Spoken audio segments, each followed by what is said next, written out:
Chapter 1. Changing Your Concept of Yourself. Display quote. Health, wealth, beauty, and genius are not created. They are only manifested by the arrangement of your mind. That is, by your concept of yourself, and your concept of yourself is all that you accept and consent to as true. And that's by Neville. There's a level of awareness available to you that you are probably unfamiliar with. It extends upward and transcends the ordinary level of consciousness that you're most accustomed to. At this higher plane of existence, which you and every human being who has ever lived can access at will, the fulfillment of wishes is not only probable, it is guaranteed. This chapter is simply a preparation for entering into that realm wherein you have much more say over what comes into your life than you might have envisioned. After 18 months in relative seclusion, studying, meditating, and literally experiencing what it's like to live in this miraculous plane of existence beyond anything that might be labeled ordinary or normal, I've undertaken this joyous task of writing about having wishes fulfilled. I've seen firsthand how virtually every wish or desire I've placed my attention on has transformed from a mental thought into an objective fact. However, I'm not proposing memorizing an esoteric formula leading to a theoretical nirvana. My emphasis throughout this book is that manifestation is real and that it occurs when you make a specific decision to change your mind about who you are and what is possible for you to achieve within these parentheses in eternity called your life. I'm inviting you to be receptive to a radical new idea about yourself. It's radical because ever since you left your mother's womb, you've been subjected to a cultural conditioning designed to help you be content with living a normal life at the level of ordinary consciousness, which generally means accepting whatever life hands you. In many ways, you've been programmed to believe that you do not possess the wisdom or the ability to manifest the fulfillment of your wishes and desires. I am saying as clearly as I know how to say in these opening pages, there's a plane of awareness that you can opt to live at, wherein you can, if you are willing to change your concept of yourself as an ordinary being, find yourself fulfilling any and all wishes that you have for yourself. Throughout this book, I'll explore with you what I've studied and learned and internalized and practiced and, yes, lived regarding the powers of manifestation. It begins with changing your concept of yourself. I would like to offer a few words on these two concepts of ordinary and extraordinary. Ordinary is, well, it's just so ordinary. It means that you do all the things that your culture and your family have programmed you to do.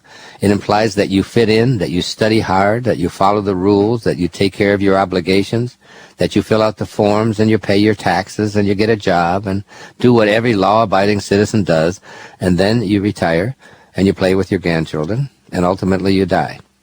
I want to emphasize that there's absolutely nothing wrong with this scenario. It is perfectly fine, but if it were completely acceptable to you, you wouldn't be listening to this book.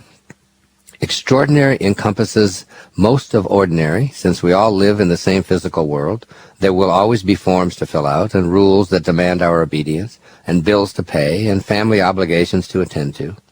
But extraordinary consciousness is associated with your soul, that invisible, boundaryless energy that looks out from behind your eyeballs and has very different interests than your ordinary self does. The ideal of your soul, the thing that it yearns for, is not more knowledge. It is not interested in comparison or winning or light or ownership and not even happiness. The ideal of your soul is space, expansion, and immensity. And the one thing it needs more than anything else is to be free to expand, to reach out, and to embrace the infinite. Why? Because your soul is infinity itself. It has no restrictions or limitations. It resists being fenced in. And when you attempt to contain it with rules and obligations, it is miserable. Your invisible self is extraordinary because it is a fragment of the universal soul which itself is infinite. The part of you that knows you have a greatness and is stirred by the idea of you expanding and removing any and all limitations is what I'm addressing here in Wishes Fulfilled. This is your new self-concept, one that is inspired by your soul. So let's take a look at this idea and then examine what you need to do in order to make your self-concept congruent with how you want to live your life. and the powerful role you can begin to assume as a co-fulfiller of all of your rational, sensible wishes and desires. So what is your self-concept? Simply put, your concept of yourself is everything that you believe to be true. And everything that you believe to be true about yourself has landed you precisely where you live and breathe every day of your life. Your beliefs about yourself are like the ingredients in a recipe that you use to create your self-concept. Those ingredients or beliefs fall into two specific categories: your outer self-concept and your inner self-concept. Your outer self-concept. These ingredients include everything you accept as truth concerning what the physical you is capable of. There's probably a certain amount of intellectual acumen that you agree is necessary to your outer self-concept. Smart, perhaps, but not really a genius. More capable in some areas than others, such as technological knowledge. Maybe you add a measure of writing ability, but detect more fluency with numbers and mathematical problem solving than your ability to write prose. Your beliefs about your outer self may be well seasoned and strong in some areas and almost hopelessly incapacitated or weak in others. You very likely have a conceptual framework of just how smart you are and have carried that belief with you since you were a youngster in elementary school. Your outer concept of yourself includes everything you believe about your innate and learned talents and abilities. Your beliefs about your clumsiness, your coordination, your athleticism, your musical and artistic talents, these are all a partial list of the ingredients that comprise the recipe that is you. These descriptors also apply to everything else about your outer self. Your outer self-concept includes how you view yourself in relationship to health, your immunity to or inclination toward illnesses of all descriptions. You know if you are prone to being overweight or addicted to various substances such as sugar, caffeine, fat, meat, dairy, and the like. You define yourself as prone to catching colds or immune to such things, likely to gain weight, inclined toward skin rashes, or predisposed to low energy or high sleep requirements. The point is that your outer self-concept comprises essentially everything that you believe your body is capable or incapable of. Given a true-false test on yourself, you'd be able to say with certainty, yes, these things are true about me. They are the beliefs, the ingredients that you use to create you. In addition to your intellect, talents, and physical body traits, you spice up your outer self-conception with your personality traits. You know if you're assertive or shy, loud or quiet, pushy or obsequious, fearful or courageous, daring or frightened. And this is only a partial list of personality descriptors or spices. These individual qualities are interpreted as truisms defining yourself and how you function socially. I could continue detailing all of the other ingredients that go into making your outer self-concept, but I've chosen to keep this book short, succinct, and to the point. At this point, I'm simply encouraging you to recognize that your self-concept contains a myriad of self-descriptors regarding this thing that you call your physical body, and that you probably regard them as absolute truth. Your inner self-concept. This category can be pretty difficult to achieve in optimal proportions in our culture. Your inner self-concept involves your beliefs about the invisible energy and intelligence that is the most significant portion of your being. I've often referred to your inner world as the ghost in the machine. The machine, in my conceptualization, is your body and its five senses, as well as all of the physical components that make up your body. The tissue, the bones, the rivers of fluids, the organs, the teeth, the brain, and everything else are all this machine.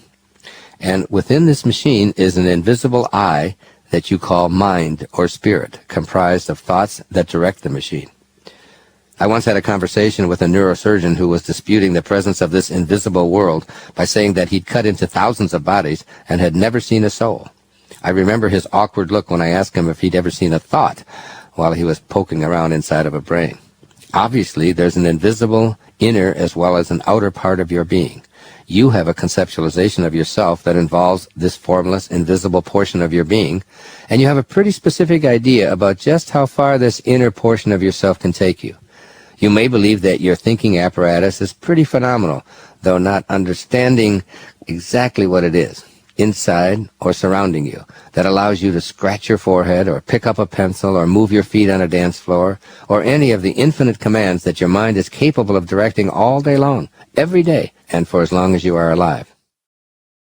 You also have a self-concept about what your inner energetic ghost cannot do. Is it capable of thinking itself out of serious disease? Or is that just a lot of nonsense? Can your invisible intelligence, your imagination, perform feats of alchemy? Does your self-concept contain the power to perform great or even magical acts of transformation? Your self-concept is a blend of your beliefs regarding your connection to a higher power. You believe something about the existence or non-existence of God. You have various points of view about how far faith can carry you, whether or not there is anything within you that you can or cannot rely on to perform mystical or miraculous things is seasoned by your beliefs. You have acquired specific beliefs concerning the power of your mind.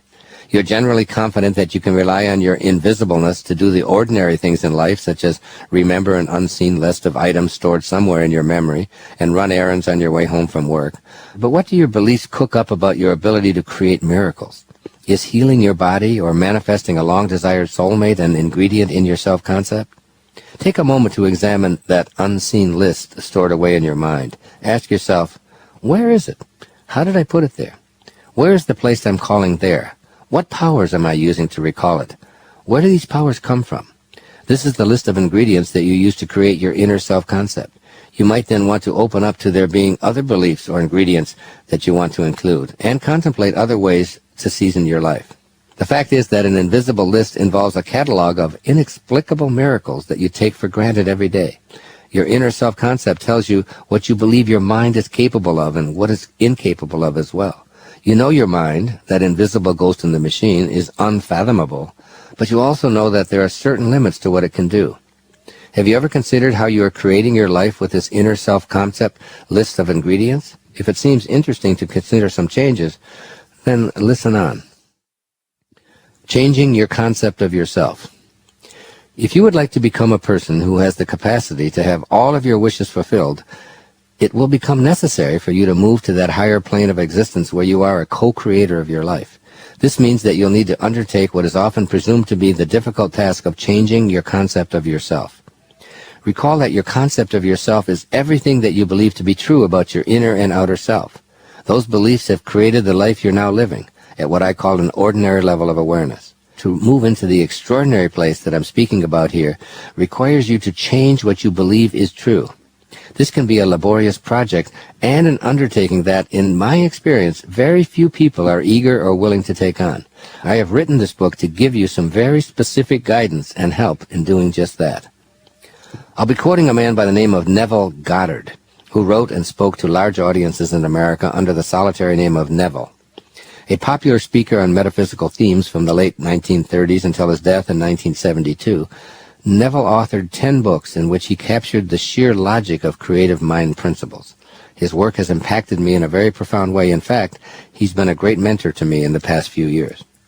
Neville writes in a style that many might find strenuous to interpret, yet I find his teachings congruent with much of my earlier writing on manifestation and co-creation. That being said, Neville's teachings add a dimension that I hadn't really contemplated in depth until now. While studying his book, The Power of Awareness, I began blending many of Neville's teachings with other great thinkers' ideas, revising and refining his unique personal theology into a praxis that feels to me as meant for the world we inhabit today. After giving each of my 8 children a copy of The Power of Awareness, they individually expressed a variation of this. I love his ideas, Dad, but I have to read each paragraph over and over, and I have to stop to think about what he's saying.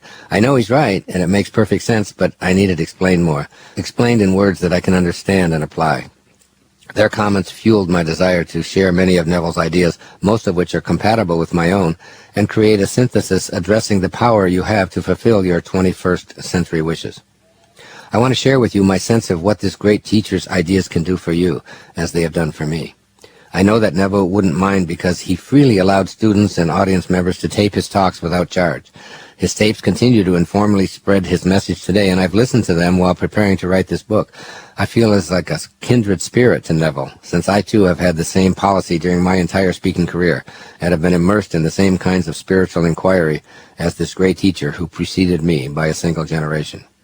Here's what Neville had to say regarding changing your self-concept in order to elevate your life. Quote, "If you refuse to assume the responsibility of the incarnation of a new and higher concept of yourself, then you reject the means, the only means, whereby your redemption, that is, the attainment of your ideal, can be effected." Unquote. Get this clearly in your head in this first chapter. A higher concept of yourself involves taking on new truths and shedding your own views of what you can achieve. This is the only way you can achieve your desires. That is the reason I'm stressing this early in this book. You must begin by replacing your old set of truths with a belief in the existence of a higher self within you. This is something that you may not have contemplated at an earlier time in your life. Your concept of yourself, that includes any limitations, can be revised by you and only by you. Nothing I say or write will do that for you. I have done it for myself, and I can assist you along this path. But it is your decision to change that creates the possibility of change within you. A new and higher concept of yourself may be shocking and perhaps even be rejected by you, depending on the amount of conditioning you have absorbed throughout your life. That is for you to ponder and contemplate in the next 2 chapters. At this point, simply allow yourself to imagine that you can create a new and higher concept of yourself. Resistance is what will almost immediately appear for most people, and I encourage you to recognize the resistance within yourself. Overcoming resistance.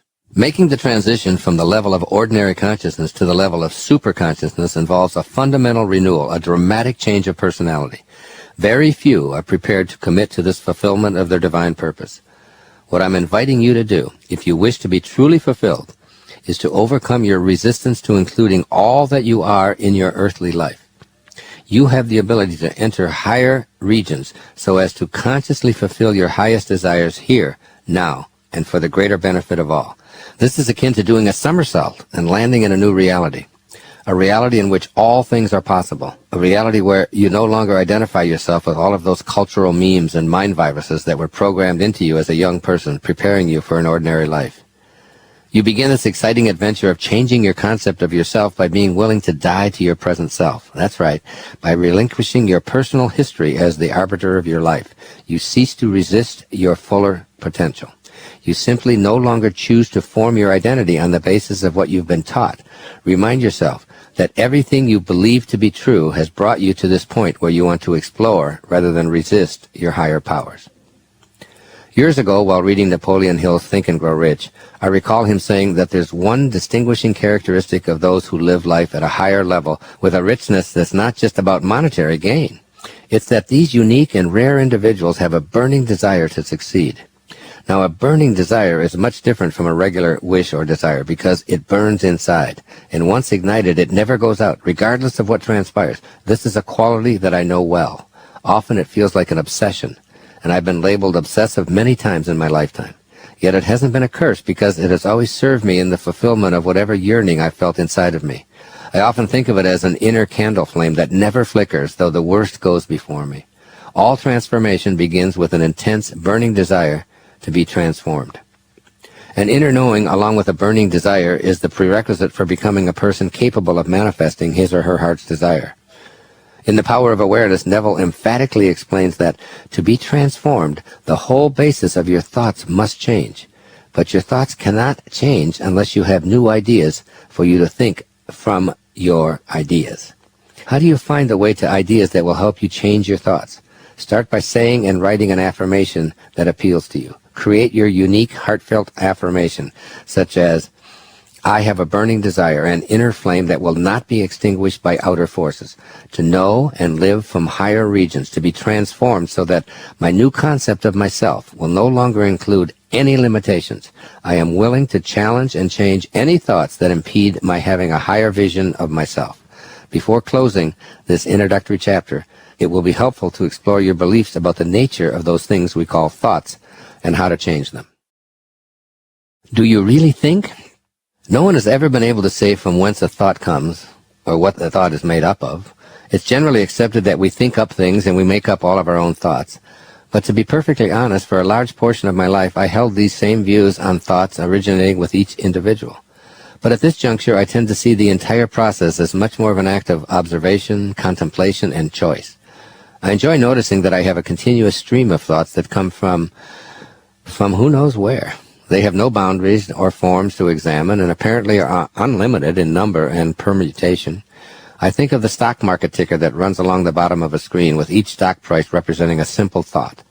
You are capable of thinking many opposing thoughts in just a few moments, jumping helter-skelter from one idea to another, exhilaration, frustration, fear, ecstasy, worry, and so forth. Unguided and unguarded, you serve up an endless array of thoughts continuously from waking to falling asleep. Even while sound asleep, your mind continues observing, grabbing, and contemplating these omnipresent thoughts. There's very little respite from this mental thought-producing process throughout your entire lifetime. If you really believe that you are the creator of all of your thoughts and control the entire process, then simply stop. That's right, just try to stop thinking. You may be able to slow the stream of thoughts down considerably, but to simply stop thinking all day and stay in a thoughtless state is quite impossible. I'm suggesting you open your thought process to a new idea that will help you as you begin changing your concept of yourself. You can think of yourself as a divine, limitless being rather than a person who doesn't have a choice when it comes to your thoughts. Think of yourself as an observer, contemplating and selecting thoughts that you choose from that never-ending stream of thoughts on your inner screen, 24/7, 365. Watch thoughts stream by from wherever they originate and observe them rapidly transitioning and combining and appearing and then disappearing. Snatch a thought from the running ribbon of thoughts and contemplate it. As you toss it around, notice how you feel, sad, depressed, happy, frightened, so on. Every thought going by has an imprint on your concept of yourself. First be the observer, and then the contemplator. Now become the choice maker, who can consciously decide to put that thought back onto the running stream and pick a different one, a thought that perhaps allows you to feel better. I am okay. I look fine. I will lose a few pounds. I am loved. I am divine. These, and millions more like them, are thoughts that you can opt for rather than the ones you've become accustomed to choosing in the past. This is how you begin a new process to change your concept of yourself. You accept as irrevocable that it is not you setting the stream of thoughts into motion, and that stopping thinking isn't possible at this stage of your evolution. At this stage, the essence of your being is to observe, contemplate, and then choose. This can all be done in a fraction of a nanosecond. The thoughts will keep appearing on your mental TV screen, just like the stock quotations, but you'll now be choosing the ones you want to focus on, gather, retain, or just let go. I'm encouraging you to initiate a habit of choosing thoughts and ideas that support feeling good and powerful, and that elevate you to a higher level of consciousness, where your self-concept welcomes your higher self. I love U.S. Anderson's description of this process in his book, 3 Magic Words. I leave you to contemplate it as you prepare to befriend that indwelling self that is desperately wishing to be fulfilled at the extraordinary level, rather than the ordinary where you have lived for far too long. And here's U.S. Anderson's quote. We have assured the indwelling self that it can be anything it accepts and has faith in, and we are now about to develop in it the habit of choosing only those thoughts and ideas that will constructively add good unto it. We are teaching ourselves to accept only good. We are deliberately compelling ourselves to accept all love, all kindness, all hope, all joy, all expansion, all abundance, all health, all vigor. We are deliberately compelling ourselves to reject all suffering, all sorrow, all depression, all morbidness, all inferiority, all aches and pains. We are saying nothing is true but the great and the good and the beautiful. Only these will we add unto ourselves. Unquote.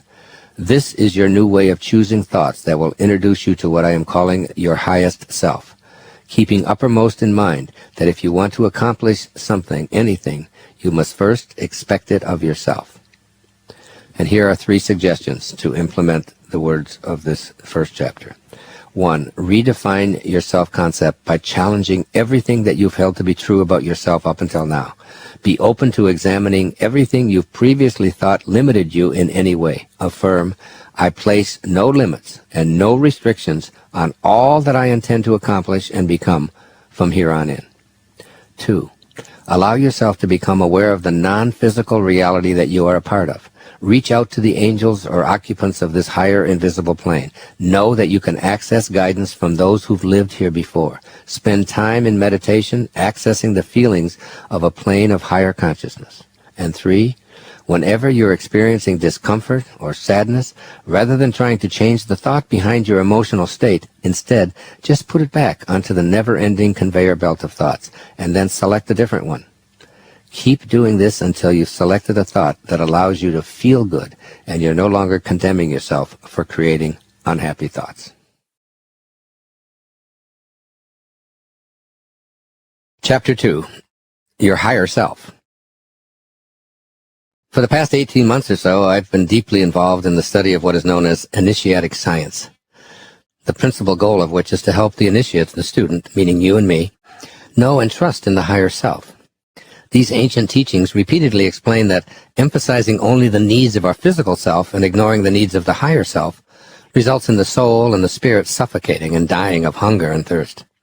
The initiates of old insisted on the importance of the knowledge of the higher self because this awareness opens up tremendous possibilities for growth and progress and yet the ability to have one's own wishes fulfilled.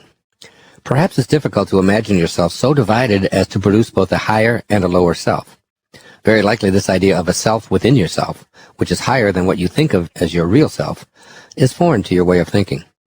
I have long referred to this lower self or the false self as the ego, a part of you that believes you're defined by what you achieve, what you own, or what you win. It's a belief that whatever status you've accumulated is proof that you're a separate being possessing particular strengths or limitations. It probably isn't a surprise that I suggest there are different beliefs that can and will put you on the path of happiness, success, and health that you desire.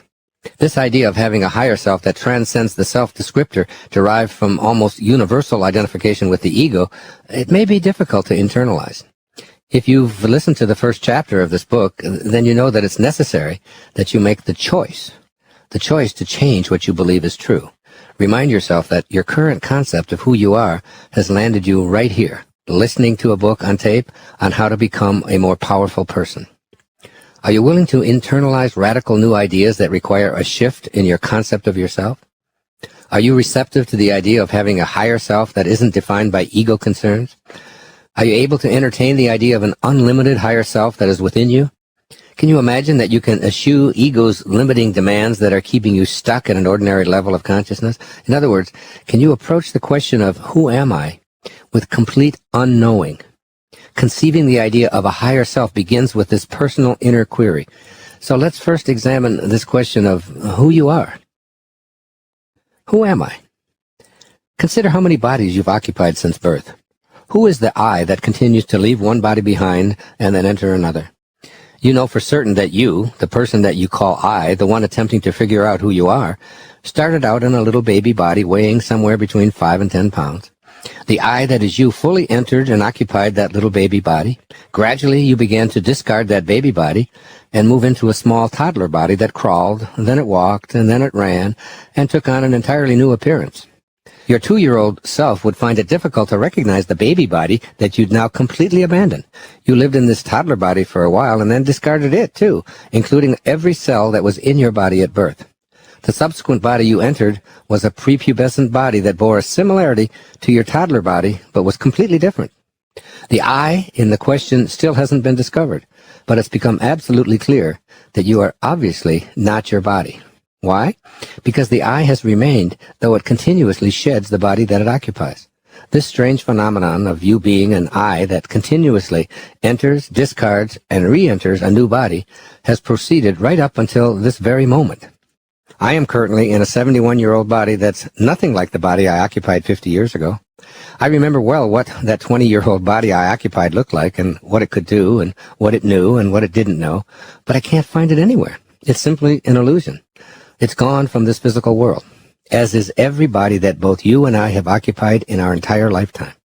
The I that I use to describe myself is not so obsessed that he insists upon staying only in one body. In fact, the I that is me finally recognizes the ancient spiritual truth spoken by divine masters since antiquity.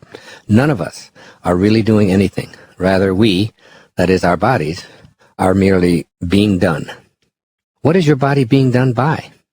An invisible, organizing intelligence that takes the cells of your body, changes them into new cells, and discards the old cells. The I that you think you are observes the entire process, for the most part, helplessly. The physical body that you think of as you is rearranged in a pattern designed by a formless intelligence independent of your opinion. This I that you use to describe yourself isn't the physical form that you occupy and take with you everywhere. Quantum physics states that the body you're occupying, which is listening to these words right now, is completely different from the body you were in when you listened to the previous paragraph. Such is the nature of the physical world in which we all live. The ancient philosopher Heraclitus put it this way several thousand years ago, and it's true today. Quote, "All things are in motion and nothing is at rest. You cannot go into the same river twice." Unquote. A river is a constantly changing phenomenon, as is a tree, a mountain, a goat, a human, and the entire physical universe, including Earth. That which defines a thing, therefore, is not physical in nature, it's metaphysical.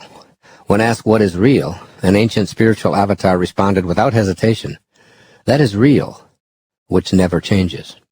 And since your body is in a continuous state of change, it really isn't real, according to this definition.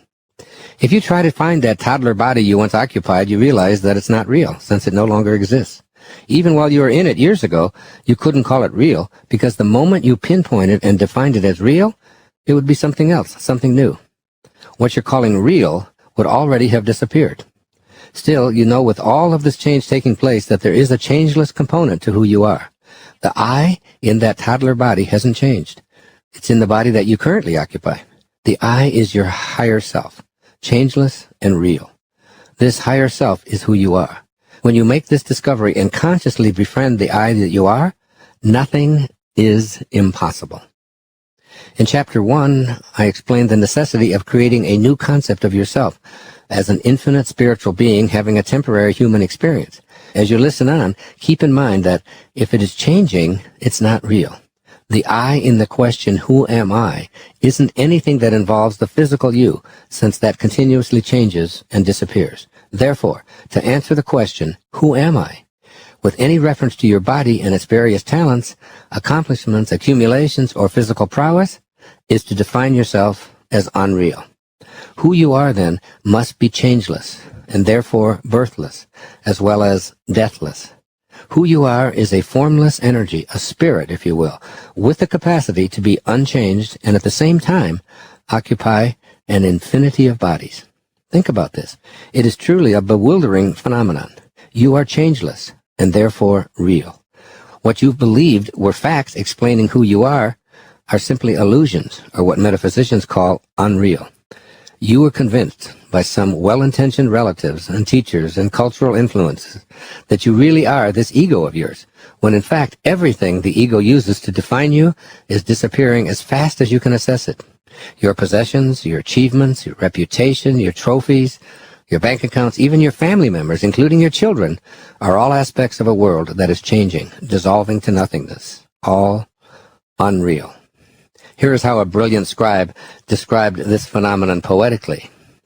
Quote, "This quiet dust was gentlemen and ladies and lads and girls, was laughter and ability and sighing and frocks and curls. This passive place a summer's nimble mansion where bloom and bees fulfilled their oriental circuit, then ceased, like these." In this poem, Emily Dickinson reminds you with her dazzling honesty that all ceases and turns to dust. Everything you may have believed was the real you, including the body and all of its accomplishments and even its laughing and sighing. But the real I that is you can smile at all of those lower self, ego-identified proceedings. Your higher self exists beyond that lower, false self. It is in fact higher than all of your earthbound identities. You have a self that can look down from a more exalted position upon that lower, ego-dominated self. So, begin to know yourself as something far greater than the ever-changing, ever-dying aspects that have dominated your picture of who you are. Who am I is then answered with, I am an infinite being who originated not from my parents, but from a source that is itself birthless, deathless, and changeless. Your connection to Source. We have all been created from the same source, and it is my conclusion that we must be like what we came from. It matters not what we call this source. The Tao that can be named is not the eternal Tao, is the message in the opening lines of the Tao Te Ching. Call it Tao, call it God, call it Jehovah, call it Divine Mind, it matters not. You are merely interested in recognizing that you originated from the source of all life, in a form you know as your constantly changing physical body, which obviously contains the creative energy that you came from. Listen to these words, recorded during a 1967 lecture given by an initiatic science master, Omram Mikhail Ivanov of Bulgaria. Quote, "The Creator has planted within every creature a fragment of himself, a spark, a spirit of the same nature as himself. And thanks to this spirit, every creature can become a creator. And this means that instead of always waiting for their needs to be satisfied by some external source, human beings can work inwardly, by means of their thought, their will, and their spirit to obtain the nourishing, healing elements they need. This is why the teaching I bring you is of the Spirit, of the Creator, and not of matter." Unquote. I love this quote because it speaks to a part of you that has been largely ignored throughout all of your educational pursuits and accomplishments. The key words here are a fragment of himself, a spark, that lies within you, but has largely been left unexamined. This is a great image for you to begin to understand the greatness of your higher self. There is a spark of God within you that is the invisibleness I've been alluding to. It is that which you cannot grasp with the senses. It beats your heart, it grows your hair, and it keeps your lungs breathing in and out. You've become accustomed to taking it for granted while putting the major focus of your life on the physical, that is the unreal part of you. My objective in this chapter and the next is to inspire you to recognize that a spark, a tiny fragment of the creative source of the universe, is located within you, and to help you increase the power of that spark so it becomes the primary force in your everyday life. Review the first chapter and affirm your willingness to change your concept of yourself to help you recognize and increase that spark. Then dedicate yourself to exploring this higher self that I'm talking about. Your higher self is that spark, but a spark is an infinitesimal portion of your physical being. If you weigh, say, 150 pounds, that spark weighs maybe 1/100th of an ounce or 1/1,000,000th of an ounce. This is only a symbolic image because the spark is unchanging. But I'm encouraging you to conceptualize that spark of God inside of you. Imagine it growing to double its size, then a tenfold spark, then maybe a shred, then a segment, then a chunk, then a lump, then a piece, then a section. And just perceive that spark of God as the real you becoming visible through your loving and inviting attentiveness until you feel the sacred presence of your higher self as the guiding light of your life. Ultimately, as I'll talk about later, it will overtake the you that's been dominated by an ego and your sensory apparatus. That former speck of a spark will become the foundation of your life. You might conceptualize this former spark as a sacred light inside of your head that is the same size as your brain. Now you've had a big piece of God to assist you in attaining a status wherein the fulfillment of your wishes becomes a no-brainer, or perhaps you'd call it a new-brainer. This new brain is comprised exclusively of infinite God energy. Your higher self at work every day.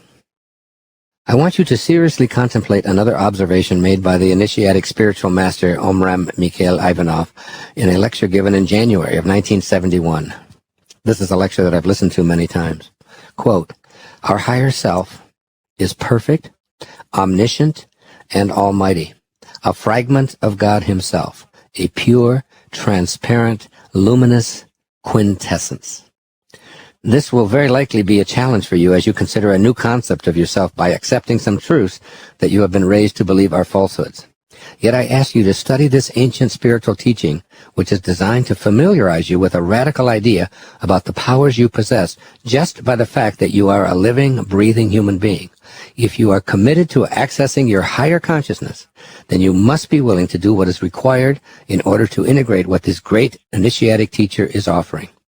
In order to accomplish becoming an almighty being, your higher self, that is God, must be enlarged from a spark to a more meaningful portion of your essence. Since you are a piece of God, and therefore have that within you, you needn't doubt your own divinity. As Jesus reminds you in the New Testament, "Is it not written in your law, I have said, you are gods?" That's from the book of John 10:34. As a growing spark of God, you must be willing to say, that portion of myself that has not edged God out, that is ego, must be perfect. It is all-knowing, and it is almighty. There is nothing that this higher self, that I am, cannot accomplish. Once again, let's look back at something Jesus told us. Quote, "With God, all things are possible." That's in the book of Matthew 19:26. All things are possible leaves nothing out. As my teachers in the initiatic sciences frequently reminded me, this higher self, that portion of God that is us, only begins to notice us and give us the attention we crave when we enlarge it from a tiny spark and invite that energy into our life. Your awareness that God isn't something external to you, but rather a portion of yourself, is truly a giant step in your spiritual evolution. You can tell yourself with genuine knowing, I am perfect. All forms of I am have tremendous significance, as you will learn when you listen to the next chapter on your highest self. In this chapter, you are discovering your higher self. God no longer resides outside of you and no longer plays favorites. In short, you've revised humankind's image of a God created in its own egoistic idea of itself. A God who knows how to heal, yet withholds healing from some and offers it to others who are presumed to have paid some kind of dues. A God who is angry. A God who gives humans the pleasure of sexuality, but promises to burn in hell those who don't follow rules devised by other humans. A God who gives us eyes and remains invisible, but threatens damnation for those who don't believe in him. A God who demands to be paid for services with fancy temples and gold-lined costumes for his highest representative. This is a God of the ego. Your higher self is a piece of an all-loving, all-embracing, creative source. All you need do is accept that this is not something external to yourself. It resides within you. The kingdom of heaven is within. In fact, it is you. And all you need do is begin to align yourself with this divine essence. Begin to act like it acts and think like it thinks. And you will begin the process of manifesting just as it does. This is the true essence of living a life in which your wishes are fulfilled, giving your divine nature a chance. The second part of this program provides a step-by-step plan for allowing your higher self to take over the process of fulfilling your desires. In these opening chapters, I hope to jar you into an awareness of how powerful a being you really are when you get past so much of the nonsensical conditioning that has dominated your enculturation. Toss out any self-limiting ideas about your divine nature and what it is capable of achieving. Befriend that spark. Consult it frequently. Nurture it. Pay close attention to it. Believe in it. And practice describing yourself first as a spiritual being, one who lives as frequently as possible from this all-loving, all-giving, all-joyful place called your higher self. Your higher self is just what it says, higher than your false self, higher than your material physical self. It is the part of you that is aligned with your very source of being. In the next chapter, you have the opportunity to consider an even more unlikely assertion in light of all that you've been exposed to since childhood. Not only do you have a lower ego-based false self, as well as a spiritually based higher self that is a piece of God, but you have a highest self, a self that you have been trained to believe is not something that you should ever claim. Your highest self awaits you in Chapter 3, the next chapter. Here are 3 suggestions for implementing the ideas of this chapter. 1. Set aside multiple times during your day to stop and ask yourself this key question. Right now, in what I am about to say or do my desires stem from my lower or my higher self? The ego is all about self-serving, ownership, winning, judging, and so on. The higher self is about serving, loving, and being in a non-judgmental state of peace. Ask yourself this question and create the opportunity to align yourself more fully with God. You then have access to the same powers of manifestation as your source of being. This question, when honestly explored, helps you align with the power to fulfill your wishes and desires. You don't need to abolish your ego animal nature. You do need to keep it tamed, but it isn't allowed to overshadow or destroy your spirit. Give your divine nature a chance by asking yourself this question. Right now, in what I am about to say or do my desires stem from my lower or my higher self? A very important question. Second suggestion. Spend some of your quiet meditation time visualizing a tiny spark of awareness glowing within your being. Practice seeing this God portion of yourself expanding its glow within your mind. See it growing into a personally satisfying size. Continue this expansion exercise, sensing the spark and glow as your God essence. You will begin acting from this inner God-realized image. And the third suggestion, use these affirmations frequently. I am all-knowing. I am all-powerful. I am unlimited. This helps you banish doubt and refer to this portion of yourself that lives in a spiritual world of no restrictions. Simply affirm to yourself without explaining to others or demonstrating pride in what you're doing. You are ridding yourself of ego-dominated mental messages that continue to want to convince you that you are primarily your body and its 5 senses. Chapter 3, Your Highest Self. In the previous chapter, you explored the idea that there's a spark of God within you which you can choose to expand into a consciously larger component of your daily life. This spark is your spiritual essence, your higher self. As your awareness increases that you are a God-realized being, you will welcome it as the central focus of your life. The concept of your higher self will gradually evolve into your highest self, which is truly omniscient, almighty, and capable of producing miracles. Here you will see a new reality, a majestic idea of yourself that previously seemed inconceivable. Your highest self is described in the pronouncement in the display quote that I just read, written by St. Paul in his letters to the Philippians in the New Testament. You move from being a spark or a fragment of God to being able to assert that I am God, and not feel as if you're committing blasphemy or a cardinal sin by such a declaration. Here, the idea that you are equal with God was promoted by Jesus Christ, and you are encouraged by him to let this mind be in you.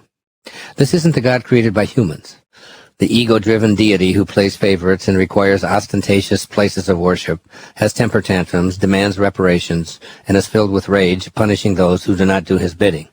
Not even close. I am speaking here of the creative source of all being, a God who is responsible for creating the miraculous movement from non-being to being, a God who is formless, who does nothing, yet leaves nothing undone, a God who is everywhere. This is a divine invisible presence that's within you. This idea is at the basis of all great spiritual teaching throughout all time. Much of organized religious teaching proclaims that God is an all-powerful being outside of you. That idea has been thrown at you since you were old enough to process this absurd notion. God, you were told, watches you and punishes you if you misbehave, but listens to your prayers and helps you resolve your conflicts if you do the right thing and please him. Perhaps it is a radical idea for you to declare, I am God, and God is love, or to believe that he who abides in love abides in God and God in him, from the book of 1 John 4:16, is who you actually are. When you are this God, your essence of pure love, it is all you have to give away. And when you realign yourself in this vein, once again quoting Jesus the Christ, quote, with men, this is impossible, but with God, all things are possible. Now, all things are possible leaves out nothing, including your ability to fulfill any and all wishes that are aligned with God. You may find it difficult at first to be able to assert to yourself that I am God, but when you put it into the context of God as love, and pure love allows you to be almighty, all-knowing, and God-realized, you will, I assure you, begin to regain the omnipotence that is your essence from the moment of your transition from non-being or spirit to being, that is human. I emphasize these teachings of Jesus to show that the declaration of I am God is not only not in opposition to the teachings of Christianity or other spiritual practices, but is fully aligned with these earlier teachings. The reason it may seem blasphemous to say that I am God is because we've adopted the God of the ego, created by humans from ego-based ideas of a God that imitates our most unholy human attributes. I've been studying two great spiritual teachers in depth for several years as I prepared to write this book. One of them is U.S. Anderson, and the book of his that I read, studied, meditated upon, and am now living and teaching is titled 3 Magic Words. The book is 323 pages long, and it was not until the last chapter, after many specific meditations and exercises, after many enlightening words on consciousness, intuition, faith, love, success, immortality, and more, and after investing time and energy in what is being taught by the author, that I discovered what the 3 magic words actually are. Here's the beginning of the final chapter titled The Key. Quote, this is the ineffable secret, the ultimate illumination, the key to peace and power. You are God. If you will accept this towering truth, dare to stand atop this magnificent pinnacle, universal consciousness will be revealed to you from within. God is there. It is he who peers from behind your eyes, who is your own consciousness, who is your very self. You are not just a part of God, you are altogether God, and God is altogether you. Unquote. This is your highest self. It's indeed a towering assumption, but one, if used in context and alignment with the creative source of all, that is the key to mastering the ability to live a life of your own wishes being fulfilled. After all, with God as you, and you as God, all things are possible. This is not an assertion limited to Western teachings or the Christian faith. In the Vedanta, the ancient pre-Christian teachings, we are reminded that we are not a part of, but identical with, that absolute spirit of the world. Before I go any further, I want to share with you some words from my other great spiritual teacher, Neville, regarding this notion of you and me actually being God. Neville's book, The Power of Awareness, contains 27 brief chapters. It's a book that you could easily read in a couple of hours. Yet much like the Tao Te Ching, though it can be read in a brief amount of time, it could also be studied endlessly and you'd repeatedly discover deeper meaning. As I mentioned earlier, I devoted a year to studying, meditating on, practicing, and ultimately writing essays on how to apply the wisdom of that tiny little book of 81 verses. The result was published as a compendium titled Change Your Thoughts, Change Your Life, Living the Wisdom of the Tao, published by Hay House. Neville's brief book had the same kind of magnetic allure for me as did the Tao.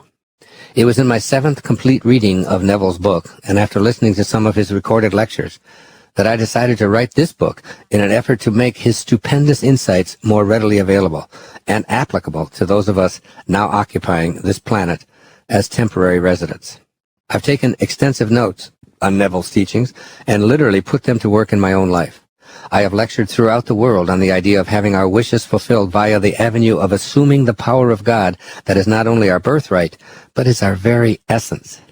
Neville's words remind me to seek my highest self, and whenever I make the decision to live from this awareness, I am immediately at peace and watch as divine consciousness seems to align with me in creating the fulfillment of all that I ask for. As I finished the first 26 chapters in my 7th reading of Neville, I heard once again the same holy refrain that U.S. Anderson offered in his conclusion of 3 magic words. Neville begins his final chapter, titled Reverence, with these words, quote, "In all creation, in all eternity, in all the realms of your infinite being, the most wonderful fact is that which is stressed in the very first chapter of his book. You are God. You are the I am that I am. You are consciousness. You are the creator. This is the mystery. This is the great secret known by the seers, the prophets, and the mystics throughout the ages. This is the truth that you can never know intellectually. The important thing is that it is within you. It is you. It is your world." Unquote. Now, this is a monumental awareness, a knowing that you can only feel. It manifests as a feeling of love that is ineffable and incapable of being known intellectually. Neville's conclusion explains this perfectly. Quote, "The knowledge that your Creator is the very self of yourself and never would have made you had he not loved you must fill your heart with devotion, yes, with adoration. It is when your feeling of reverence is most intense that you are closest to God. And when you are closest to God, your life is richest." Unquote. I conclude that the closest you can be to God is through recognizing what this entire chapter is about. You can't be any closer to God than to be God. When you realize this preeminent assertion, you regain the power of your source because you no longer live as if you were estranged from your source. You see that God manifests in a countless array of forms, and yes, you too are one of those sublime forms. In Neville's conclusion that you are God, he uses the phrase, "You are the I am that I am." These 5 words are an absolutely crucial component of the essence of this entire book you're listening to. They will be extremely helpful in getting you over the hurdle of truly knowing that you are God. Why? Because you've most likely been conditioned to believe that such an assertion is blasphemous and likely to incur God's wrath by daring to question his supremacy. A journey into the I am that I am. As has always happened with my writing, there seem to be unseen forces that direct me as I move forward on my own spiritual path, fulfilling a dharma that Carl Jung also expressed about his own life's work. Like him, I've often felt that sense of destiny, as though my life was assigned to me by fate and had to be fulfilled. Jung also said that this gave him an inner security, which I identify with as well. And though he couldn't prove it, he said, it proved itself to me. I did not have this certainty. It had me. Throughout my entire professional career, when I felt tugged toward a newer and a higher spiritual place, I too have felt guided. It's as if angels sent me information related to what I will be writing and experiencing long before the actual writing and speaking. Strangers send me a variety of media to listen to or to read that awaken something within me. Repeated references in conversations or reviews about movies will ignite an inner spark of inquisitiveness, which leads to what I didn't know I needed for my next step up on the ladder to enlightened living. This was true as I was preparing myself, or possibly being prepared, for examining this idea of spiritual wish fulfillment. The work of Neville kept knocking at my door in a myriad of ways, as did the initiatic science and U.S. Anderson's 3 magic words. But the teachings that I'd need to study, experience, and ultimately know had to penetrate my consciousness. How was my council of angelic immortals going to get this information to me? This is ancient teaching that I've been almost totally removed from for my entire life. As I've said many times, when the student is ready, the teachers will appear. I feel that I was being made ready, and the teachers and teachings were showing up in just the right way to prod me toward the fulfillment of my own Dharma, and perhaps yours too, since you too are listening to these words and are therefore connected to all that I'm being taught as well. Obviously, we are all in this thing together. Your being in possession of this recording and studying the messages herein may be just as mysterious to you as how the teachings actually came to me. I had been away from my writing space on Maui for several months, speaking and spending time with my family. When I returned, I received a call from my yoga teacher telling me that someone had dropped off a package at the studio for me. When I picked it up, it was like a gift from King Midas, wrapped in gold paper with a beautiful ribbon tied in a bow. I brought it home and set the gift next to my eating space and looked at it every day for 3 weeks, each time thinking it was just one more package to open amongst the mountain of mail that had accumulated over the previous months in my absence. But there was something unique about this package, so I just left it there through all of my meals, telling myself, I'll open it later, yet feeling strangely drawn to it at the same time. Then one evening I finally decided to open it, and I must say I had a rush of excitement that I couldn't understand at the time. As I undid the bow, I discovered a note attached to the box, written to me by a Miss Carol Ann Jacobs, whom I did not even know, nor had ever met. She had learned through the grapevine that I practiced yoga at the Lahaina studio and simply left it there to be given to me when I returned. The note actually said, exactly, "This gift of gold is a pearl of the highest wisdom on the planet, handed down through the ethers from the octave of light. If taken up, used, and made as a living flame within oneself, it will lead them into their ascension at the close of this embodiment. With sincere love and gratitude for all the raising of the vibrations you have done for the earth and for all the beings of the elements. Lovingly, Carol Ann Jacobs." As I unwrapped the gold paper, I saw that the box contained a small book, which I immediately decided, I thought, that I couldn't possibly read since I had at least 25 books from all over the world with requests for me to read, to endorse, or to write forwards for. Because of the volume of such material that perpetually shows up at my doorstep, I always have a large number of books that I donate to charities. I left the book on the table and said to myself, I'll put this with the others destined to be donated to a worthy cause. I simply can't get to it. But this little package seemed to have an energy all of its own. I glanced at it, perused it a bit, and then set it down, vowing to put it on the pile of materials that I would never get to. Yet it remained next to me for several weeks. One day, while I was holding it, I felt a shaft of energy course through me. I had goosebumps all over my body, and thus began a new chapter in my life. I decided right then and there that I would read the entire 362 pages. The contents of this book led me to further inquiry, which culminated in my, probably not even mine, decision to put these gold nuggets of spiritual truth into my speeches and my writing, and most importantly, my life. The book is Volume 3 in the Saint Germain series titled The I Am Discourses. In my daily reading of the material, I began to see clearly the message of you and I and everyone else being God. The 33 discourses in this volume were channeled directly from the Ascended Master Saint Germain and others, including Jesus Christ, between October the 3rd, 1932 and January the 1st, 1935, when they were published as the I Am Discourses. Guy Ballard was the man present for these dictations, and he published them under his pseudonym Godfrey Ray King. He writes, quote, "The 33 discourses contained in this book were dictated over a visible light and sound ray in our home during 1932 by the Ascended Master Saint Germain and those other Ascended Masters directly concerned with this activity. The sound of his voice was physically audible to everyone in the room. Never before, except in the retreats of the Great White Brotherhood, has such intensified transcendent instruction concerning the I Am been given to individuals." Unquote. I am simply presenting this to you as what is written in the foreword of the book. It is of no concern to me to delve into the veracity or authenticity of channeled material. To me, everything is channeled from God. I don't know where these words I'm talking right now come from. I certainly don't own them, and I feel that they come fast and furious when I stay in spirit or inspired. What I am concerned with is the magnificence of these messages and my awareness that our world could be a world of love and peace and joy, and we have the power to access unlimited fulfillment of wishes that are aligned with our source of being. And that is why I present the essence of the I Am teachings and encourage you to dig deeply into their content. The essence is quite simply that I Am is the full activity of God, and that each and every one of us can realign ourselves so that our I Ams reflect the God that we are, rather than the ego that most of us have become.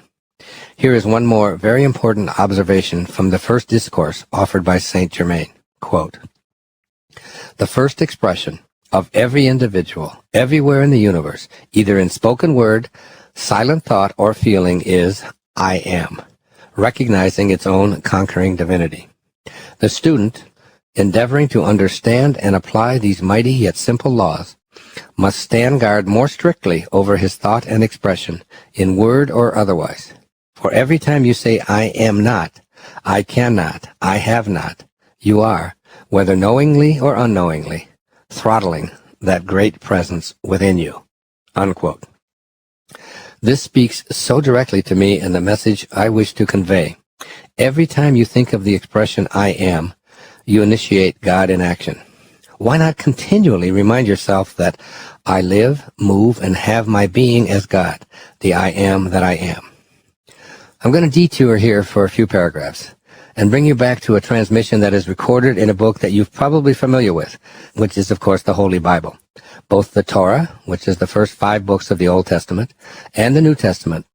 If you've been raised Christian or Jewish, you will see that these tidings of spiritual truth I'm delivering here are dramatically harmonized with your own core teachings. These 5 words, I am that I am, contain a message that has been encoded in your soul. According to ancient spiritual teachings dating back 1,300 years before the birth of Christ, the words I am align you with the divine, and at the same time remind you that you are the divine, possessing the same power to create as God. God speaks as I am. The infant Moses, you may recall, was put in a basket and left in the reeds by the Nile River because he was the son of an Israelite slave.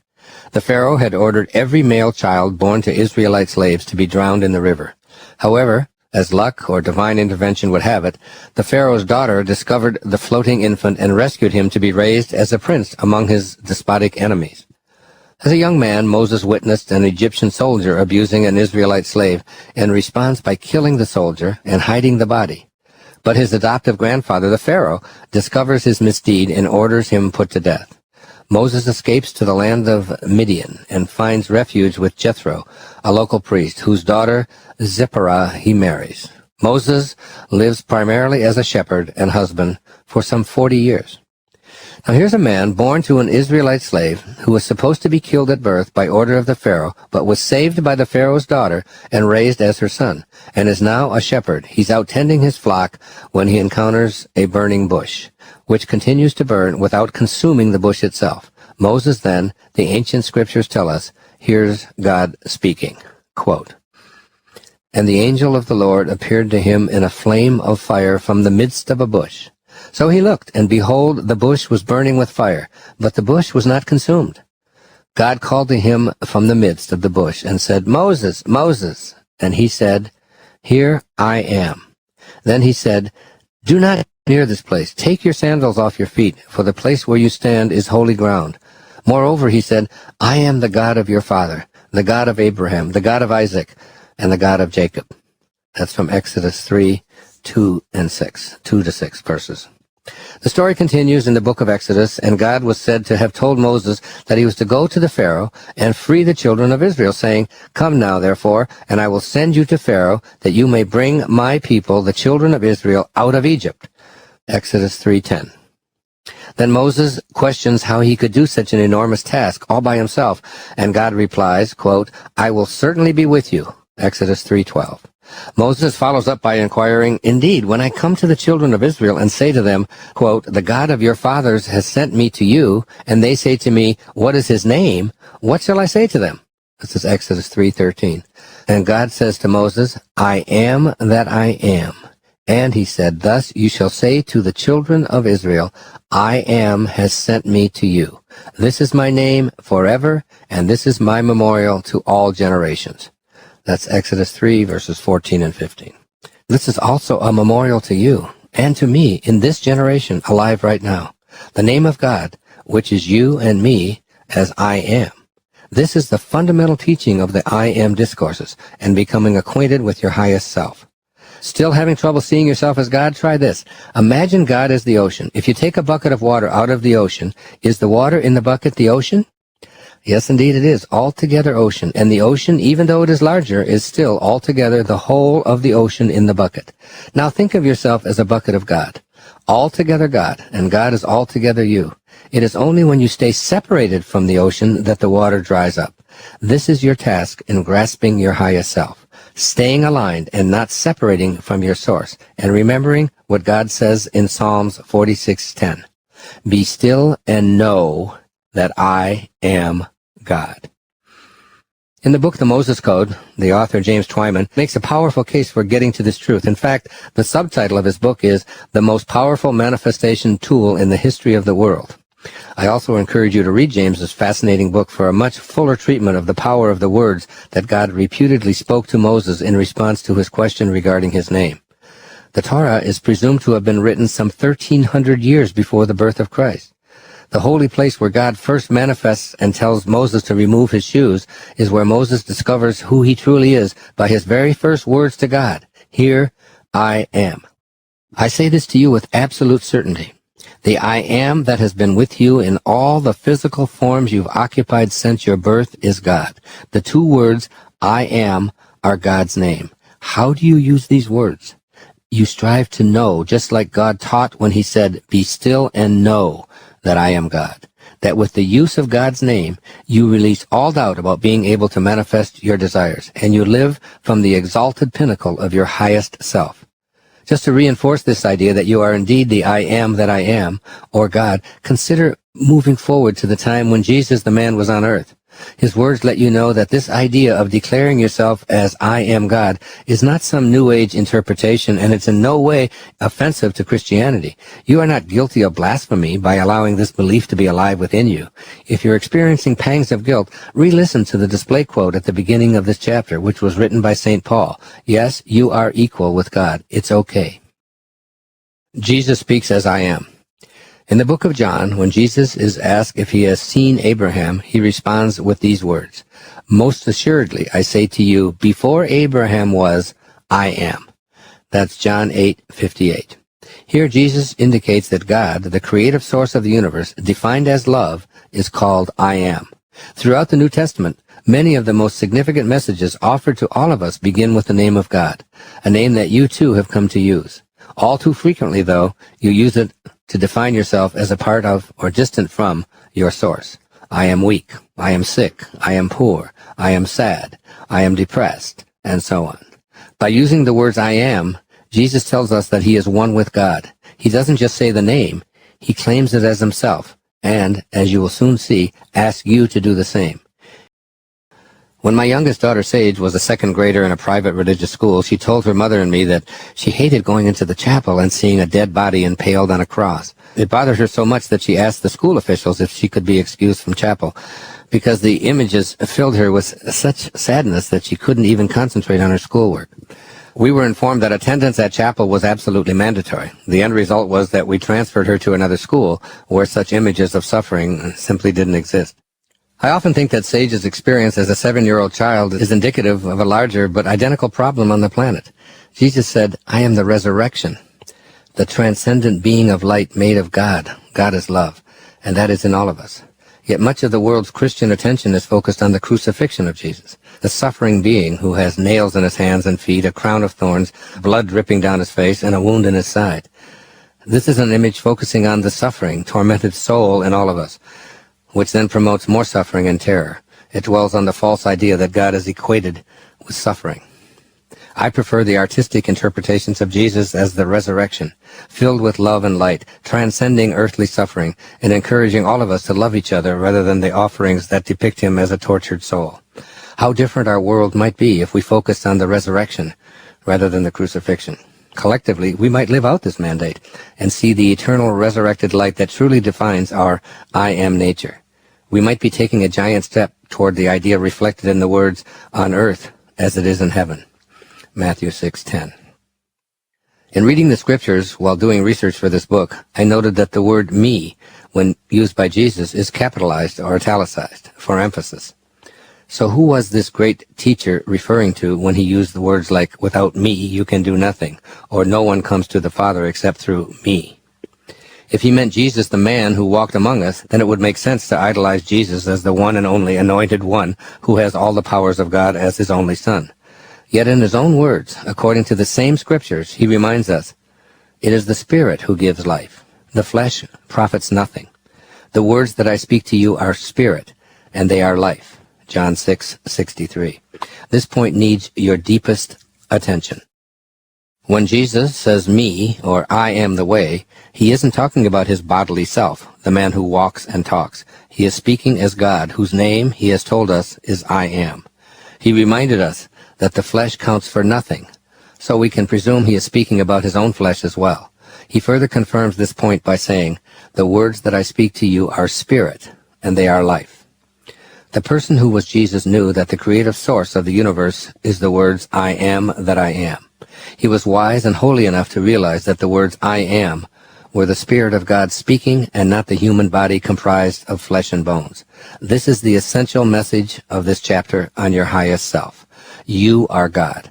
Jesus later speaks to you in these words, most assuredly I say to you, he who believes in me, the works that I do, he will do also, and greater works than these he will do.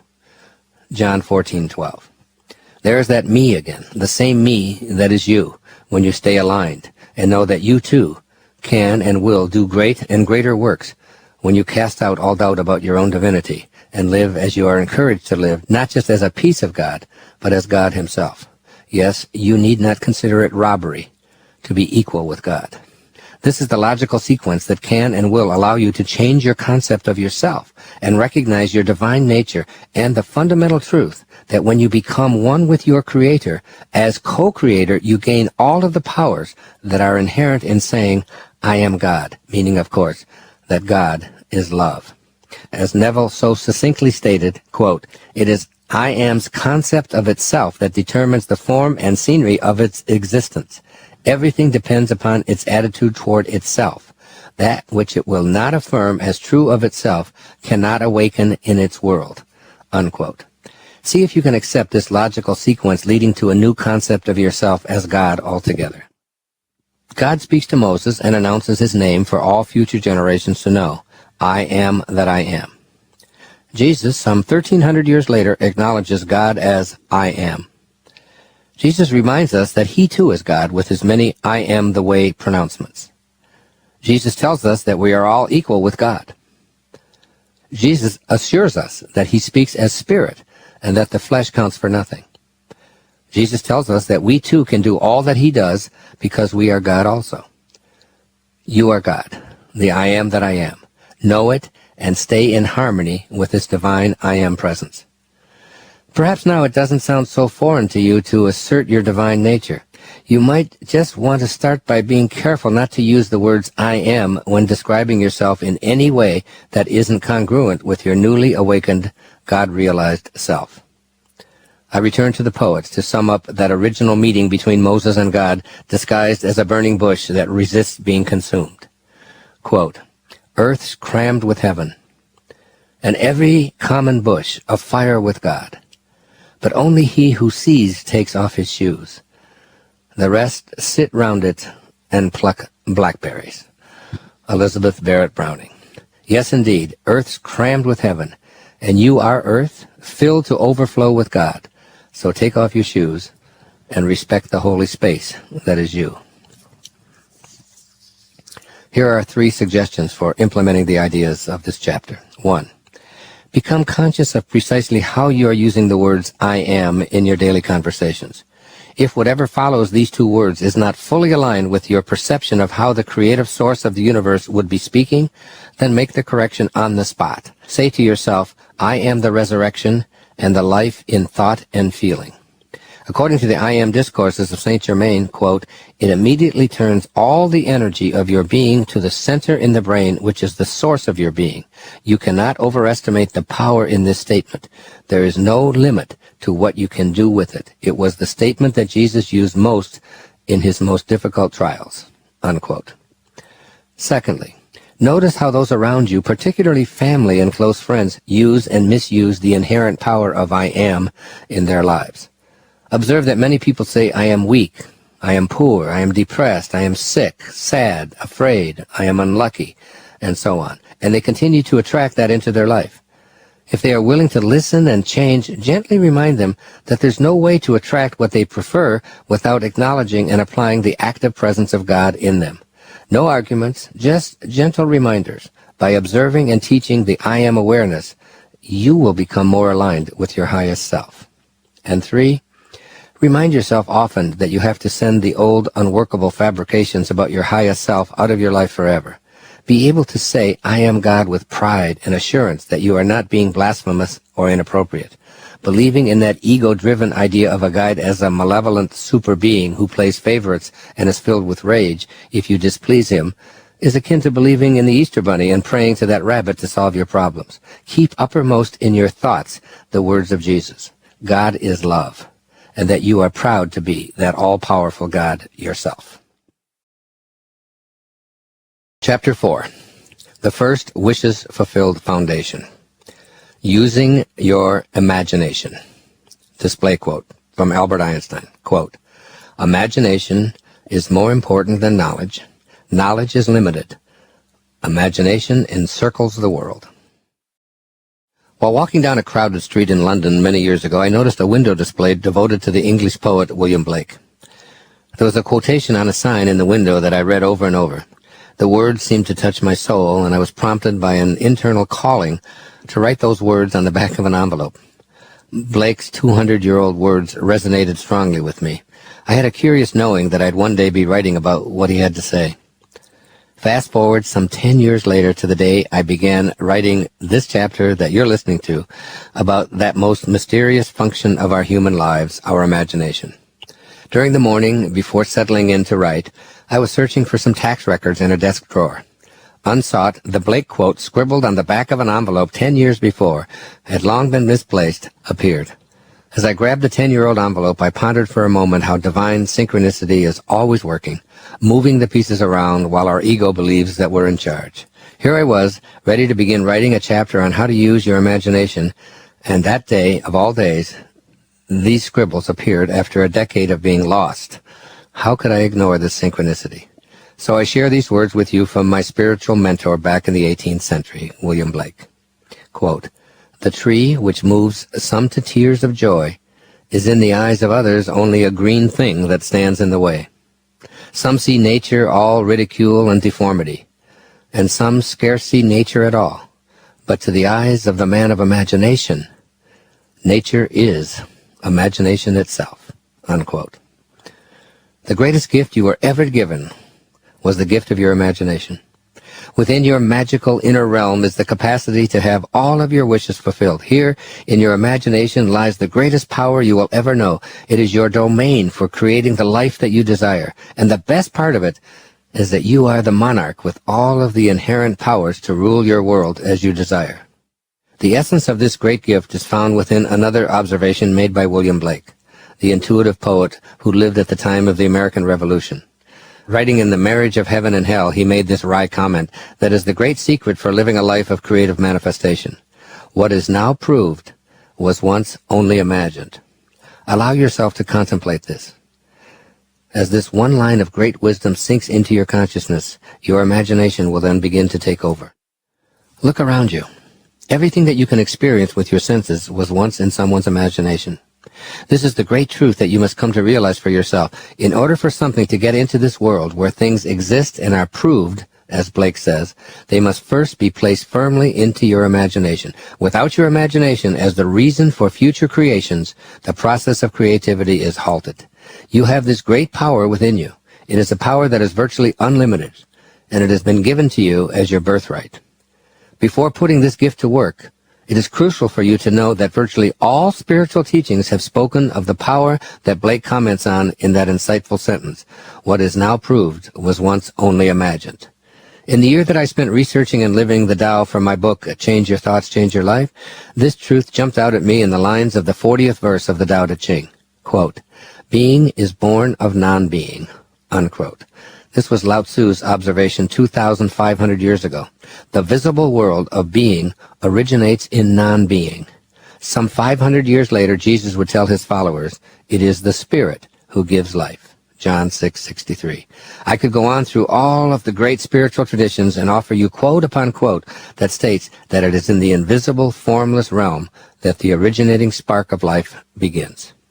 Today, the world of quantum physics confirms that the universe is made of formless, spiritual energy, and that particles, that is things, do not originate from particles themselves. Everything springs from something that is akin to your imagination. You can't touch or taste or see or hear or smell it. It has no boundaries. You can't prove it with mathematical formulas or scientific verification, yet we all know that it exists.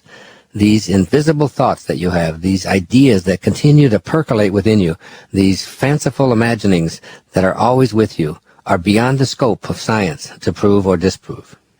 I absolutely love this observation made by Max Planck, who was considered to be the father of the quantum theory. Quote, "Science cannot solve the ultimate mystery of nature, and that is because, in the last analysis, we ourselves are part of nature, and, therefore, part of the mystery that we are trying to solve." Unquote. You simply know that you have an imagination, and that this imagination is the source of all being. It is up to you to channel and use this magnificent endowment to work in the creation of all that you choose to place in that imagination. Taking charge of your imagination. My favorite definition of success, which I've cited on numerous occasions, was offered by Henry David Thoreau in the middle 19th century at Walden Pond. Quote, "If one advances confidently in the direction of his dreams and endeavors to live the life which he has imagined, he will meet with a success unexpected in common hours." I've italicized two words in Thoreau's definition of success: dreams and imagined. What Thoreau is saying to us is so important to you today. Be willing to dream and imagine yourself becoming all that you wish to be. If you live from those imaginings, the universe will align with you in bringing all that you wish for, even more than you imagined when you were living at an ordinary level of consciousness, or what Thoreau called common hours. Keep in mind this basic axiom: if all that now exists was once imagined, then what you want to exist for you in the future must now be imagined. You'll see, as you listen throughout these foundations for fulfilling your wishes, that using your imagination involves more intensity on your part than just imagining an occasional wishful thought. You must first unlearn some of the ways that you've been misusing or squandering the capacity your imagination has for providing you with an unlimited ability to manifest all that you desire. Thoreau called it advancing confidently in the direction of your own dreams.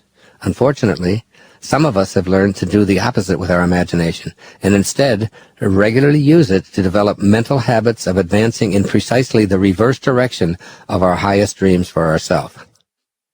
In the next chapter, I address in depth how to utilize the I Ams and live from your I Am God awareness, beginning with your imagination. Recall that I Am God doesn't refer to your body in any way. It refers to the birthless, deathless, changeless spirit that remains in all the changing forms your body takes every moment of your temporary life here on earth. It's important that you recognize a few of the imagination missteps that will block you from fulfilling your unique desires. Remember that your imagination is yours and yours alone. You have the inborn capacity to use it in any way that you choose. No one else is responsible for your imagination. Anything placed in your imagination and held there ultimately becomes your reality. Nikos Kazantzakis reinforces this idea by giving these words to his fanciful character Zorba in his book Zorba the Greek, who always lived his life to the fullest. Quote, "By believing passionately in something that does not yet exist, we create it. The non-existent is whatever we have not sufficiently desired." Unquote.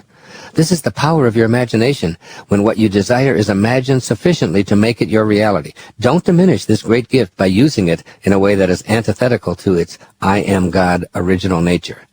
Perhaps the most common misuse of imagination is stressing what you don't want for yourself. This is the largest category of misusing imagination.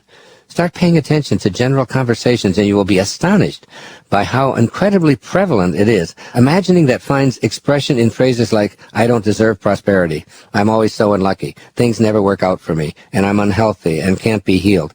These are the kinds of ideas that you may have entertained since you were a child. Highly functioning, self-actualizing people simply never imagine what it is that they don't wish to have as their reality. Begin noticing and being careful about keeping your imagination free of thoughts that you do not wish to materialize. Instead, initiate a practice of filling your creative thoughts to overflow with ideas and wishes that you fully intend to manifest. Honor your imaginings regardless of others seeing them as crazy or impossible. Recall the words of Kazantzakis and passionately, that is passionately, believe in that which is in your imagination and which does not yet exist on the physical plane. Here are some rules for a healthy imagination. Rule number 1.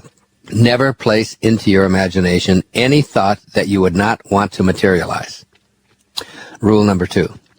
Rule number 2 is of equal importance. Never allow your imagination to be contaminated by ideas about how your life used to be. You need faith in your power to make the non-existent your reality. Just because you haven't experienced the magic of the non-existent appearing in your daily life is no reason to poison your imagination with the thoughts that got you where you are now or have been for most of your life. I can't help it, I've always been that way are statements indicating how you used your imagination in the past. These lead back to the ordinary level of awareness that I wrote about in the first chapter. Now you must be willing to change your concept of yourself, and you cannot do that by hanging on to those old ideas that once were your truths. Those truths have kept you from achieving the complete fulfillment of your dreams. Your imagination can undergo a complete overhaul. Replace the old ideas of, I've always been this way, it's my nature, it's the only thing I've ever known. Replace them with, I am God, I am capable, I am strong, I am wealthy, I am healthy, I am happy. Or use the words of Saint Germain, quote, I am the conquering presence. I command this I am presence to govern perfectly my mind, my home, my affairs, and my world, unquote. Use your imagination for the fulfillment of your God-realized and God-aligned wishes.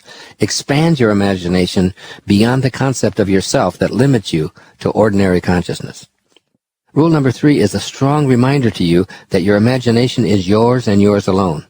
It is a vast, boundaryless realm within you that no one else has access to. No one can peer into your imagination and place things in there that they prefer for you, nor can they extract any ideas that are percolating in that grand imagination of yours.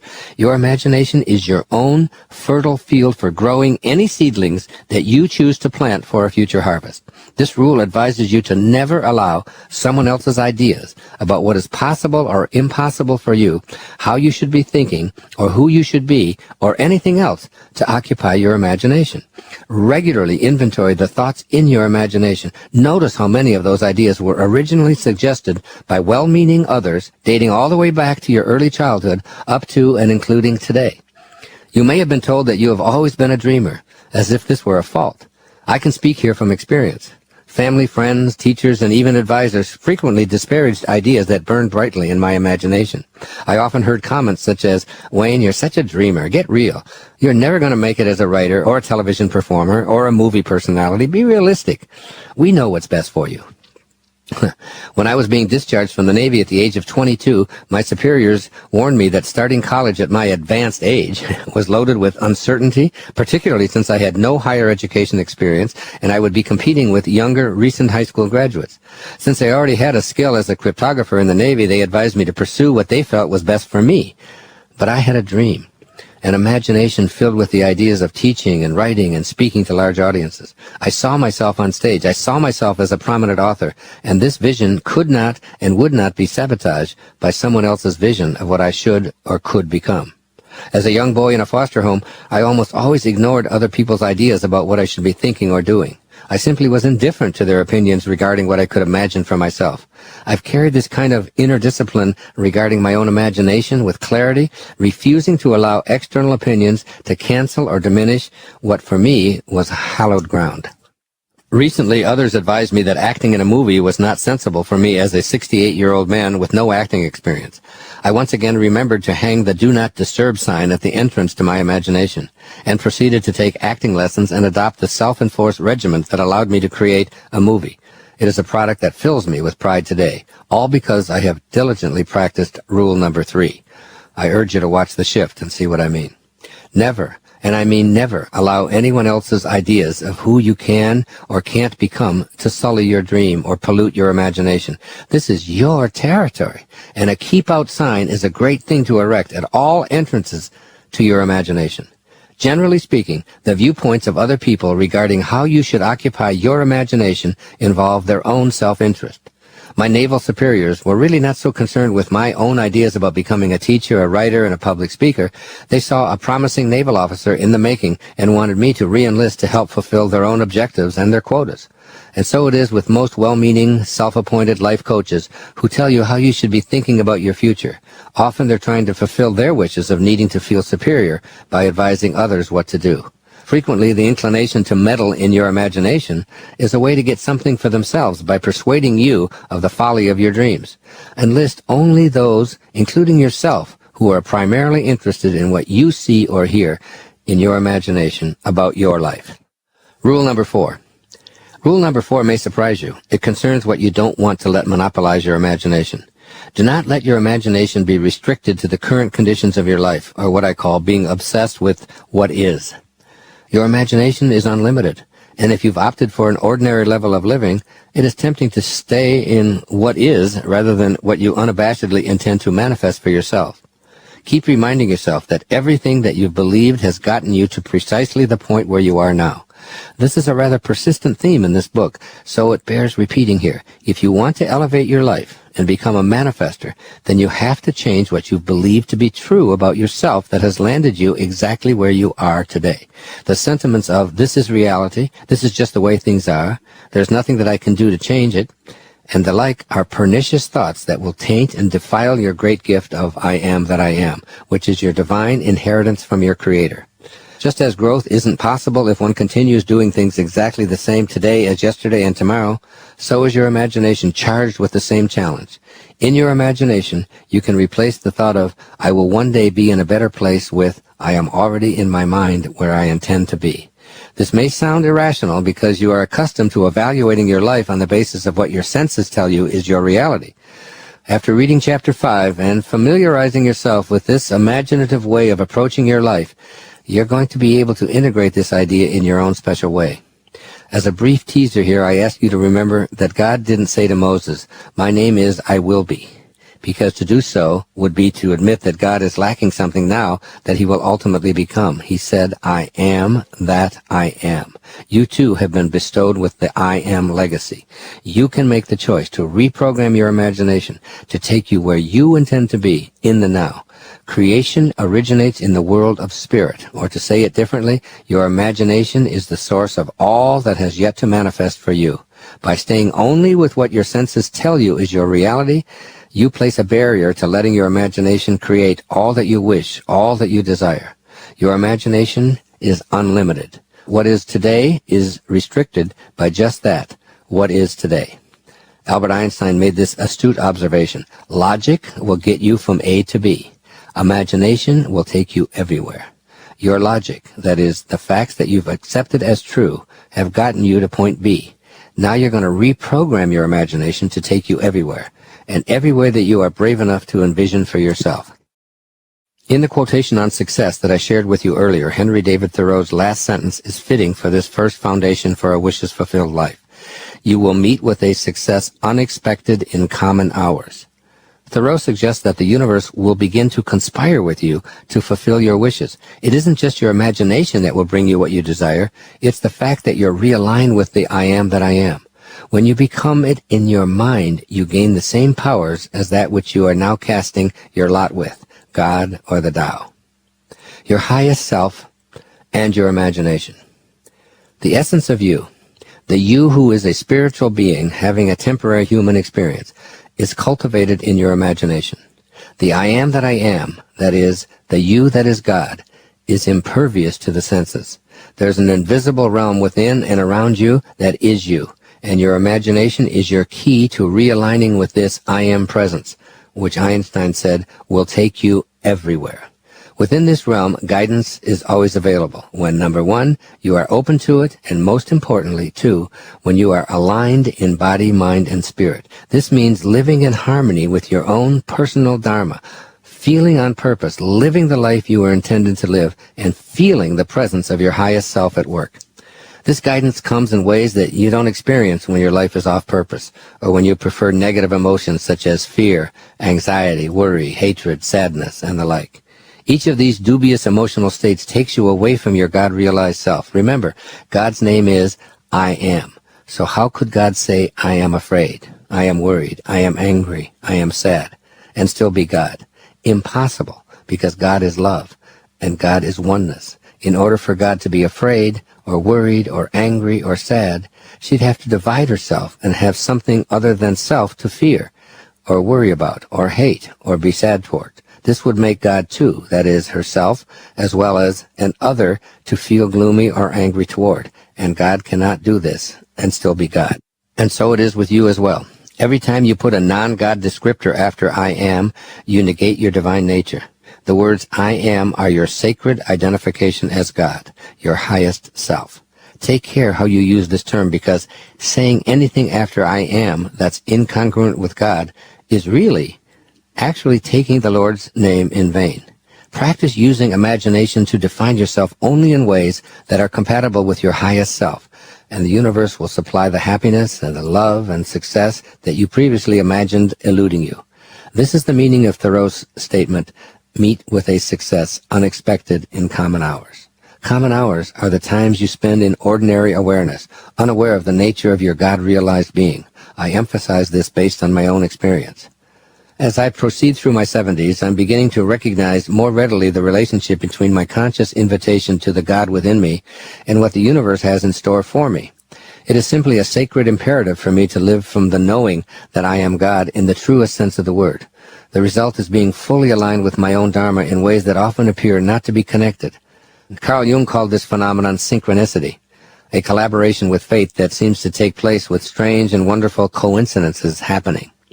There's a feeling of invisible beings taking the reins of my life in a profound way. I can feel them, and they make themselves known to me in a variety of ways that I once would have labeled far-fetched and impossible. The presence of beings, including those who have passed on, has become my reality. These angelic beings steer me in ways that keep me aligned with my Dharma and with my highest self. I feel I'm in a new state of awareness rather than being directed by unseen beings. Then I see how I'm being influenced while still acting from my own treasured free will. A recent example of this comes to mind. I was aware on my evening walk that I was taking a slightly different route as I turned in a different direction than was normal for me. After purchasing some food to take home, I chose to return home along a route I'd never taken before. On the way, I noticed a fountain and decided to stop for a few moments. Then as I walked along a path in total darkness, a man called out my name. Because I had done all of these new things, I was aligned with someone who recognized me even in total darkness. We chatted a bit, and I invited this man and his wife and their 2 small children into my home. Michael and Angela were on Maui to commemorate the death 9 years earlier of their 2.5-year-old daughter. We talked about their loss, and Angela said that she felt her first child's presence every day. She described it as a feeling of almost giddy joyfulness that permeated her daily life. Angela knew that her daughter's passing was a divine experience, and that her angelic daughter was with her family at all times and also attempting to teach Angela something that remained elusive but exciting to her. How many unplanned moves did I take in order for us to meet and share an evening discussing just what I was writing about today? Was I in charge, or was I being guided? Were Michael and Angela also being guided to that spot for this encounter to take place? I didn't feel as if I was being steered. What happened was that I was aware, just for a fleeting moment. I proceeded to let myself be guided without any sense of listening to extraterrestrial voices or anticipating something grand was going to show up. It was only later that I looked back and saw how all my non-routine moves were guidance of some kind that allowed that evening meeting to occur. What transpired in that meeting is what prompted me to tell this story, because it illustrates living from the place of allowing imagination to freely function. Something seems to kick in and generate circumstances to fulfill our wishes. During our evening together, I told Michael and Angela about my experience of an orb. an opaque kind of circular feature that appears unexpectedly in photographs, appearing on my left shoulder in a photo while I was giving a lecture. The woman who took the photograph, Linda Millick, had this tiny mark expanded, revealing a collection of what looked like human faces right there with me as I was delivering a speech on the I Am discourses. It turns out that Linda's only son had passed away some 18 years earlier, and he was communicating with her using I Am as his channeled calling. Linda has thousands of photos of orbs that she picks up on her camera. She feels her son's presence in orbs that appear majestically in a variety of forms. She is in the process of having her son help to reveal to her what these appearances mean. Linda took several photos of me on the island of St. Martin, and these megaphone-shaped orbs were visible on both my left hip and right side. The shapes are identical to those that appear in her photographs taken from her bedroom window in Michigan, where her son once lived. Linda has absolutely no doubt about the presence of these orbs. At the same time, she is in the process of learning what their presence means and how to best use this information in the fulfillment of a higher calling. This subject of orbs and their purpose is fascinating. I've just completed my first reading of a book by Dr. Klaus and Gundi Heinemann called Orbs, Their Mission and Messages of Hope, complete with 65 color photos of these rather mystical, invisible critters with convincing commentary and visual evidence to convert the skeptic. I have the photos of these orbs and their highly enlarged images in my home, and I've been astonished to discover how my feelings of not being alone in this new I Am journey are being verified not only with my increased awareness, but with photographic evidence as well, many of which I've included in this book. As Linda said to me when we reviewed her videos of the orbs, as well as a mountain of photographs containing orbs and her transmissions from her son, quote, she said, "It's like following these spiritual breadcrumbs. Suddenly all of the crazy things that are happening to you begin to make sense," unquote. I've never met anyone who was more totally convinced that she was receiving guidance from her loved ones on the other side, and that these orbs and their fascinating shapes and human faces have powerful messages of hope for all of us. During my, quote, chance, unquote, encounter with Michael and Angela, I felt compelled to tell them about my recent orb experience, particularly after Angela told me how profoundly she felt her daughter's presence, even though she had been dead for 9 years. I showed them the photos and told them how much of what was now showing up in my life was, to quote Thoreau again, unexpected in common hours. I learned that they had hundreds of photos with orbs that they had interpreted as their daughter's mysterious appearance showing up to teach us all something. Perhaps all of the things that aligned in order for me to meet this family occurred so that someone listening to this book would hear these words and consider the possibility of guidance being available from another realm and commit to using their imagination in a new way. That someone may be you. Let your imagination explore your invisible realm in a way that will allow this new energy to permeate your life. Move to a place within yourself where wishes fulfilled is a new way of being rather than just the title of a book. C. Norman Shealy, who's a medical doctor and a PhD, is a very distinguished professor and university president who has this to say concerning orbs. Quote, "When Anthony van Leeuwenhoek used the microscope to introduce us to bacteria and microorganisms, he opened another dimension. Now we are being introduced to yet another mysterious dimension, that of the orb. I expect that this new experience will yield an even more exciting world than did the microscope. Here you will find unequaled beauty and mystery," unquote. Unequaled beauty and mystery, indeed. And I'd add surreal evidence that intelligent guidance is sitting right there on your shoulder. Allow yourself to follow your dreams and encourage your imagination by having a mind that is open to everything and attached to nothing. You will discover the bewildering world of synchronicity blossoming before your eyes when your imagination encapsulates your intention to manifest for yourself and others. This is because you align with the powerful God force that created form from spirit.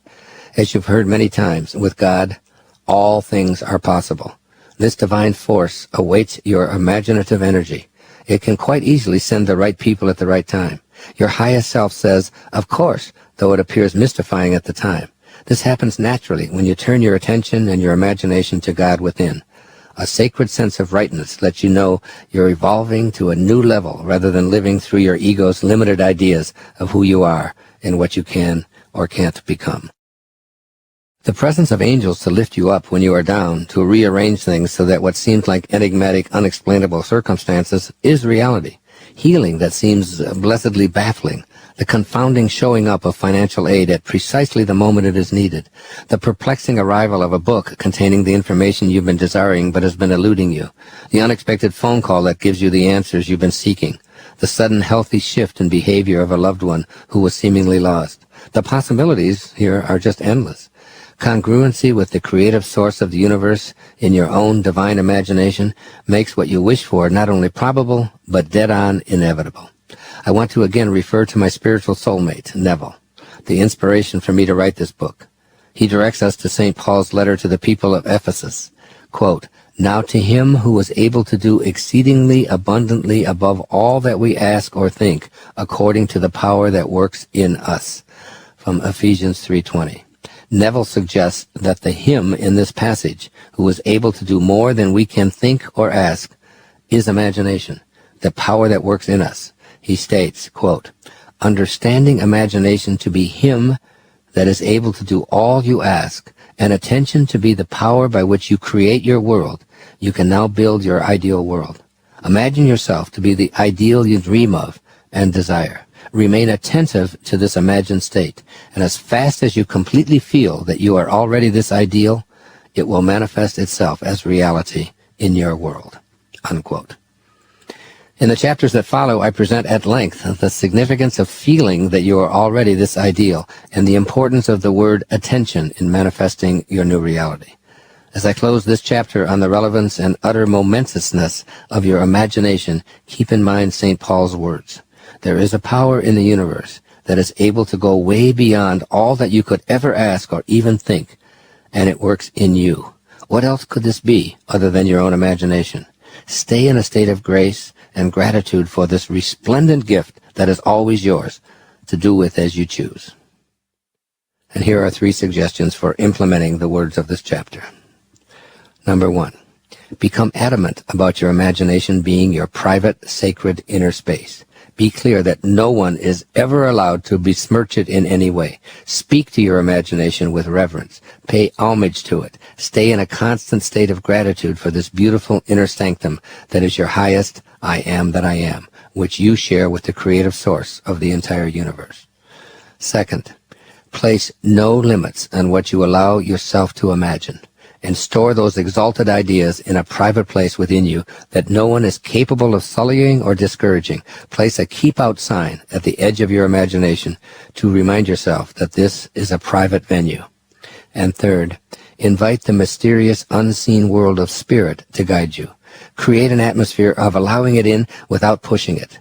Recall St. Paul's advice, quote, "That which is seen hath not come from that which doth appear," unquote. Funny language, perhaps for us in the 21st century, but nevertheless a powerful message to keep in your heart. It all comes from spirit, and your own imagination is that very spirit if you stay aligned with the unseen. Chapter 5, the second Wishes Fulfilled Foundation. Live from the end. You might find that this second foundation for a wishes-fulfilled life is the most troublesome and unconventional idea that you tackle. If you find that this is true for you, I encourage you to rustle up all the determination you are capable of.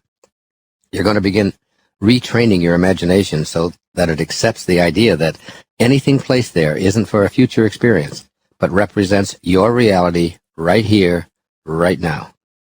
You are being asked to put your 5 senses into a lockbox so that they can't persuade you that you are ignoring what they perceive as reality.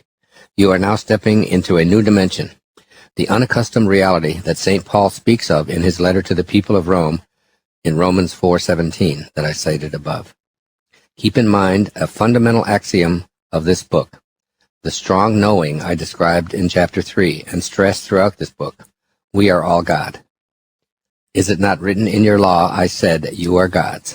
John 10:34, was the response of Jesus when he was about to be stoned. For a good work we do not stone you, but for blasphemy, and because you, being a man, make yourself God. That's John 10:33. I quote this to remind you that it is not me, not some crazy 21st century writer saying these words. They are directly out of the Scriptures. Now simply review the line St. Paul speaks in Romans 4:17. And calls those things which do not exist as though they did. This is how God works. Your imagination, when aligned with the highest principles of your highest self, is God at work. You can make your imagination a place where you absolutely call things as you insist that they may be. even though they may not have yet appeared in the third dimension as reported by your five senses. This is where you must learn to trust, think, and live from, rather than in anticipation of. Hence the title of this chapter, Live from the End. Here is something that I wrote about the writing of the book, Wishes Fulfilled, that this recording is based upon. As I sit here writing, there's a book with a beautiful jacket taped around it. The jacket is exactly the same as the cover of the book, now titled Wishes Fulfilled. I'm only 1/3 of the way through the actual writing of the book, yet I see the completed book every day when I approach my sacred writing space. This is a practice I've maintained for many, many years. As I'm in the process of writing, I actually see the finished book every day, both in my imagination and in its symbolic representation. My imagination is where my thoughts are the thoughts of God, and thus I am God creating what I know is already present. I am calling that which does not exist as though it did. Knowing and feeling this means nothing can dissuade me from this creative force in my imagination. There's no fear about completing some awesome undertaking of writing a book. It's already complete in my mind. I simply allow the energy to flow into me, through my heart and onto the pages. I recently made the following observation concerning the topic, Are You a Writer?, on my website. Quote, stop judging and get out of your own way. I always tell audiences, when I talk about writing, writing isn't something I do. Writing is something that I am. I am writing.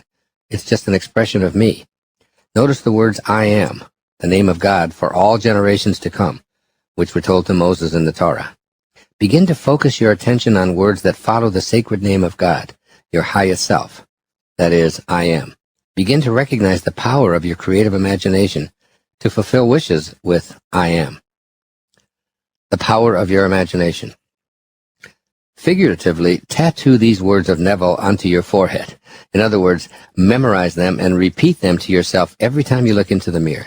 Quote, disregard appearances, conditions, in fact, all evidence of your senses that deny the fulfillment of your desire. Rest in the assumption that you are already what you want to be. For in that determined assumption, you and your infinite being are merged in creative unity. And with your infinite being, that is God, all things are possible. God never fails. Unquote. Your concept of yourself is being replaced by a new concept of yourself. A new self-concept begins with you placing it in your imagination and living from this new perspective. You can count on your five senses to attempt to convince you that you should pay homage only to them and treat your imagination as unimportant and illusory. But that doesn't mean that you have to allow them to usurp your new concept of yourself. Right now, in this moment, you can practice this. Say aloud or to yourself, by placing new I ams into my imagination, my future dream is a present fact. Repeat the statement a few times. Can you feel your ego resisting? Which of your five senses is most adamantly annoyed? Notice and repeat. This new concept of yourself as God, or at least as a spark of God, asks you to think like God, who calls those things which do not exist as though they did. Here you are creating an ideal of what you want to be and assuming that you already are that person. This is what Neville calls the law of assumption, and he states emphatically, if this assumption is persisted in until it becomes your dominant feeling, the attainment of your ideal is inevitable. Remind yourself that your imagination is yours to use as you decide, and that everything you wish to manifest into your physical world must first be placed firmly in your imagination in order to grow. Again, let Neville's words guide you. Quote, therefore, to incarnate a new and greater value of yourself, you must assume that you already are what you want to be and then live by faith in this assumption, which is not yet incarnated in the body of your life, in confidence that this new value or state of consciousness will become incarnated through your absolute fidelity to the assumption that you are that which you desire to be. This is a total transformation of your entire being. Within your imagination, you can conceive thoughts of what you want as already here, prior to their birth in form in the sensory world. This means that your thoughts aren't along the lines of, I will be, I hope it works out, I'm praying for good results. Instead, you say to yourself, I am, acknowledging the I am presence as God dwelling in me. Then your mind as that I am presence will become the dominant creative feature in your life. This generative force will gently assert its authentic creativity and power as you conceive it, and in the process replace a dependency on your physical and intellectual abilities. Your renewed reality does not rely exclusively on those five senses that keep you attached to the false beliefs that you are your body or its possessions, achievements, and its reputation.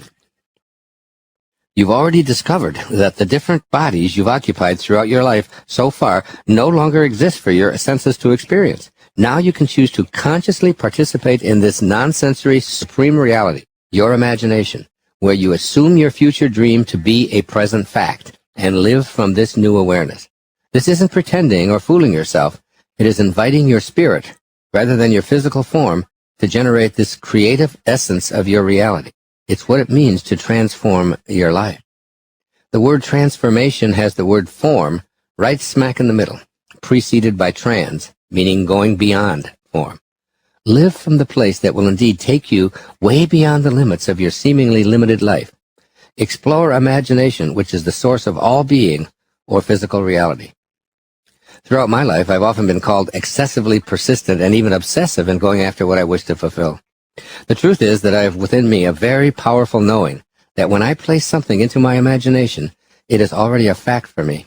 I just don't seem to have the capacity to erase from my mind what it is that is already my reality. For instance, earlier in my life, when I applied to a doctoral program, I already saw myself with a doctorate, although I hadn't even taken one course toward the degree. When I was told that 9 out of 10 doctoral students do not receive their degree because they can't complete the vigorous requirements of writing a dissertation, I knew that this did not apply to me because I was already a doctor in my imagination. I persistently acted as if my dream were a present fact. I've had the same kind of thinking from the end in every phase of my professional career. As a young boy, I saw myself on television shows and vehemently held this inner picture in my imagination, ignoring a lot of naysayers. And these imaginings ultimately were taken from my mind where they were real to the material world where my senses finally caught up and confirmed them as truth. The facts are, for me, that a picture in my imagination is already my reality. I live from this perspective and nothing can dissuade me from this stance because I'm not hoping to get someplace else. I'm already there. I just don't know how to erase what I am living in my imagination.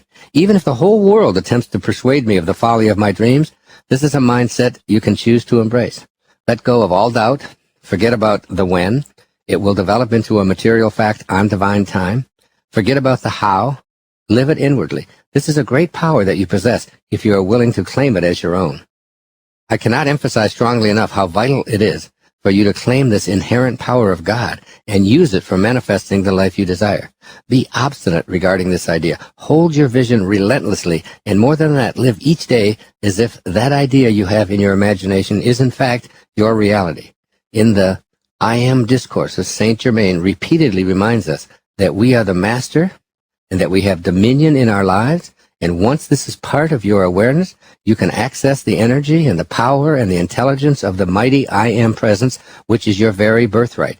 This I Am presence is always with you. Moving from I am not to I am. Throughout life, you've been through a conditioning process that's created a mindset overflowing with I am nots. As a school child with a less than satisfactory grade on your report card, you thought to yourself, I am not smart. You place anywhere other than number 1 and say, I am not talented.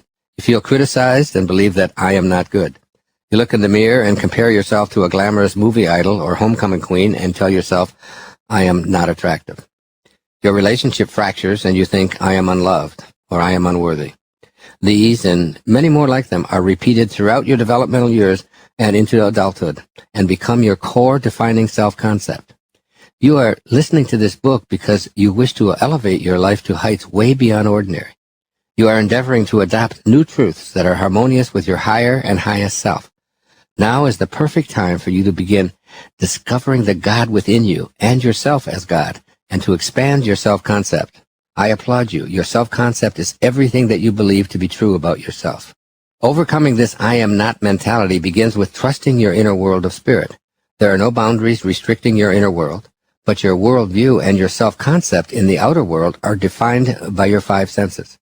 The outer world is always changing, which by our previous definition means it is not real. This awareness could lead to you experiencing a majestic wake-up call right here, right now. How does it feel to realize that most of what you believe about yourself and your limitations is based on an illusion? A well-intentioned illusion handed to you by people in bodies that no longer exist in a time that has passed. Much of your self-concept is a fiction based on beliefs that are untrue and contain no veracity when you were first exposed to them. This is exquisitely detailed by Anita Moorjani, who had a near-death experience, an NDE, that challenged all of her previous self-concepts about who and what she was. Her story illustrates that there's another dimension where you can become one with God and create miracles in your everyday life. Anita had Hodgkin's lymphoma throughout her body. Her organs were shutting down, and she was told that she had less than 36 hours to live. On the website for the Near-Death Experience Research Foundation, she relates that I actually crossed over to another dimension where I was engulfed in a total feeling of love. I also experienced extreme clarity of why I had this cancer, why I had come into this life in the first place, and what role everyone in my family played in my life in the grand scheme of things, and generally, how life works. While in her NDE state, Anita was shown that everything going on in our lives is dependent on this energy around us, created by us. Nothing is solid. We are the creators of our surroundings and life conditions depending on how we use this energy. Our physical bodies become sick because of the energetic level at which we live. As Anita reported, I realized that if I went back, it would be with a very healthy energy. Then the physical body would catch up to the energetic conditions very quickly and permanently. I was given the understanding that this applies to anything, not just diseases. Anita was given the opportunity to return to her cancer-ravaged body. Astoundingly, 4 days after her NDE, her body showed almost no signs of cancer. Essentially, this woman discovered the I Am God lessons of this book, as well as the great message of Jesus that I've detailed in the previous chapters. I made contact with Anita, and I encouraged her to write her own book and share her remarkable story with the world. Her book, titled Dying to Be Me, is an incredibly inspiring and compelling account of her experience. Anita's physical body, with billions of cancer cells, went from being at death's door to being cancer-free following her near-death experience. She has so much to share with us, and I am proud to have written the foreword to her new book. Anita realized that the seemingly solid world that our senses offer us is really an illusion. She changed the outcome of test results and concluded that we can change anything by changing our energy that we create with our thoughts. For her, this included a reality called cancer because a shift in consciousness actually made it disappear. Quote, she says, "From what I saw, it looked like we are energy first, and physical is only a result of expressing our energy," she says. And then she says further, "And we can change our physical reality if we change our energy." Unquote. This is what your declaration of I am God can be for you. God is not physical. It is energy. And this divine energy is not like the material world energy that your senses report to you. Anita reported that she experienced a profound awareness that everything and everyone are interconnected. There is no separation. All she had to do to heal her physical body was to merge into God consciousness and be perfect love. Quoting her, she says, "I felt one with everything. I felt a connection with every living thing, and it felt like the whole universe is within me." Unquote. She reports that time and space felt very different in that dimension. She's quoted as saying, "It doesn't feel linear like it really does here. It felt like everything was happening simultaneously." Unquote. Anita came to find that even past lives are not past. The words that best describe them are parallel lives, because there is no time and no separation. That idea is something that our senses find next to impossible to comprehend because we think linear, cause and effect, before and after. For Anita, there was only love, and it was an all-consuming love that she described as constructing the entire world. She says, "I was also flooded in an all-encompassing, unconditional, loving energy. This universal energy is there for us no matter who or what we are. I felt amazingly powerful and magnificent." The world that Anita experienced while in her NDE is also your world. It requires making a shift to the true understanding of what the words I am signify to you. Live from the perspective that all things are possible, planted firmly in the depths of your imagination. The more you believe in your own divine nature, the more it starts to become real for you. Anita's almost instantaneous healing from an imminent death prognosis taught her that our highest self is unconditional love, no separation, no time, no judgment. As she puts it, quote, whatever you believe, you will find that you are correct, unquote. Just think of the importance of living from this perspective now, rather than hoping it will become your reality sometime in the future or after your body dies. Living from the I am God awareness necessitates knowing that you are one with transcendent unconditional love. This awareness attracts to your life everything that confirms this belief about yourself. Here you are ignoring what your senses preach to you, and after the words I am, you are placing the word magnificent. To quote Anita, as she explains what she learned from this amazing near-death experience, quote, when you realize your own magnificence, you will only attract magnificence into your life. And if you believe in things like attracts like, then the absolute best way to attract what's best for you is to love yourself to the point where you are filled with love and will only attract to your life everything that confirms this belief about yourself. It's actually very simple, really, unquote. Anita entered the realm of God realization and lived from there while in her NDE. Yet she also returned to a healthy body after her organs had shut down and the prognosis was imminent death. She is love rather than loving. Being love requires no action. It is simply loving yourself and your magnificence so totally that it overflows to all others. Remember these words that Jesus spoke, quote, God is love, and he who abides in love abides in God, and God in him, unquote. Your I am for this is simply I am love. Live from this awareness rather than the expectation that someday you'll arrive there. You will then capture the quintessence of this second wishes fulfilled foundation.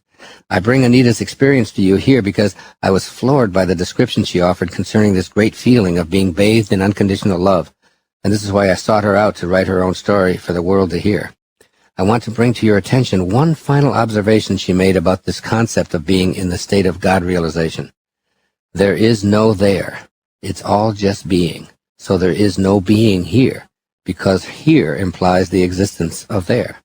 As Anita writes, quote, when we pursue externally, we seem to see the world as being competitive and limited, and we use external measures to judge our achievements. To me, herein lies the illusion.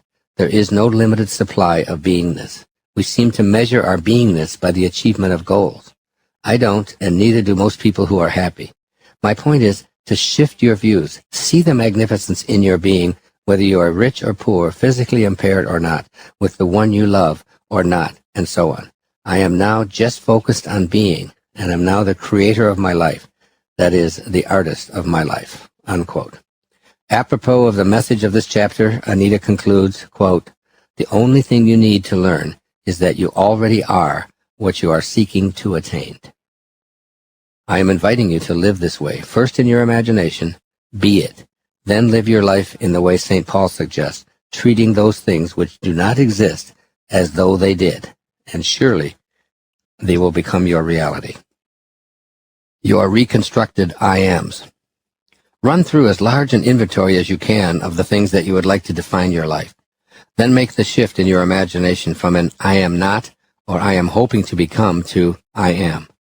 You want what follows I am to be congruent with your highest self, which is God. Beginning with your inner dialogue, simply change the words that define your concept of yourself. Don't discuss what you're doing, because involving others in your I ams invites their ego to assert its self-importance. Redefine your self-concept by choosing the words that you opt to place into your imagination. Try this rewording of your inner world as a beginning step to accessing the assistance of your higher self and fulfilling your desires. In the book of Joel, in the scriptures, the Lord's advice is in harmony with what I'm saying here in this chapter. Quote, let the weak say, I am strong. Joel 3:10. It is truly as simple as these 7 words from the Bible advise. If you say, I am weak, you defile the name of God, that is your highest self. How is it possible for the creative source of the universe, the source energy responsible for creating worlds, to say, I am weak?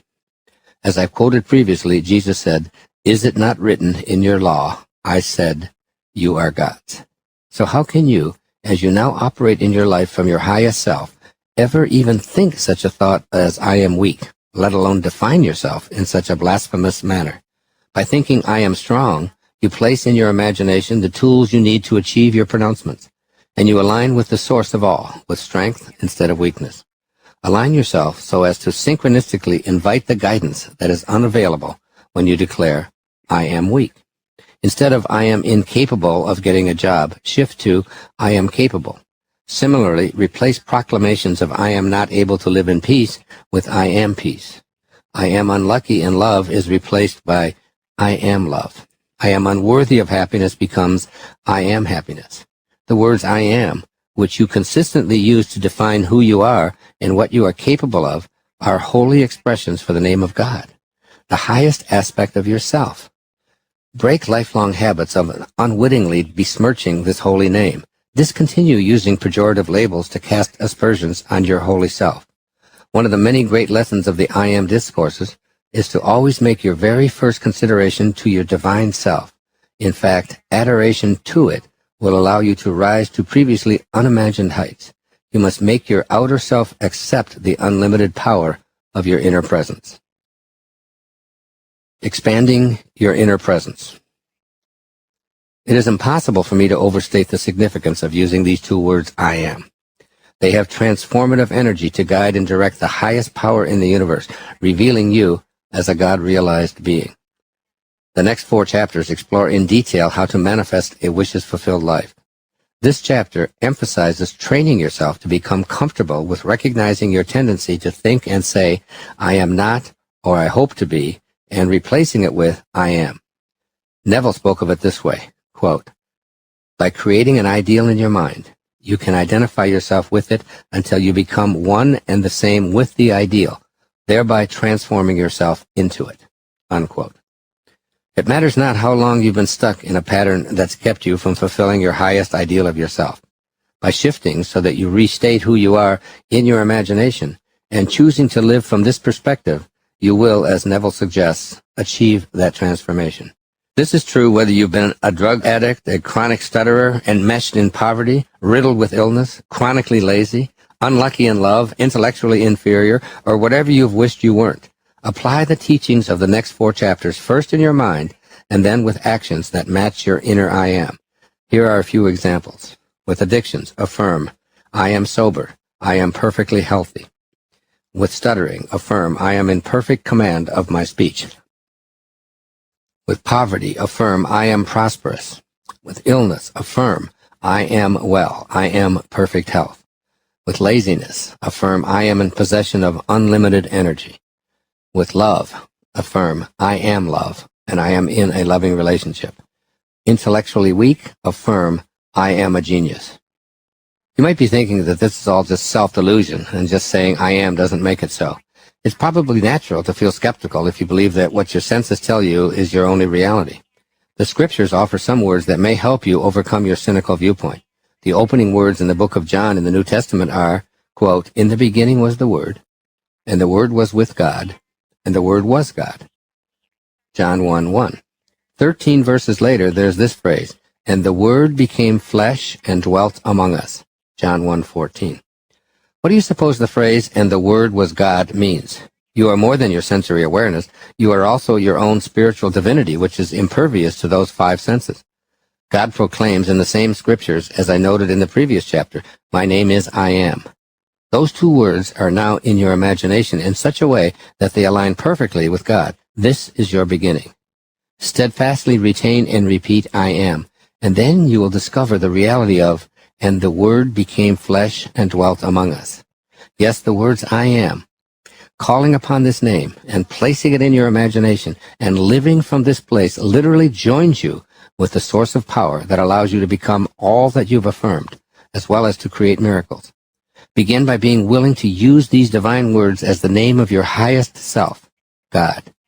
That is the inauguration of the you that will live a wishes-fulfilled life, as long as those wishes are in alignment with the source of being, which is love. Love for yourself and your magnificence. Love for all of God's creations. You will observe with joyous bewilderment as the words I am become flesh and dwell in your life as a hardened fact. And here are 3 suggestions to implement the ideas of this chapter. First, commit yourself to your own magnificence. Every time you look into a mirror, Remind yourself that what stares back at you is not an ever-changing body, but an invisibleness that is truly your highest self. Affirm, I am love, I am God, I am worthy, I am infinite, silently and even out loud. Do this frequently so that it eventually becomes your inner mantra. This is not an ego exercise. It's an awakening to the incredible miracle that you are. This will help you abandon old patterns you've carried that have sullied your personal relationship to this universe and all of the inherent beauty and perfection it beholds. Secondly, fearlessly place I ams into your imagination. Recognize that previously your false self, your ego, would never have allowed this expansion of your awareness. Ignore three-dimensional evidence that has defined your existence up until now. Enter into a higher fourth dimension that allows for the primary teachings of Jesus the Christ. Quote, with God, all things are possible, unquote. Your imagination is yours. You are free to place anything in there at your discretion. I am talented, I am heroic, I am ecstatically happy, I am wealthy beyond words, I am content, I am God. Be fearless and let those ideals be your reality. And thirdly, take this advice from the I am discourses. Decide what you want to do or become, and then, ignoring any and all interference, repeatedly say, quote, I am the presence doing it, unquote. Treat this as your calling to love and adore your own mighty I am presence, so that it always anchors and fortifies you. Every time you use the words I am with anything, you are also calling in the divine power to do whatever you are proclaiming. Implement these three suggestions and enter a dimension where there isn't a shred of doubt about your divinity and power. Chapter 6. The Third Wishes Fulfilled Foundation. Feeling it. And here's the display quote from Neville. That which you feel yourself to be, you are, and you are given that which you are. So assume the feeling that would be yours were you already in possession of your wish, and your wish must be realized. So live in the feeling of being the one you want to be, and that you shall be. Unquote. I have a quotation on the wall near my bed that's made from a recording Neville made in 1944, which reads, make your future dream a present fact by assuming the feeling of the wish fulfilled. This is what I read and practice each night before I go to sleep. These are the words that eventually prompted me to write this book and make this recording. They capture the essential message not only of this chapter, but of this entire book. There is so much wisdom in the idea of assuming the feeling of the wish fulfilled. Until this point, I've been explaining the importance of thoughts, thinking, self-concepts, and imagination. These are all invisible formulations that you enact. Your imagination and your concept of yourself are formless thoughts that you can change. Recreate your thoughts, making your imagination your own private inner territory, and ultimately, you will act based on how you've used this amazing power that you possess. Furthermore, allowing your highest self to rule, thinking like God thinks, means all things are possible. Neville's books and lectures reveal something that makes his statement at the beginning of this chapter applicable to anyone seriously intent on mastering the art of manifestation. That's something that Neville stresses throughout all of his work is the importance of feeling. So live, he says, in the feeling of being the one you want to be, and that you shall be. This chapter invites you to realize the enormous implications this statement has for you. Become aware of the importance of feelings and their crucial role in advancing you from someone who merely has wishes to experiencing your wishes in your present life. So many people remain unaware of the importance of feeling that it's almost as if it were a secret ingredient to creating a wishes-fulfilled life. The creative process begins with an idea, which the earlier chapters explored, including how to change your ideas about yourself and all that you are capable of achieving. To summarize, the cycle of the creative process is first a thought, then a feeling, then a hardening into a physical object, or ultimately a new volitional act. The role of feelings in your manifesting. To put it as plain and as simple as I know how to make it, no assumption of the feeling of the wish fulfilled, no fulfillment of your wishes. In other words, it is absolutely imperative to learn how to assume in your imagination the feeling of already having and being what you desire. Your thoughts are without form.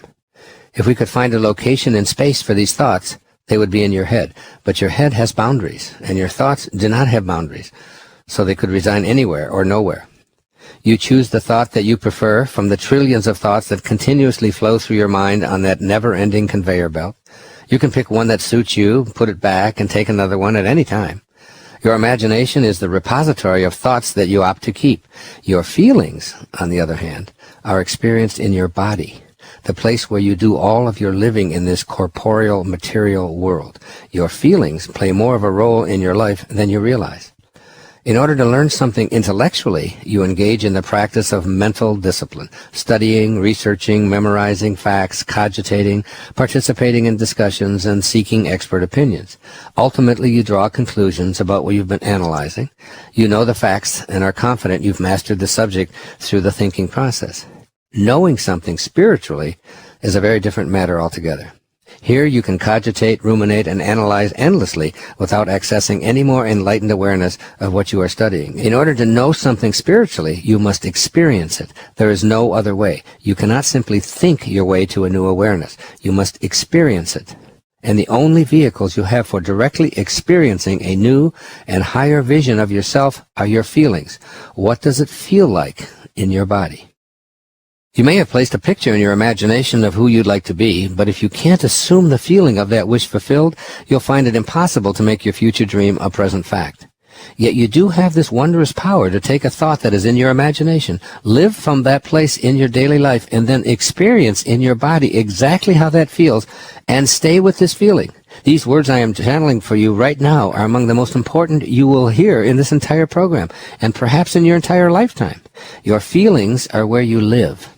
If you've been able to assume the feeling within your heart and genuinely feel the love that this activity brings to you, you will, as Neville states, be in a place where your wish must be realized. Such is the power of your feelings. Years ago, while teaching at several major universities, I'd ask graduate students this question: what do you respond to first, what you know or how you feel?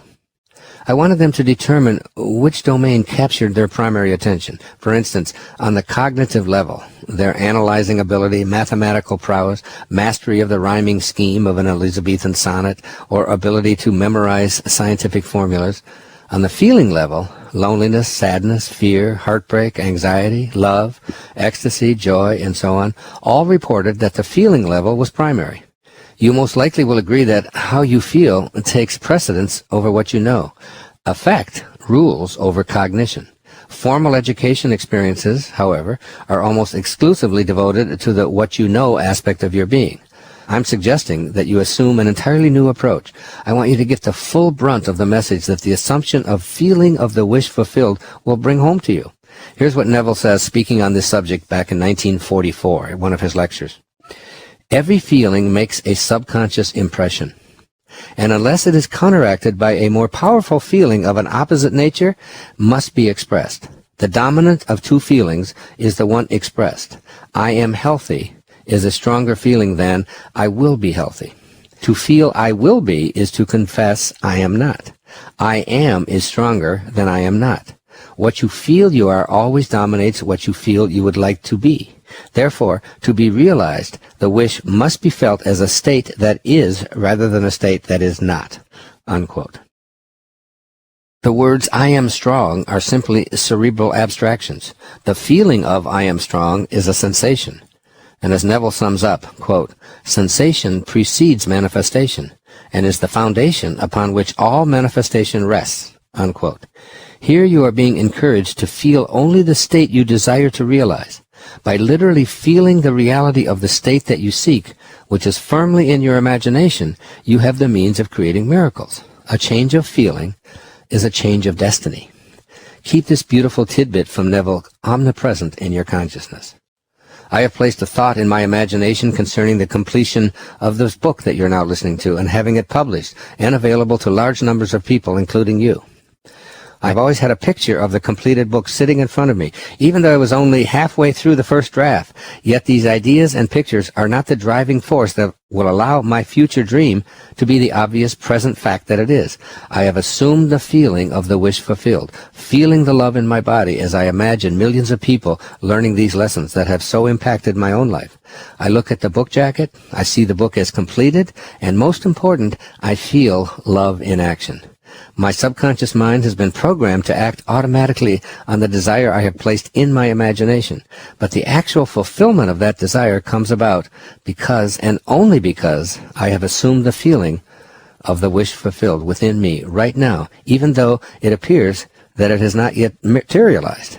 To impress my subconscious mind with this desirable, loving state I am currently experiencing, I assume the feeling that would have been mine had I already realized my wish. This is really an exercise in discovering just how powerful a role our feeling state sensations play in the process of mastering the art of manifestation. You are not engaging in an intellectual exercise. You are learning about your divine spiritual nature and how God works as you. You can look at anything that you have declared in your imagination as I am and access the feeling of love in every cell of your body. You will in time impress your subconscious mind with all that it needs in order to match your desires with your reality. Your conscious mind is private and it is always personal. It is the aspect of you that makes decisions, chooses this or that, and remains aware of what you do and how your decisions impact your volitional activities. As a young boy, I learned how to ice skate by becoming conscious of every step along the way to be able to move and balance myself on a blade less than a centimeter across while on a surface of slick ice. My conscious mind kept correcting me, telling me to hold my arms out for balance, bend my knees in a certain way, turn the blades on my feet to the side to come to a halt, and so on. After spending time using my conscious mind to inform and direct my body to keep from falling, I became an accomplished hockey player and practically lived on the ice throughout my teenage years. That was my conscious mind at work. Now fast forward 40 years, and here I am staying at a home with a frozen solid pond in the back acre during a cold winter in Massachusetts. I purchased a pair of ice skates, laced them up, and even though it has been almost 4 decades since I've been on the ice, off I go, skating as if I'd been doing so every day. All of the moves were there. I skated backward in circles and had the time of my life. The body I occupied didn't have one single cell remaining from the time when my conscious mind taught my subconscious mind how to skate all those decades earlier. In this example, my subconscious mind took over and allowed me to have an exhilarating day on the ice. I'm sure you can recall times when your conscious mind generated ideas and impressed those ideas on your subconscious mind. This is how you learn to drive a car, to do yoga exercises, or to cook a souffle, and everything else that requires a multitude of complex maneuvers to do without the aid of your conscious mind. Your mind receives these ideas and ultimately gives form and expression to them. You have thoughts about trying something and then proceed to consciously practice, and you may not even realize that you are implementing the know-how in your subconscious mind. Your conscious mind is responsible for only 4 or 5% of all of your actions, including what you manifest. Your subconscious mind, on autopilot once it has been imprinted by your conscious mind with its thoughts and ideas, runs the show that is called your life.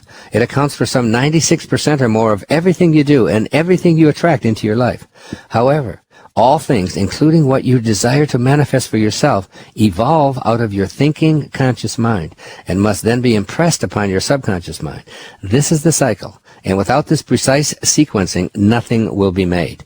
Your feelings are deeply involved in this sequence. The role of your feelings in fulfilling your wishes. Here's an observation from Neville regarding the importance of assuming the feeling of the wish fulfilled. Quote, "Ideas are impressed on the subconscious through the medium of feeling. No idea can be impressed on the subconscious mind until it is felt. But once felt, be it good, bad, or indifferent, it must be expressed. Feeling is the one and only medium through which ideas are conveyed to the subconscious." Unquote.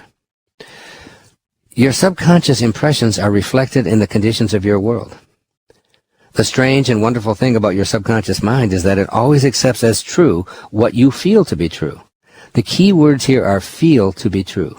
Your feelings allow your subconscious mind to spring into action. Earlier in this chapter, I described intellectual understanding as tossing ideas around in your mind and then drawing a conclusion. Spiritual understanding differs in that it requires experiencing it. The way to understand something spiritually is through experiencing it. Your feelings are the tools you have for experiencing your subconscious mind and making it your material world reality.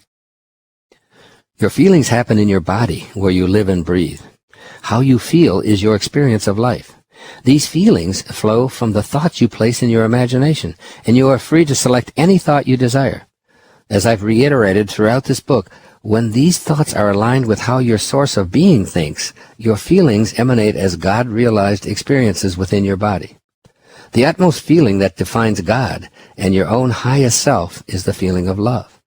God is love, and he who abides in love abides in God, and God in him. Because your feelings, especially the feeling of love, are impressed on your subconscious mind, which is responsible for virtually everything that you do, experience, and manifest in your life, your mission is to get to that place of assuming the feeling of the wish fulfilled, even if the wish has yet to materialize in your physical reality.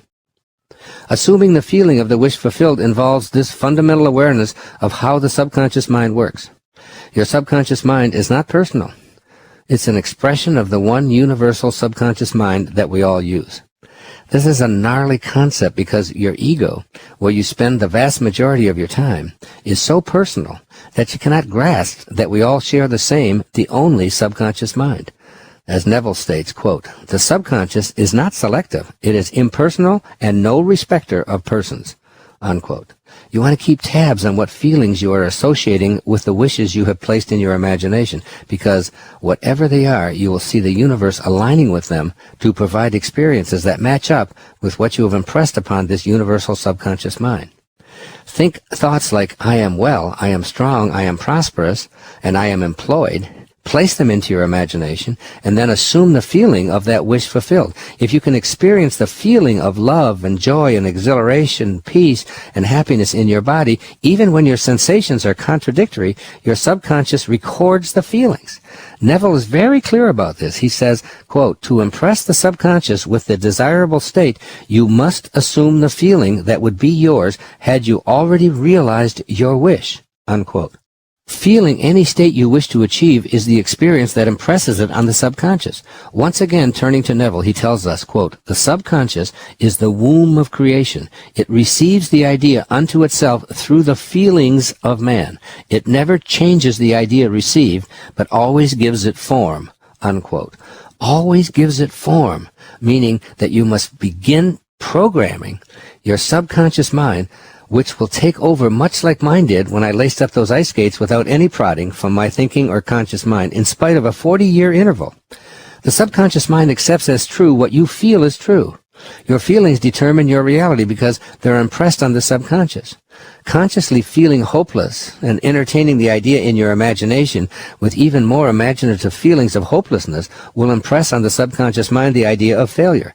Consequently, you will be offered experiences by the one universal subconscious mind that will match what you felt is true. Remember, the subconscious mind is impersonal and non-selective. It cannot make a distinction between what you feel as a result of your daily life experiences and what you feel as a result of what you have placed into your imagination as a future desire.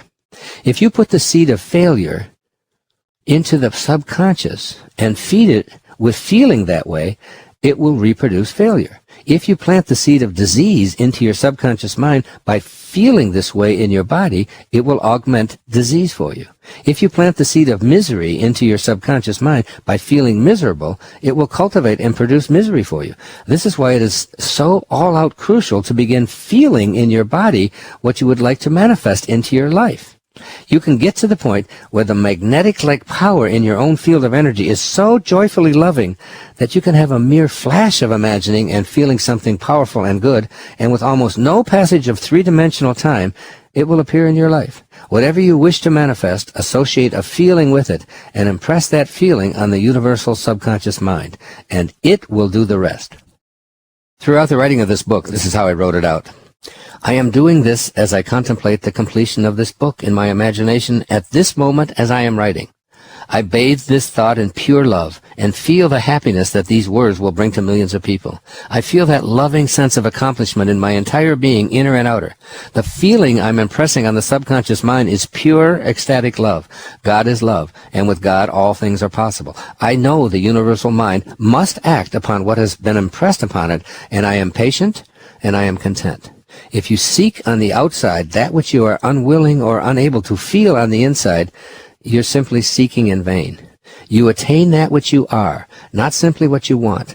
Assume the feeling of the wish fulfilled, and because you are experiencing it, that is what will manifest for you. The subconscious mind creates exactly what you believe in and can feel in your body. Choosing to feel good. It is reported that Swami Muktananda asked each visitor entering his ashram if he knew the difference between feeling good and feeling God. If the devotee shook his head indicating he did not know, Muktananda would form a circle with his forefinger and thumb indicating 0, meaning there is 0 difference between the two. God and good are one. Quote, "In the beginning God created the heavens and the earth." Genesis 1:1. 30 lines later, it is written in the Torah, quote, "Then God saw everything that he had made, and indeed it was very good." Genesis 1:31. God and all that he created is good. When you choose to feel good, you are choosing to feel what I described earlier as your highest self, the oneness that is called both good and God. Commit to making this your reality by repeating your intention to feel God realized. Say to yourself, "I intend to feel good," or as a synonym for God, "I intend to feel love." Don't dwell on your troubles and difficulties or illnesses. The subconscious mind, by its very non-selective nature, accepts all your feelings associated with troubles at your request, and worst of all, proceeds to make them your experience in the world of your material reality. On the other hand, feeling love associated with what you have placed in your imagination triggers the subconscious mind to produce experiences that reflect its own divine nature. Feel the feeling of love in your body directed at what you place in your imagination as an idea, and then you activate the subconscious mind. The moment it receives a feeling impression, it takes action on working out the ways of its expression. I have been doing precisely this since I had a diagnosis of leukemia some 2 years ago. I place into my imagination an I am that says, "I am strong, I am perfect health." This is my imagination, and I can place any conscious thoughts in there that I choose, regardless of what my 5 senses might be saying to me. I live from this awareness of I am strong, I am perfect health. I talk to my body and remind it that I refuse to dwell on any I am weak, I am sick images. The most important thing I do is choosing to feel good, regardless of what the numbers on any medical screen might say. I meditate on I am strong, I am perfect health, and I infuse my entire being, inner and outer, with a feeling of love and gratitude for this moment, this day, this body that has housed my invisible soul for these 71 plus years, and I assume the feeling of the wish fulfilled. I have no thoughts of impending doom, only thoughts of love for this miracle that I am. I treat my leukemia diagnosis as healing information being given to me rather than as a disease. Can you imagine that God would build us in such a way that our cells would actually go to war with one another? War isn't even a concept that God is capable of implementing. War is a human concept, one that man has applied to his theories of how our body functions. What if all of these disease-model war theories are just as wrong in regard to our physical body as they are in resolving conflicts between people? What if what we call illness or disease is not that at all? What if we stopped looking at our health through scientific medical theories and really looked at what our body is doing and how it heals itself? There are biological laws that your body abides by, and often what is labeled disease is actually your body's natural healing reflex. Perhaps it's a false belief that feeling unwell or having an abnormal blood count means you must fix it as quickly as possible. Must you search out a pill to fix everything? If you cut yourself, your body knows what to do. It forms a scab on its own. The presence of a scab doesn't indicate that your body is out of balance and requires medical intervention. There's swelling, inflammation, and yes, some pain, but that isn't disease unless it becomes excessive. This way of recognizing your body's healing intelligence instead of treating it as a disease is equally true for psychological and emotional incidents. Unexpected psychological events, such as the breakup of a marriage, a financial crisis, or the death of a loved one, create reactions in the brain that trigger physical responses in the body that are designed to assist the body in dealing with the conflict. The body continues to assist until the conflict is resolved, and then it goes into a healing phase to get back to its natural state of well-being. During this healing phase, the body may utilize swelling, inflammation, fatigue, and an elevated white blood cell count as part of the healing process. Leukemia, for instance, can actually be the healing phase of a severe psychological series of traumatizing events. This healing phase for leukemia first involves the expansion of blood vessels, lymph vessels, and a rise in leukocytes or leukoblasts. Eventually, as the brain receives the healing message, blood cells of a good quality are produced, platelet counts return to normal, and energy levels rise. As I view it, my job is to heal any and all relationship conflicts and to feel completely valued while eliminating and resolving any long-held conflicts and beliefs about myself. In other words, to feel good, that is, to feel God, and to offer unconditional love to everyone, including those who may have played a major role in any and all conflict dramas that once defined my life. This is how I deal with a diagnosis of leukemia. I choose to feel good, to feel God, to trust my body, to use its inherent wisdom for healing, and to treat the diagnostic numbers and medical lab reports as what I'm supposed to be experiencing. I go by how I feel, and the truth is, I am well, I am strong, and yes, I am God. I treat my body well, I eat healthful and high-protein foods, I rest, I exercise, do yoga, and know that everything is in divine hands and in divine order. I view illness not as a failure on my part, but as the wonderful healing that it truly is, and I don't need pills or radiation or invasive procedures. The fact is that I feel good, and I am resolving any and all conflicts with massive doses of love, that is God. This is what I choose to imprint on my subconscious mind, and the subconscious mind accepts as true that which I feel is true. Creation is the result of subconscious impressions, and by my feelings, I determine creation. Impacting your subconscious mind.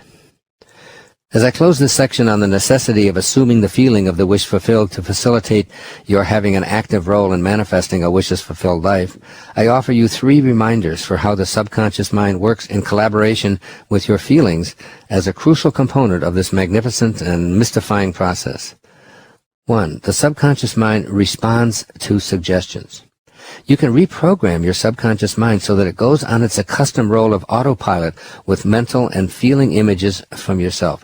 Talk to this automatically receptive component of yourself, telling it that you are unlimited and that you believe all things are possible. Fill it with images of you being all that you dare to become.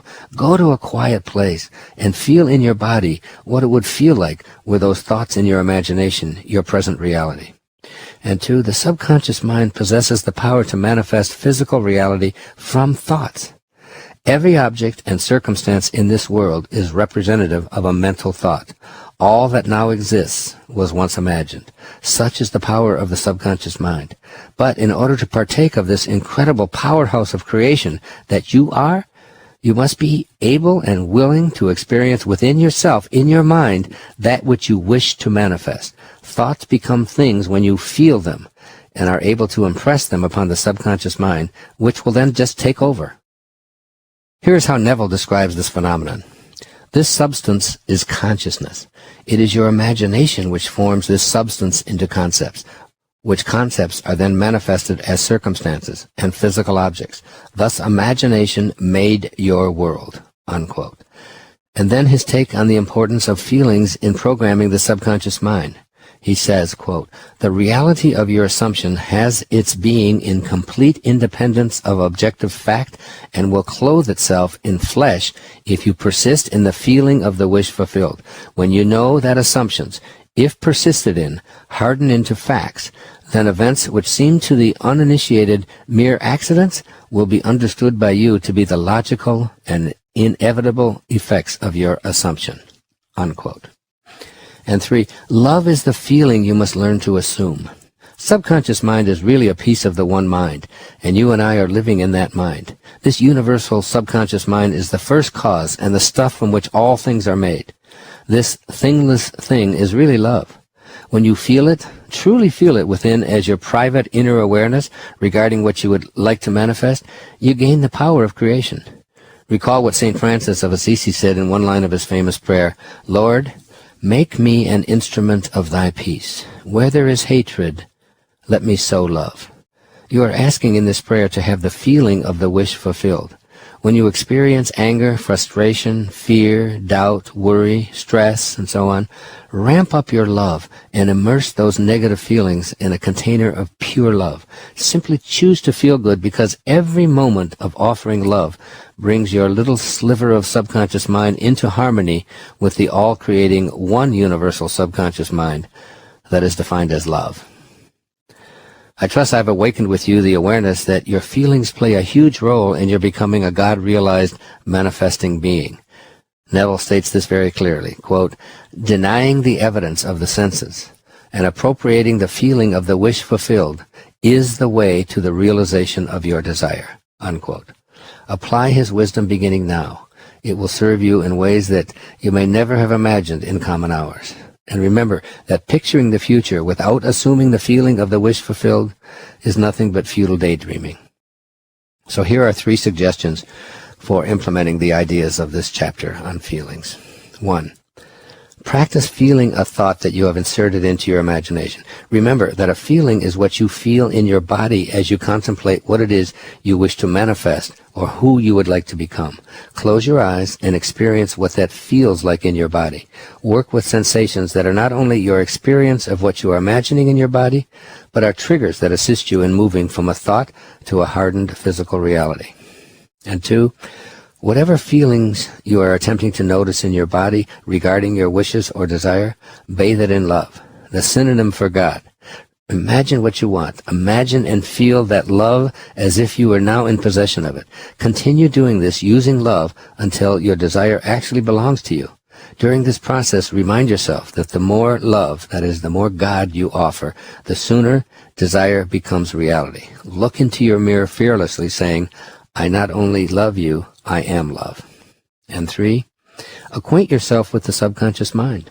Your piece of subconscious mind acts on what you program into it so that it becomes your automatic mind acting habitually. Decide on a habit that you would like to be automatic. Being generous, for example. Tell yourself, "I am a generous person." Give something away in a spirit of generosity, even if it's only a small coin or a word of encouragement. The more thoughts and actions you practice around your new I am, the more the subconscious mind will react in kind, until eventually it will act in generous ways out of a new habit that you've created. You have the power to impress upon the subconscious mind any I am of your choosing. Chapter 7. The 4th Wishes Fulfilled Foundation. It's called Your Attention, Please. Through determination and unabated intention, you can begin the process of assuming the feeling of the wish fulfilled, imagining it, living from it in your mind, and feeling it in your body. If you are unwilling to place your attention on a salubrious application of all of these new elements, all of your efforts will assuredly be in vain. The key word here is attention.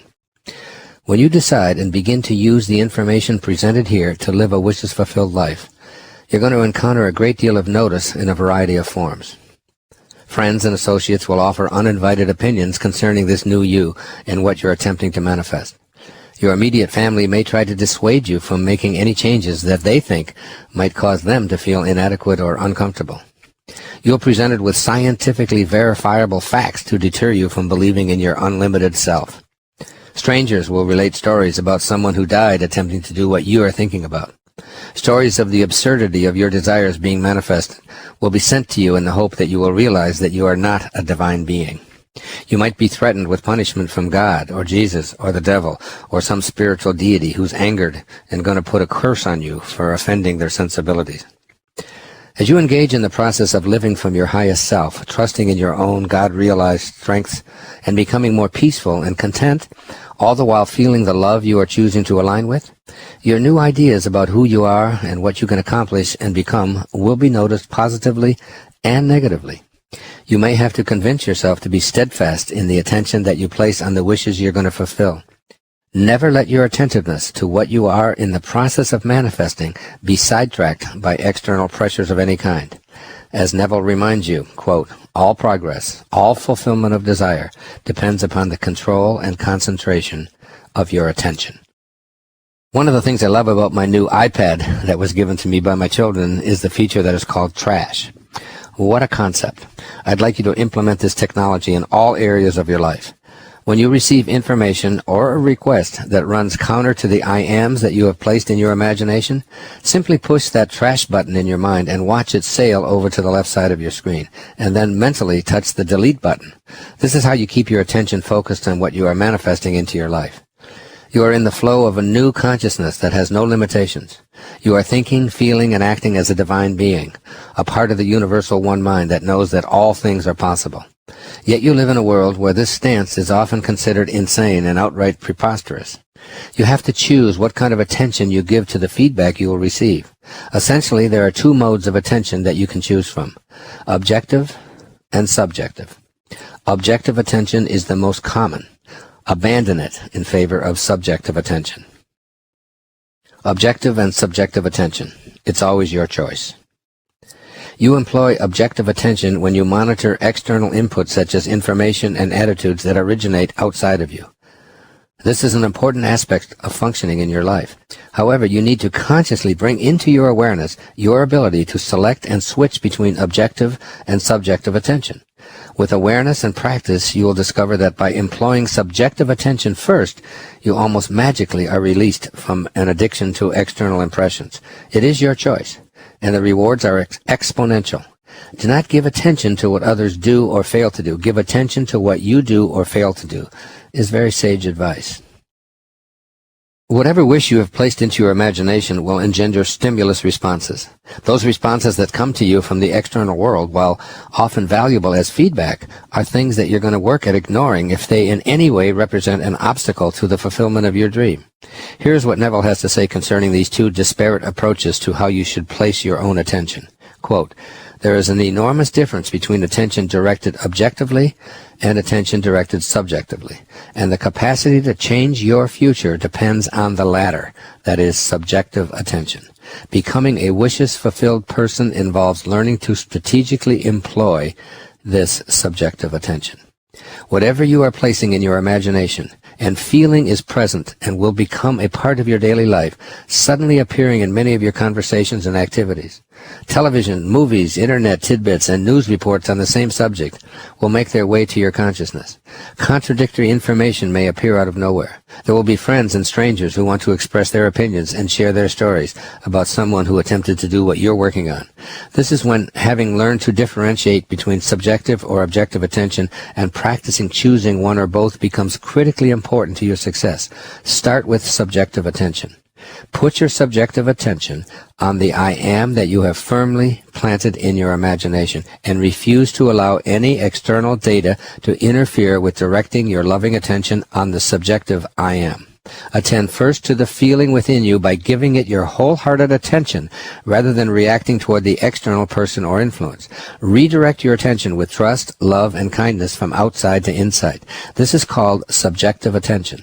This is the way that you operate whenever the subject matter of the future you and all that you are manifesting arises in your field of awareness. The objectified opinions and information that enter your field of awareness are excellent reminders to redirect your attention to love for and belief in your ability to manifest wishes fulfilled. Once again, Neville reminds you that, quote, "When you are able to control the movements of your attention in the subjective world, you can modify or alter your life as you please. But this control cannot be achieved if you allow your attention to be attracted constantly from without," unquote. If you read my books and listened to my lectures over the years, you've heard me cite Carlos Castaneda's work on many occasions. He was a great teacher for me, often telling powerful stories about the exalted world of impeccability, where one transcends ordinary levels of awareness. I've become friendly with his wife, who recently celebrated her 90th birthday. She told me she'd written a 4-line poem that expressed Carlos's ideas as well as those of Neville, whose many lectures she had attended as a young woman. I asked her to send it to me so that I could include it in this section on using your attention to create the objectified life you desire. I place it here just for your consideration. Quote, "When you think, choose carefully the thoughts of things you'd like to be. Thoughts entertained in the minds of men become tomorrow's objectified whims," unquote. Margaret Runyon Castaneda. As you listen and re-listen to Margaret's words, note that everything that you materialize into this objectified physical reality is really nothing more than a whim. But in order to experience it as your reality, though it is but an illusion, since all is continuously changing, it must come from the subjective thoughts that you, and only you, must choose very carefully. I'm asking you here to ignore every bit of information that's directed at you if it in any way contradicts the I ams you've placed in your imagination. This is particularly relevant when it comes to the data you receive from your own senses. Yes, I am saying that even your own eyes and ears are objective inputs.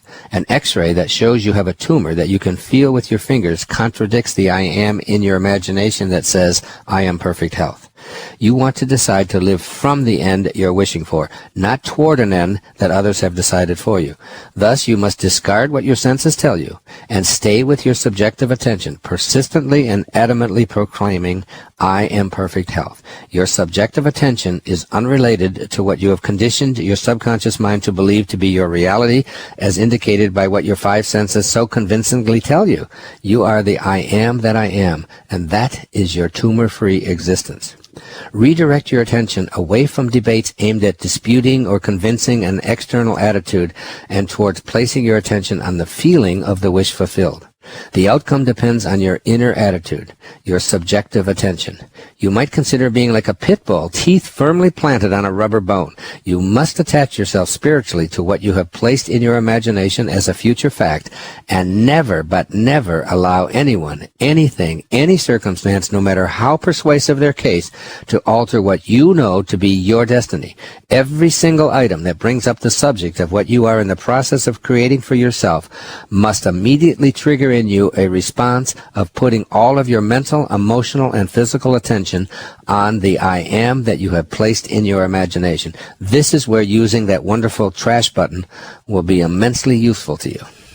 You can do everything right in the first three foundations of a wishes fulfilled life, but if you allow your attention to be diverted by an outer stimulus and abandon even for a moment the I am in your imagination, you will delete the entire project. Develop a healthy attitude towards your highest self and all that it beckons you to be by redirecting a habit of being influenced by outer objective factors to trusting your ability to choose subjective attention and focusing on inner rather than outer directives.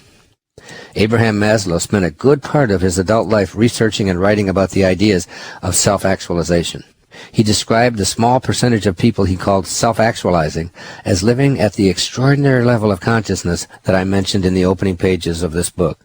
I vividly recall Dr. Maslow's assertion that one of the highest qualities these self-actualizers possess is the inclination to be independent of the good opinion of others. Dr. Maslow presented his data and explained it brilliantly to the academic community. I'm deeply attracted to this idea of living extraordinarily, independent of the good opinion of others, stressing it in many of the books and recordings I produced starting in 1971. Dr. Maslow passed away on June the 8th, 1970, the very same day that I received my doctoral degree. I've often felt that in some mystical way he was actually passing the baton on to me. Choosing to be aware of your attention and managing to select subjective attentiveness harmonizes with one of Dr. Maslow's most significant attributes of living a self-actualized life, trusting yourself. When you trust yourself to decide what it is to be your destiny, you don't allow externals to discourage or influence you.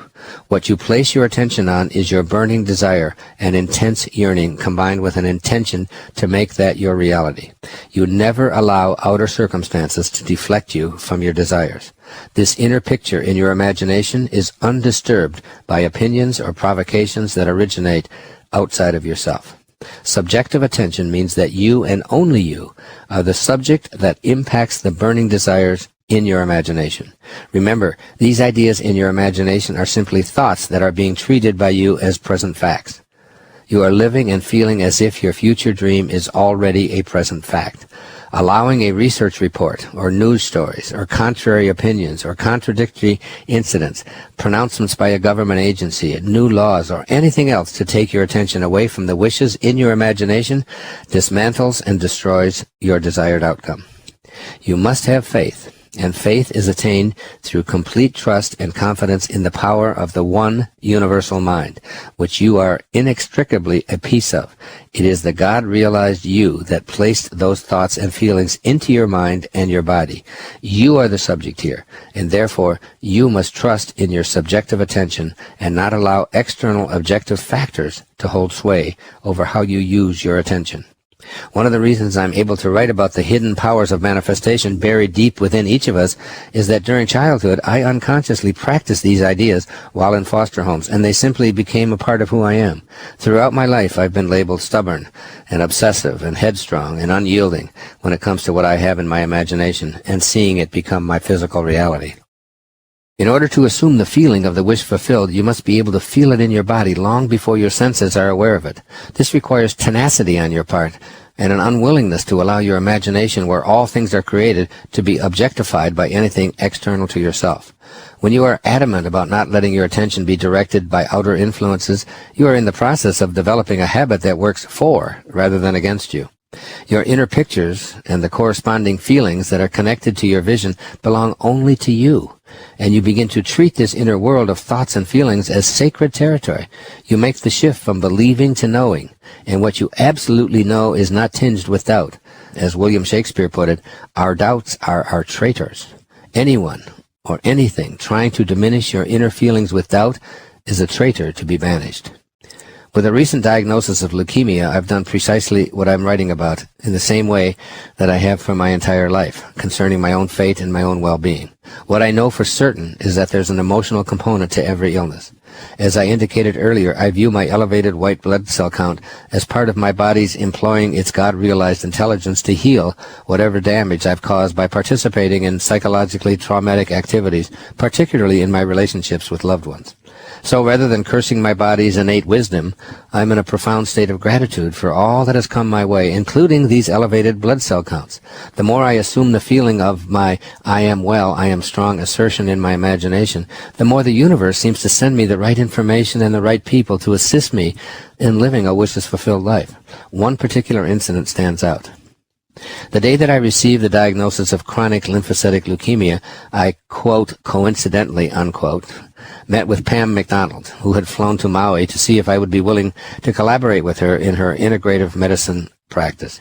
She'd been using my previously published materials with great success, helping her patients heal from a wide variety of diseases and illnesses, such as obesity, heart disease, diabetes, Alzheimer's, and many cancers and addictions that are so widespread they threaten our collective physical well-being. Pam is a nurse practitioner in Northern California. When I told her of the diagnosis I'd received that very morning, she responded, quote, now I know why I was sent here, not to enlist your aid in my practice, but to serve you, unquote. On the very day I received my diagnosis, Pam appeared in my life, committed to being a primary health care provider for me. Pam explained that correcting unhealthy nutritional habits can realign us with the specific genetic blueprint that we are born with. Amazing healing takes place with corrective genetic alignment, which treats diseases that are associated with inflammatory diets and the way our body processes fats and cholesterol. When we begin to eat consciously, in harmony with our desire to feel good and be well, the markers for these supposedly incurable diseases begin to return to normal. Subsequently, she, all at her own expense, by the way, tested my blood for my APOE gene and even flew to Southern California while I was at the Chopra Center for Wellbeing visiting Deepak. Step by step, she explained an easy-to-adopt nutritional plan that I've followed to a point where 2 of the 8 markers for chronic lymphocytic leukemia have headed back to normal. Pam McDonald was an angel sent to me in my time of need. She has toured with me and spoken to thousands of people at my public lectures. Pam has become a personal healthcare practitioner and has now helped me and many thousands of others to improve their health.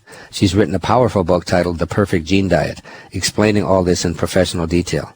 I'm proud, very proud, to have written the foreword, testifying to the beneficial results that are waiting for you if you become conscious of your eating habits and your food intake so that it aligns with the genetic profile you've inherited. Make a commitment to your own highest state of physical well-being by becoming aware that everything you eat impacts your ability to facilitate the healing that your body craves. I decided from day one to assume the feeling of my wish fulfilled for a healthy body. The truth is, I feel good, I am well, I am strong, and I categorically refuse to entertain any other input that conflicts with my I ams. I know that when I stay in this place aligned with my highest self and the universal one mind responsible for all of creation, almost magically, in what Carl Jung called synchronicity, things begin to happen that can't happen when one is thinking and feeling from a non-well-being state. Pam showing up that day coincidentally, I have that underlined, impact my health, my outlook, and my well-being, and yes, my healing. Her presence in my life is now affecting huge numbers of people all over the world, and absolutely could usher in a new era of well-being for the entire planet. It isn't a stretch for me to say that by assuming the feeling of a wish fulfilled, and using your subjective attention to deflect any and all naysayers, you and many more like you can literally end some of the epidemics that threaten the entire population of the world. It's that big. The movement of your attention and your I ams. You have many ideas concerning the person you'd like to be, as well as what you'd like to manifest in your life. You've placed those ideas into your imagination, and you're willing to live from rather than toward those ends. You recognize your opportunities to assume the feeling in your body of those wishes already fulfilled, though they're currently in your mind and not yet in your everyday material world. You now need to know what to do when the subject matter of your wishes comes up in any way, be it from other people, external events, or even you tossing the matter over and over in your mind. What you do or do not do will make all the difference in the manifestation of your ideals. What you do is not necessarily what action you take, but rather where you choose to place your mental attention. What you do with what is in your mind is what I mean by your attention. So do not let your attention be affected by anything or anyone, regardless of the tone or feedback being positive or negative around where you are in the process of manifesting. Your I ams planted firmly in your inner mental sanctum will provide you with the strength and the power to keep your attention subjectively focused. What follows are ways to consider the significance of making the shift from objective to subjective in the application of your personal attention. Your attention is to experience the healing of your body. When referring to her near-death experience, her NDE, Anita Moorjani, who I introduced earlier in this book, said, "I was shown how illness starts on an energetic level before they become physical. If I chose to go into life, the cancer would be gone from my energy and my physical body would catch up very quickly. I then understood that when people have medical treatments for illnesses, it rids the illnesses only from their body, but not from their energy, so the illness often returns. I realized if I went back, it would be with a very healthy energy. Then the physical body would catch up to the energetic conditions very quickly and permanently." Unquote. Can you be open to the idea that Anita learned while in her near-death state that all illness starts at an energetic level? You don't have to know what the state of your energetic predisposition for some illnesses might be.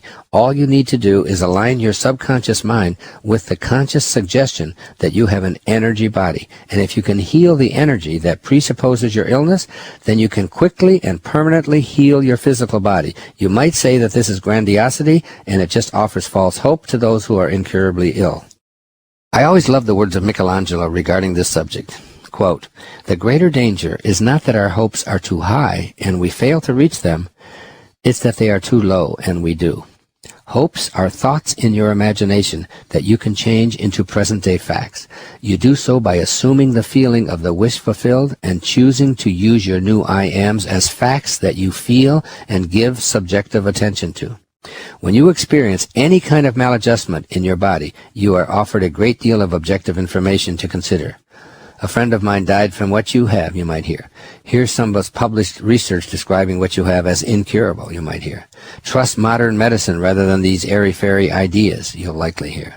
1/3 of the population successfully deals with the same conditions with medication while your malady gets worse because you refuse medication, and so on. These and thousands like them are objective offerings. You need to remain alert to your subjective attention by going to the I am that you have placed in your imagination and assume the feeling in your body of that wish already fulfilled. Here's an offering from the I am discourses by Saint Germain. Quote, "A remarkable statement that would be enormously helpful to the student would be to say, quote, I am the miracle working presence in everything I require to have done. unquote. This is subjective attention at work in you. You are the I am presence. If you trust in your highest self, and your highest self fearlessly proclaims, I am God. Begin to trust in the I am presence. It is your very essence as a spiritual being having a temporary human experience. Persistently place your fulfilled wishes in your subconscious mind with sentences such as, I am the almighty governing presence of my life and my world, and I am the health, well-being, and harmony self-sustained which carries me through everything that confronts me. Trust in your inner guidance and your divine connection to the creator of worlds, rather than giving so much credence to whatever objectified information appears in your daily life that is an assault on your spiritual nature. Your intention is to attract prosperity and abundance into your life. To attract appropriate and healthy prosperity or abundance into your life, you need to place all of your attention on what that feels like. You need to be able to feel what that is like even before it materializes to your satisfaction. By feeling those pleasant sensations in your body, you reprogram your segment of subconscious mind to harmonize with the infinitely prosperous universal subconscious mind where all manifestation originates. Your ability to wholeheartedly align with this energetic field means that you simply never again produce thoughts like, I hope someday to become prosperous. Spend some time seriously considering the implications in this passage from Neville's The Power of Awareness. Quote, he says, I will be is a confession that I am not. The Father's will is always I am.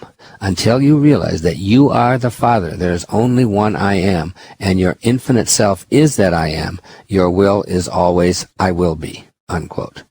Chapter 3 in this book, On Your Highest Self, introduced you to the impossibility for the source of all things to say, I will be, because to do so is to say, I am not.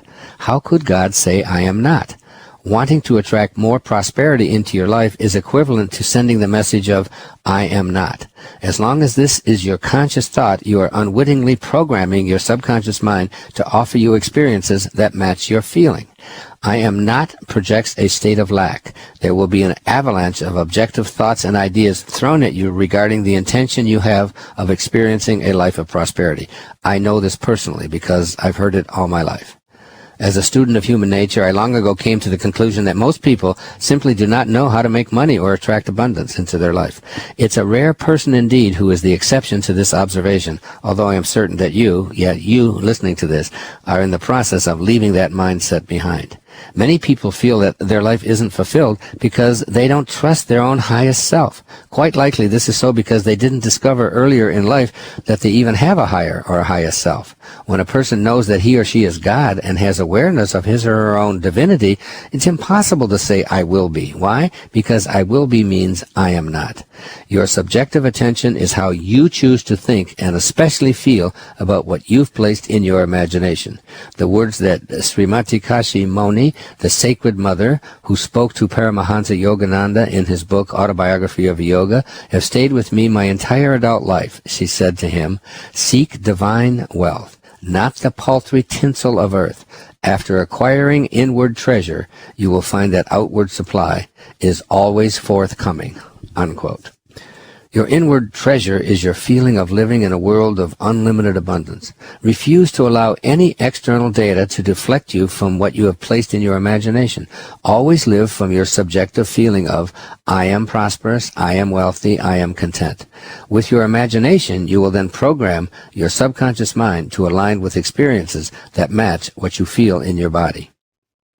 As a young boy living in a foster home, I always knew that I could attract spending money into my world, even though most of the children around me seemed only to know scarcity, and that's what they always seemed to attract. As a young man, I knew inwardly that money would chase me if I acted on my feelings.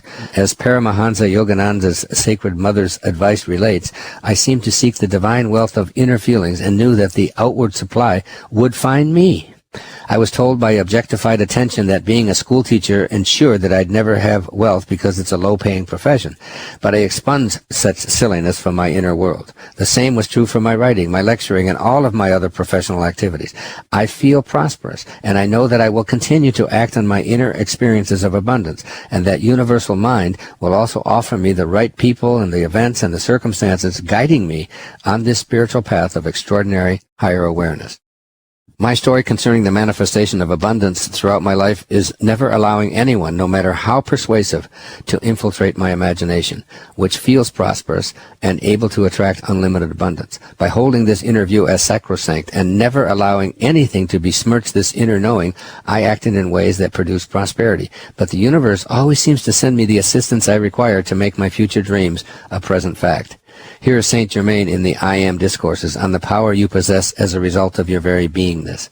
The moment you say I am, you set in motion this power that has inherent within it all these faculties. It has all substance and must take on whatever form the attention of the mind is fixed upon. The I am is the fathomless mind of God, unquote.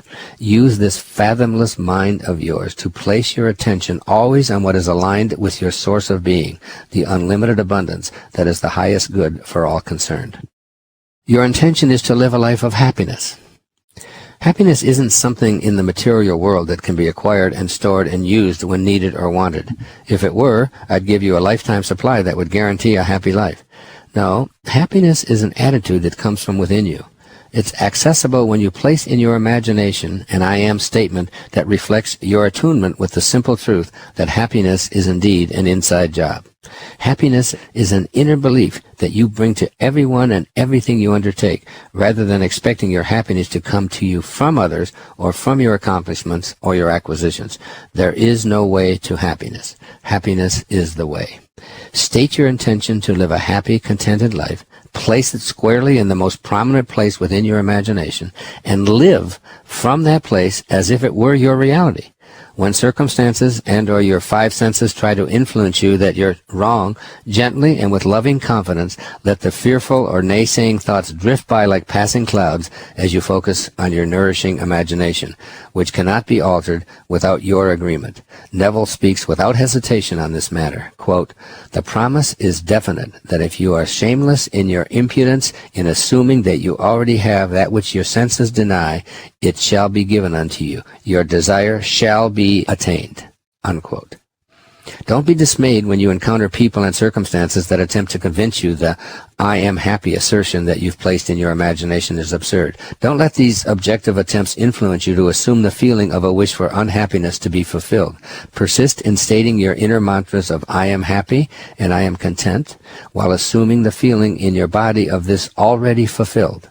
Or, as Neville stated, be shameless in your impudence in assuming the feeling of happy contentment. This means that you permit only your personal subjective attention to align with your inner I am declaration. Your subconscious mind understands who you intend to be, and you will naturally discontinue inviting or entertaining any form of I have a right to be miserable. How could I ever be happy with the circumstances that define my life? My parents and spouse and sister or any external relationship make me unhappy, and so on. How is it ever possible for God to say, I am miserable, or I am unhappy? Remember, you have a highest self, and it is one with God. Here is Saint Germain speaking on this subject in a transmission received on November the 24th, 1932. Quote, "I would suggest that those who have been having unpleasant experiences would consciously withdraw from those conditions all power they have been giving them, mostly unknowingly. When it is necessary to discuss some condition to understand it, immediately follow by withdrawing any power that has been given it, and then know, I am the harmonious presence, ever pervading whatever the condition may be. When I say I am the governing presence, I am fully consciously aware that I have set in motion the full power and intelligence of God producing the desired conditions, and that they are thus self-sustained." Unquote. I urge you to read and sustain this message regarding your own happiness. Be dedicated to your own subjective attention, always reminding it and yourself that I am the harmonious and governing presence. You will activate the power of God because you are at one with your all-creating source. Whether it's your health, wealth, happiness, or any other element of your entire life experience, it is essential to keep in mind the importance of the movement of your attention. You must be obstinate and persistent in not allowing the viewpoints or information of others to alter your inner world. You know what you wish to become and what you would like to manifest for yourself. Now keep your imagination so aligned and feel it in your body. Using your subjective attention will produce the desired conditions. And here are 3 suggestions for implementing the ideas in this chapter. First, become conscious of objective efforts designed to persuade you to abandon the ideas and ideals you have tucked away in your imagination. As your awareness intensifies, practice a subjective alternative to those objective efforts. Whenever your attention is drawn to negating what you are in the process of manifesting, close your eyes, sit quietly for a moment, and repeat your I am to yourself over and over until you feel it reverberating within your body. Be on guard, ready and willing to dismiss any objectified information that conflicts with your inner vision. The more you practice this, the less your old mind viruses will impact you. Soon, there will be a new embedded trust in your ability to manifest the life you desire. And second, use what I call the superglue method for placing intentions into your imagination. Imagine you have a substance that's so strong it can't weaken or break. This is the stuff you dab on your I am as it is placed in your private inner domain. It's equivalent to saying, nothing external to myself has the power to remove what I place on my inner screen. When you say I am healthy, I am prosperous, I am happy, or any other I am, you are using the name of God, which is inviolable as far as you're concerned. This is a spiritual decision on your part to become the ideal that you know deep within you is your calling. The superglue metaphor will remind you to use only your subjective attention when your wishes fulfilled intentions are visible to others. Chapter 8. The 5th Wishes Fulfilled Foundation. Now I lay me down to sleep. It is in sleep that you enter the world of your subconscious mind, and it is here that you will be making your impression and receiving your instructions, as indicated in this biblical quote from the book of Job. I would like you to think about the nature of your subconscious mind, which has been programmed by your conscious mind to act habitually, that is, without thinking about what you are doing or not doing. You, no doubt, will have recollections like the one I just had. I recall being 15 years old, learning to drive a standard shift car.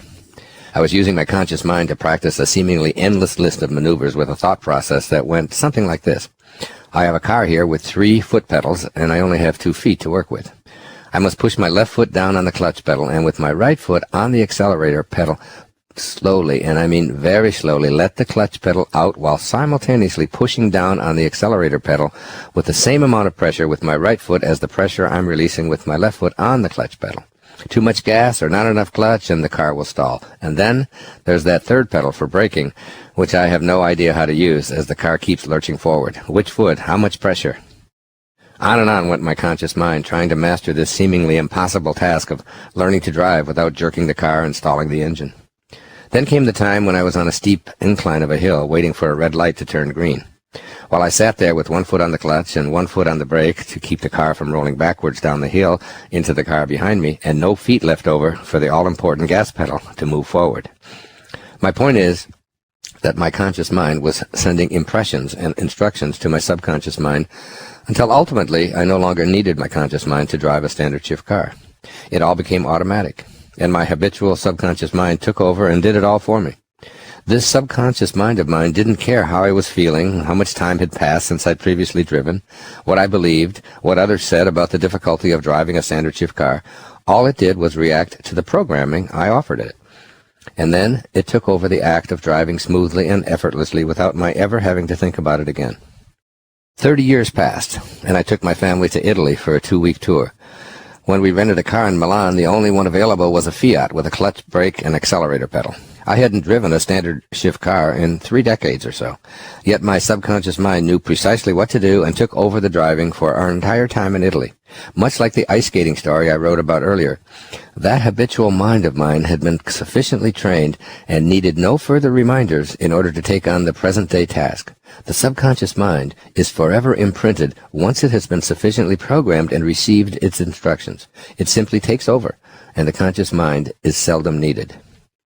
Your subconscious mind handles about 96% of all that you undertake in your life. It's as if you are placed on automatic pilot for almost everything that you do each and every day of your life. The examples of learning to drive a standard shift car and ice skating bring it home clearly in the dimension of your physical body. You train it to act automatically once the conscious mind is no longer needed. This same kind of programming functions successfully in every area of your life, including your ability to manifest a wishes-fulfilled life. Preparing for sleep and your subconscious mind. Sleep is the time when your conscious mind leaves the world of your five senses and joins in with your subconscious mind. Your subconscious habitual mind is uninterested in changing your conscious beliefs or feelings. It simply responds to what has been programmed into it. Neville reminds us that, quote, the unconsciousness of sleep is the normal state of the subconscious, unquote. You spend 1/3 or more of your entire time here in this incarnation in this normal state of the subconscious mind. This is where you receive instructions for how the other 2/3 of your life can unfold. Here is where you receive instructions for running your life smoothly, effortlessly, and miraculously. It's similar to the model of consciously learning to drive a stick shift, master the computer, knit a sweater, swim, dance, hit a golf ball, and all of the other multitude of activities you perform in your waking moments, usually without having to think about how to do them, including what you're doing right here, right now, in this moment, that is, listening to me reading a book. The most significant thing that I want you to capture and apply from this chapter is not so much what you do while you are dreaming and sleeping, but how you prepare yourself for entering into your unconscious state of sleep. Sleep is the natural state for your subconscious mind, which rules about 96% of your waking life. The last 5 minutes of your day before you enter into your sleep state are the most important 5 minutes of your day if you're going to begin living a wishes-fulfilled life. In this brief portion of your day, you're going to tell your subconscious mind how you feel and what wishes God, the universal one subconscious mind, is to fulfill upon awakening from your deep slumber. This 5-minute segment of time in your bed, about to enter into your subconscious and marinate for the next 8 hours or so, is the most crucial segment of your entire 24-hour day. You can use this time in one of two ways. Let me explain them both to you, and then you can decide which one you choose to adopt for yourself, keeping in mind that what you impress upon your subconscious mind is what the universal one subconscious mind will offer you in your waking hours. Your subconscious mind is indifferent to what you want or what is best for you. It cannot make a distinction between what you are feeling as a result of all that happens to you throughout your waking hours, or what you feel as a result of what you are imagining for yourself as having already transpired while you are in bed preparing to doze off to sleep. Number 1, choosing to review the day's frustrations and disappointments. As you lie in bed, you can use this time prior to entering your subconscious mind to review everything that transpired throughout the day that caused you to feel unhappy, dejected, frustrated, angry, and so on. You can think sad thoughts about all of the people who disappointed you and review in your imagination via your inner dialogue with yourself how unhappy all of that made you. You can spend these critical moments worrying about all of the things that didn't work out the way you wanted them to, and projecting onto your subconscious mind evidence for things continuing to transpire in the same way that they always have. You can go over the argument you had with others and conclude that these people really do make you unhappy. You can use your mind to relive how fearful you are that things are not going to improve. You can even predict that a great calamity is about to befall you and your family, and there's nothing to be done to stave it off. You can picture in your mind the worst possible outcome concerning your own health or the health of a loved one. You can imagine yourself filing for bankruptcy or not getting the job you desire, or a natural disaster striking you, or you feeling even sicker when you awaken.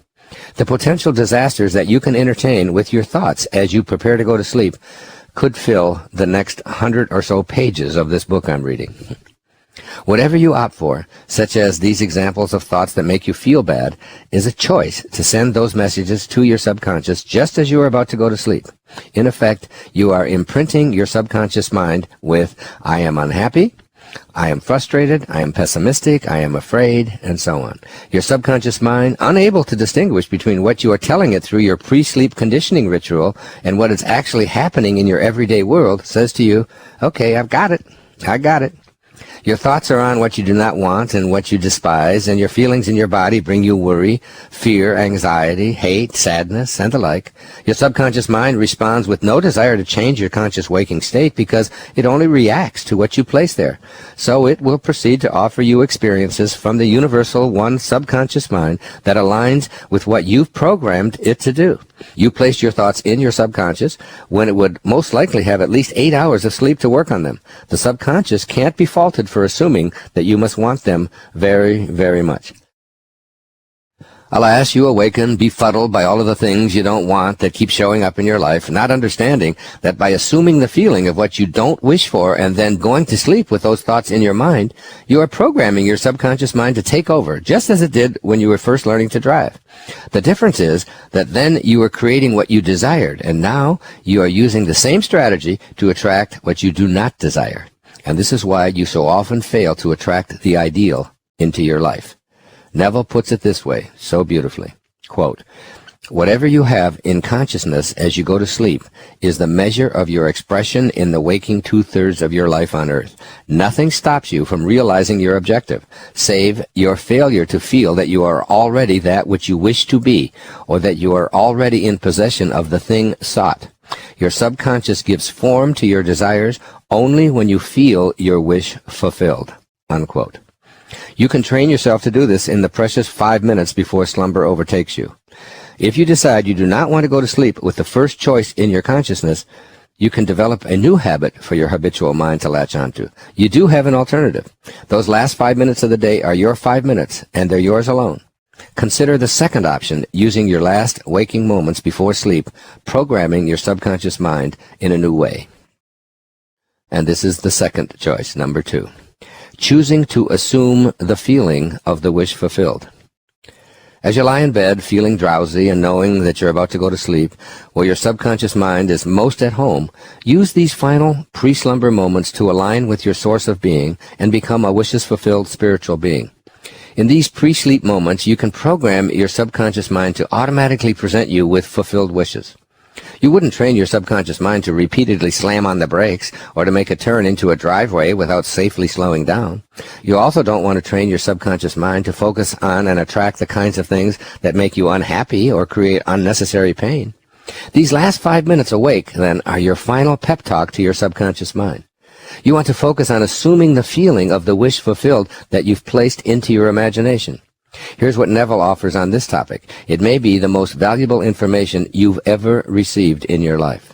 Quote, "The feeling which comes in response to the question, 'How would I feel were my wish realized?' is the feeling which should monopolize and immobilize your attention as you relax into sleep. You must be in the consciousness of being or having that which you want to be or have done before you drop off to sleep." Unquote. So this is what you must ask yourself as you get closer and closer to dropping off into the unconsciousness of sleep. If my wishes were realized, how would it feel right here, right now in my body? Stay with that thought until you begin to feel your body shift into what that feels like. This is not an empty exercise. It's a programming tool for reteaching your subconscious mind to act on what you intend to manifest rather than on what you are worried, angry, or fearful about. In this semi-somnolent state, go to the I am that you are now putting into your imagination. For example, if you are worried about your health, whether because of a common cold, a pulled muscle, or a fearful diagnosis of a potentially life-threatening sickness, declare, "I am God in action." Or you could contemplate my favorite quotation from Saint Germain in the I Am Discourses. Quote, "I want so much to have you feel that you are the only authority in this world, or any other. So far as your world is concerned, do not ever fear that the perfecting of your world is going to disfigure anyone else's world, so long as your intent is not to harm anyone.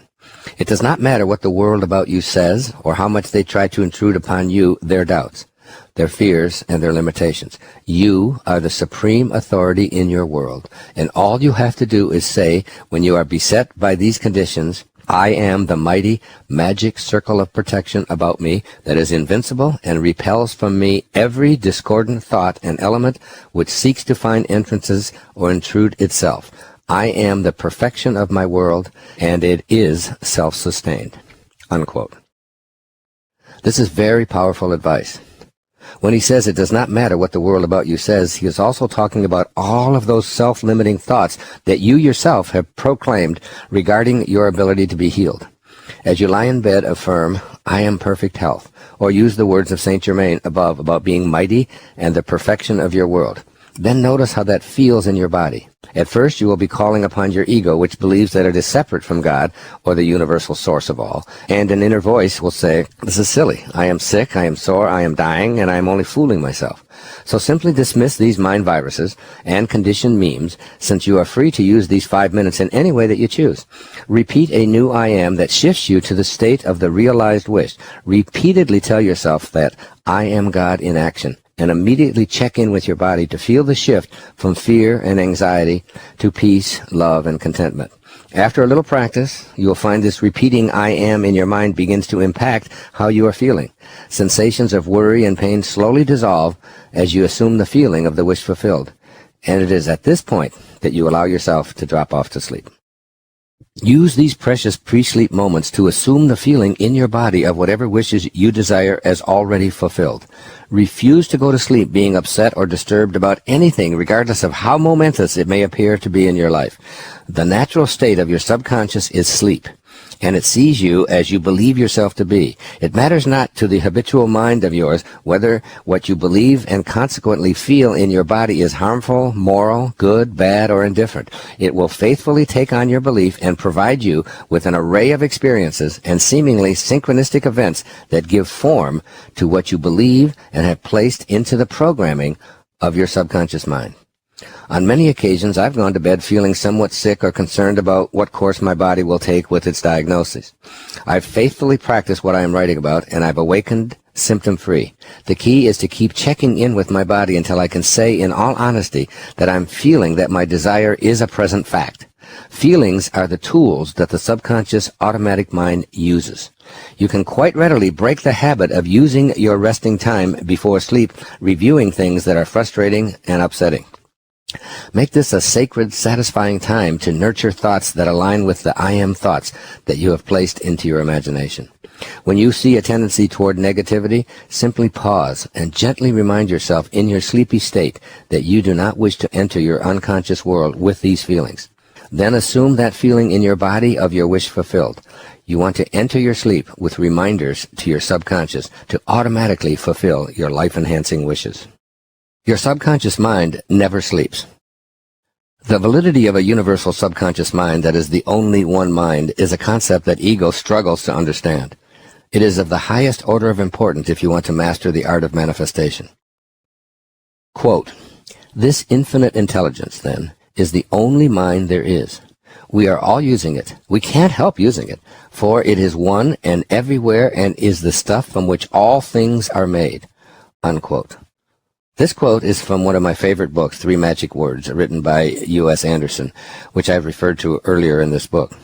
This one universal mind is infinite in time, space, and substance, and as the author concludes, one mind only, which is everywhere and everything. This is the subconscious mind. And finally, here's a description of what takes place in the subconscious mind while you sleep. Quote, "In other words, this subconscious mind attempts to create in form and circumstances that which the conscious mind suggests to it." Unquote. Contemplate these insights throughout your day, and particularly before going to sleep. Your conscious mind, as you go to sleep, is capable of impressing your great I am upon your subconscious mind, which is a sliver of the one all-creating subconscious mind. This one mind never sleeps because it is infinite and therefore everywhere and in everything, and it is always in the process of creating and manifesting. Throughout those hours while your conscious mind is resting, your subconscious mind is receiving and processing all that you've downloaded into it and getting ready to turn its impressions into form and circumstance. In his book, The Biology of Belief, my good friend Bruce Lipton puts this phenomenon of the conscious and subconscious mind into the language of modern technology using this metaphor. Quote, "In reality, the subconscious is an emotionless database of stored programs whose function is strictly concerned with reading environmental signals and engaging in hardwired behavioral programs, no questions asked, no judgments made. The subconscious mind is a programmable hard drive into which our life experiences are downloaded." Unquote. So here you are lying in your bed about to enter into your unconscious state where your subconscious mind is most at home. In Bruce Lipton's analogy, there's a computer ready and waiting to get to work as soon as you doze off and leave your conscious mind behind. As you lie there, what you say to yourself as an I am is what you download into the computer. The computer I'm using to stand in for the one universal subconscious mind is so vast that it has no beginning and no end, and everything exists within it.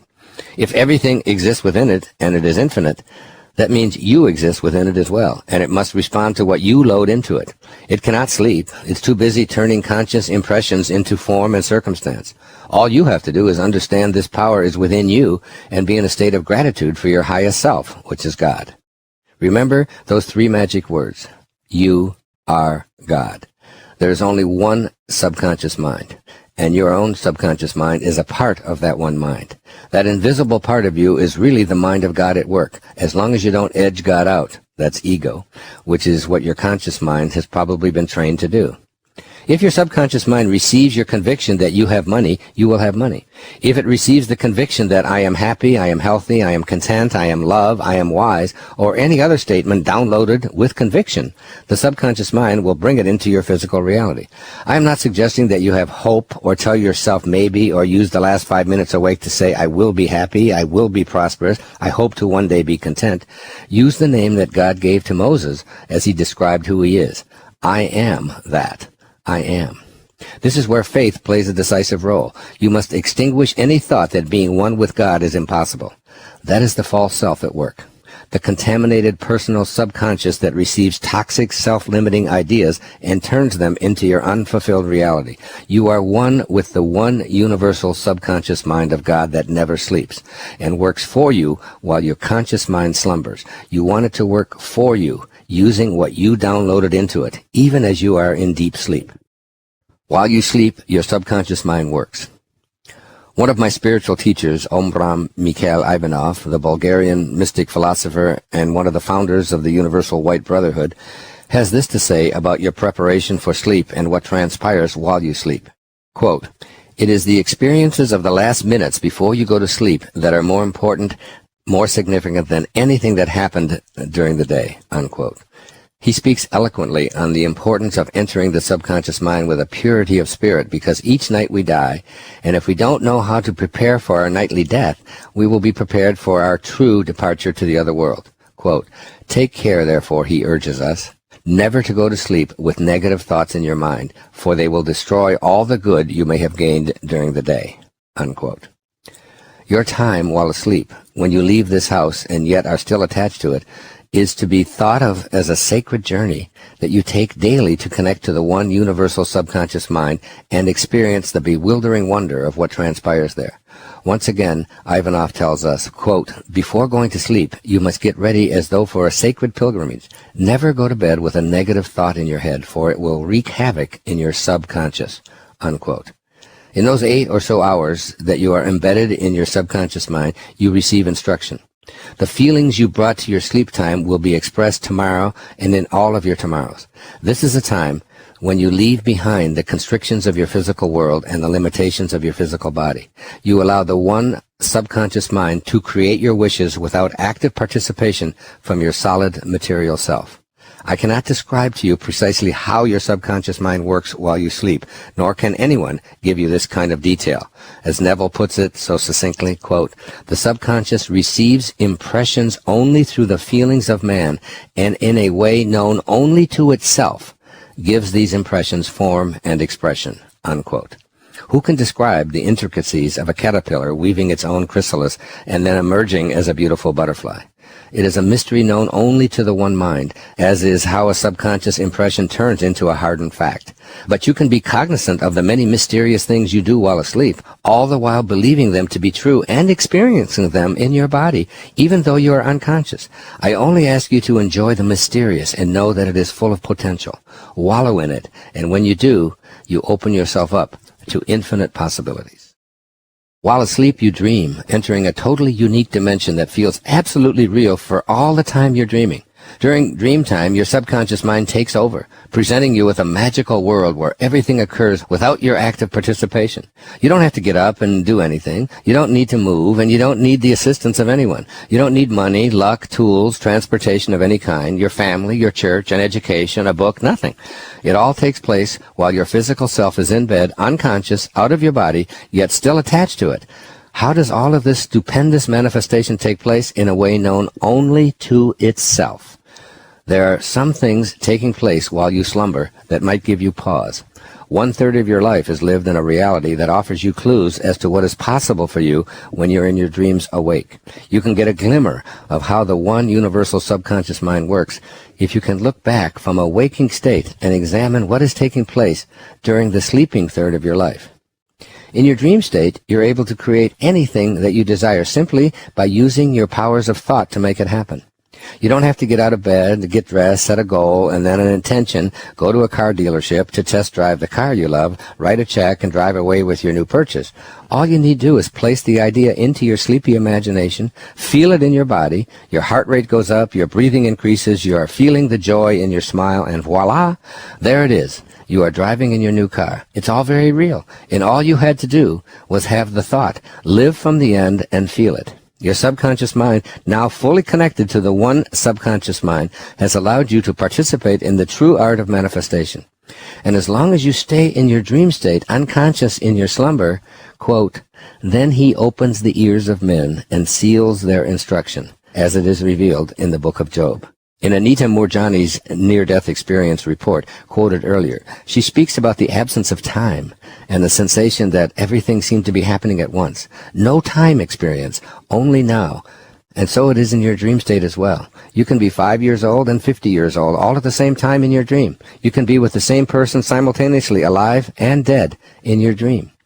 Albert Einstein's study of quantum physics was devoted to the simple message that we live in a completed universe and that time is an invention of man and essentially an illusion.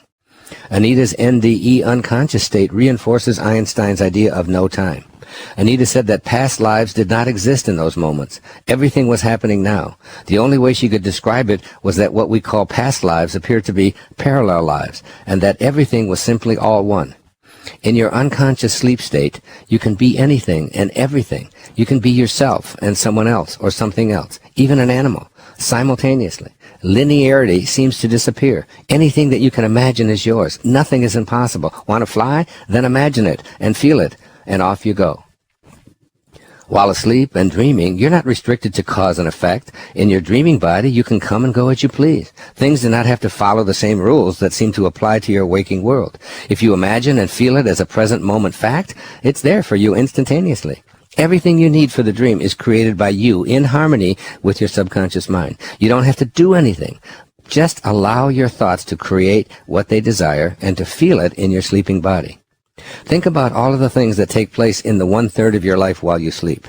There's no time, no cause and effect. Everything you experience is created by your imagination. The people and events are all illusions, simply figments of your imagination. There's no beginning, there's no end, no linear progression, and it all seems to make perfect sense as long as you're in the dream state. I'm reminded of Henry David Thoreau's observation that our truest life is when we are in our dreams awake. It seems only logical to me that if during 1/3 of our life on planet Earth we are capable of manifesting anything that we place our attention on without having to expend any physical effort, only by allowing ourselves to transcend time and space, then why not in the other 2/3 of our life? This is what I believe Thoreau is suggesting when he urges us to be true to our authentic selves by being a waking dreamer. As you look back at it from your awakened state, the time while you are in deep slumber provides you clues as to what is possible when you begin to awaken from this dream as well. You have experienced oneness, timelessness, miracle-making, and having your wishes fulfilled instantaneously for 1/3 of your life. Become a waking dreamer and begin to apply this same awareness to the entirety of your life. All of the things I've written throughout this entire book, you are capable of achieving while asleep. Make them your personal reality in all of your waking hours as well. Remember, the only way you can be sure you were dreaming is to awaken. If you never awakened, it would all be the unlimited reality of your dream state. And so it is with the 2/3 of your life as well. The only way you will ever know you were dreaming is to revive while you are still alive and look back at your dream from this awakened perspective. Remind yourself that you can indeed do as Thoreau suggests and find your truest self by being in your dreams awake. Neville offers you these words on what takes place while you sleep. Quote, sleep is the door through which the conscious, waking mind passes to be creatively joined to the subconscious. Sleep conceals the creative act, while the objective world reveals it. In sleep, man impresses the subconscious with his conception of himself. Unquote. Each night, as I drift off to sleep, I adamantly refuse to use this precious time to review anything that I do not want to be reinforced in the hours of being immersed in my subconscious mind.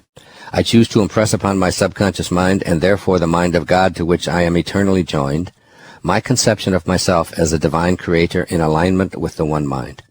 I groggily reiterate my I ams, which I have placed in my imagination, and I remember that my slumber will be dominated by my last waking concept of myself. I am peaceful, I am content, I am love, I am writing, I am the governing power of the universe, and I attract only to myself those who are in alignment with my highest ideals of myself. This is my nightly ritual, always eschewing any temptation to go over any fear of unpleasantness that my ego might be asking me to review. I assume the feeling in my body of those I am statements already fulfilled, and I enter my sleep inviting the instruction that my subconscious mind welcomes. I know that I'm allowing myself to be programmed while asleep. For the next day, I rise knowing that I am a free agent. I understand that every action and event of the day is essentially predetermined by my feelings as I prepare for sleep, and while I was in that place of warmth and trust in the arms of the one universal subconscious mind. Waking up. It is my intention to live in my dreams awake as much as is humanly and spiritually conceivable.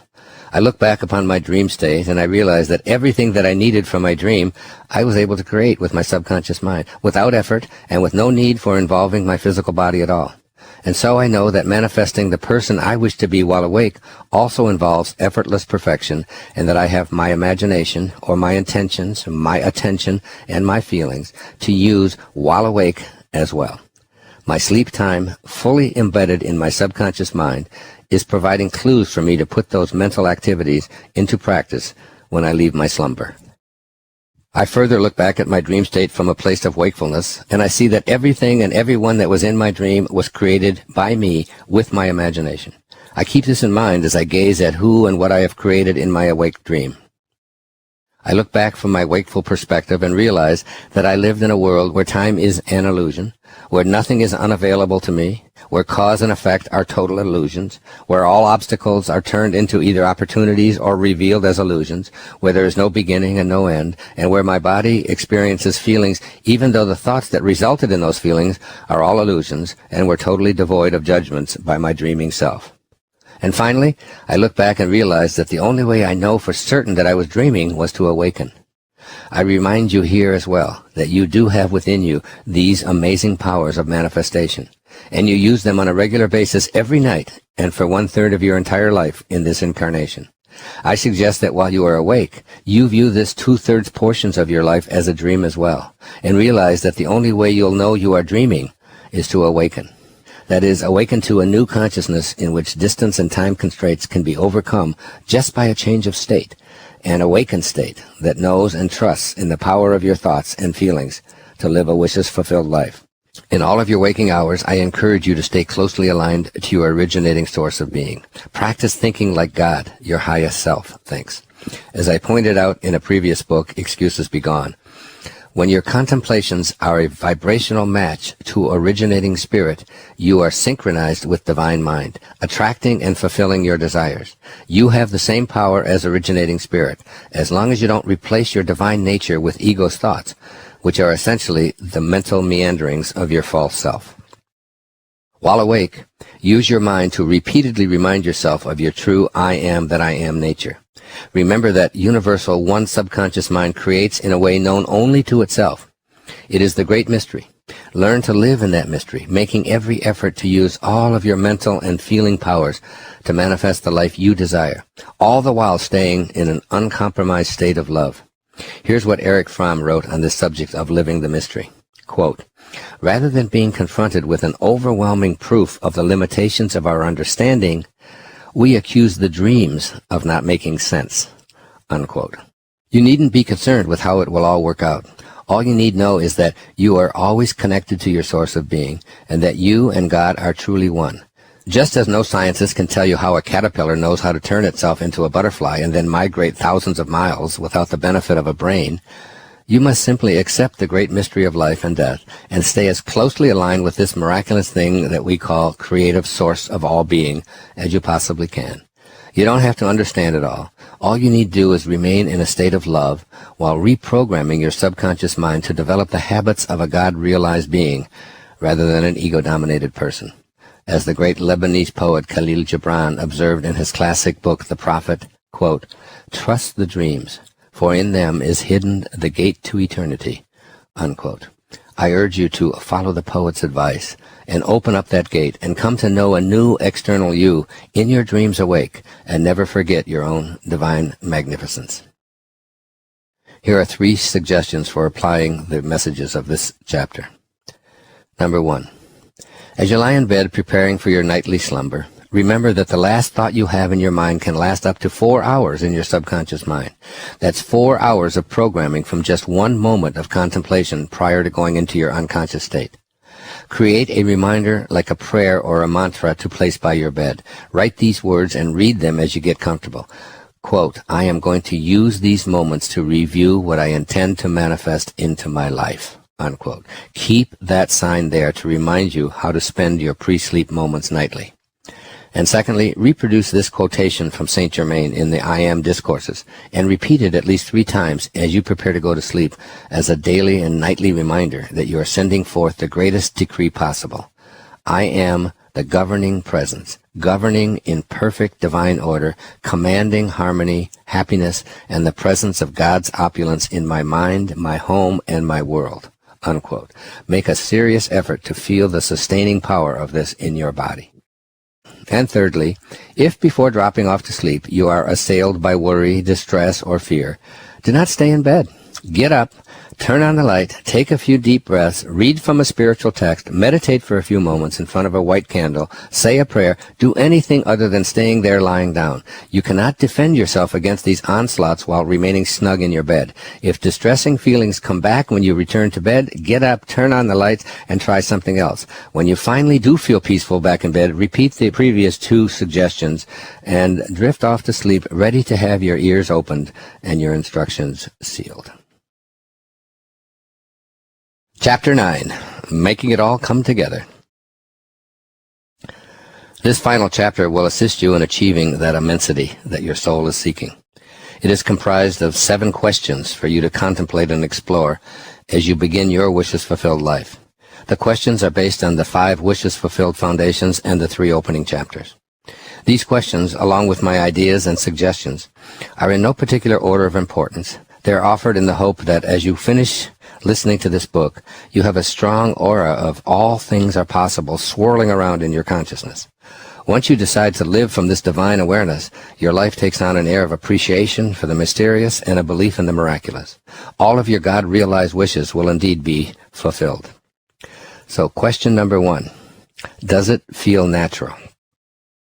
There will be times when you doubt your ability to attract into life the successful fulfillment of your wishes, including the ideal person you would like to be. I realize these words may appear to contradict what I've said earlier in this book. However, I'm addressing this question from the position of the overly conditioned ego that's been trained to believe it's preposterous to think you can become what you would like to be by simply assuming the feeling in your body of your wishes being fulfilled. Neville alerts you to this disruptive influence with these words, quote, "The time it takes your assumption to become fact, your desire to be fulfilled, is directly proportionate to the naturalness of your feeling of already being what you want to be, of already having what you desire. The fact that it does not feel natural to you to be what you imagine yourself to be is the secret of your failure. Regardless of your desire, regardless of how faithfully and intelligently you follow the law, if you do not feel natural about what you want to be, you will not be it," unquote. Think about what you plan to manifest. Then use your imagination to feel what that feels like in your body. Does it feel natural to you? I mean, does it really feel like this is the you that you are deciding to be? If you've been sickly for most of your life and you are assuming the feeling of a healthy body, does it feel natural to see yourself as a picture of perfect health? Do you feel that with your imagination and God, all things are possible? If you've been overweight or addicted or poor or victimized or unlucky or weak or anything at all that is incongruous with your perfect well-being, can you feel natural when you assume the feeling of your new ideal? Do you feel entitled to prosperity, health, happiness? If that feels unnatural, you must take on this task that Neville defines in this way. Quote, the essential feeling of naturalness can be achieved by persistently filling your consciousness with imagination, imagining yourself being what you want to be or having what you desire, unquote. I readily admit that there are some things that you might desire or wish for that will never feel natural to you. This came up in an interview I recently did on a telecast for a national television network. The interviewer asked, do you mean to tell me, Dr. Dyer, that if I do all that you recommend and follow the law of assumption up to the letter, that I can become a linebacker for the New York Giants? Now, this was a man about 5'7" tall, weighed maybe 150 pounds, a small man imagining himself in a very large man's physical position on a professional football team. I asked him, does it feel natural for you to be playing that position on the New York Giants? His immediate response was, no, not at all. And thus I reminded him that the time it takes your assumption to become reality is proportionate to the naturalness of being it. In my opinion, the interviewer would be doomed to failure with his assumption. However, I've seen professional basketball players who were 5'7" tall in a profession populated by giants, and not only could they play at an all-star level, but they could jump high enough to dunk a basketball. And when interviewed, they say without hesitation, it feels natural to me, even though no one else can imagine it happening. This is relevant to you because it's actually rare to desire what simply feels unnatural. If being healthy, prosperous, happy, successful, strong, intelligent, and so on feel unnatural, then naturalness may be achieved by persistently using your imagination and your subjective attention to make this feeling stick. Throughout my life, it's felt natural to achieve prosperity, to heal my body, to teach self-reliance, and simply be happy. When I was a school teacher, most people said, and I still hear it to this day, you can't make any money as a school teacher. After all, it's a low-paying profession. Yet being prosperous and making money has always seemed just natural to me. When I was a school teacher, I taught extra courses at night school. I worked every summer, started a driver education business, gave public lectures for a fee on Monday nights, became a consultant on how to attract government grants, started a tutoring business, wrote books, took additional college credits to maximize my salary, and so on. Eventually, because it all felt so natural to me, I made teaching a very lucrative profession. At one time, I was restricted to a classroom as a teacher. Today, I'm still a teacher, only my classroom has now become the entire globe. Whatever it is that you want to manifest for yourself, do not be afraid to place into your imagination, assume the feeling of that wish fulfilled, and by all means make it feel as natural as apple pie. Today we have a man who elevated his life to become the President of the United States. Given his position in life as the child of a mixed-race marriage, raised partially in a Muslim country with the name of Barack Hussein Obama, virtually everyone would have said that this young boy's aspirations were unnatural, plain and simple. But he didn't see it that way, and neither should you. Move your highest dreams to a rightful, natural place in your imagination, and then do, as Ralph Waldo Emerson, the man whose portrait I stare at as I write, advised, build, therefore, your own world, as fast as you conform your life to the pure idea in your mind that will unfold its great proportions, unquote. It is my long-held strong belief and knowing that you are never given the power to dream without the equivalent power to manifest that dream and make it your physical reality. And this is also from Emerson to chew on. Quote, every spirit builds itself a house, and beyond its house a world, and beyond its world a heaven. Know then that the world exists for you. For you is the phenomenon perfect. What are we that only can we see? Unquote. Question number 2.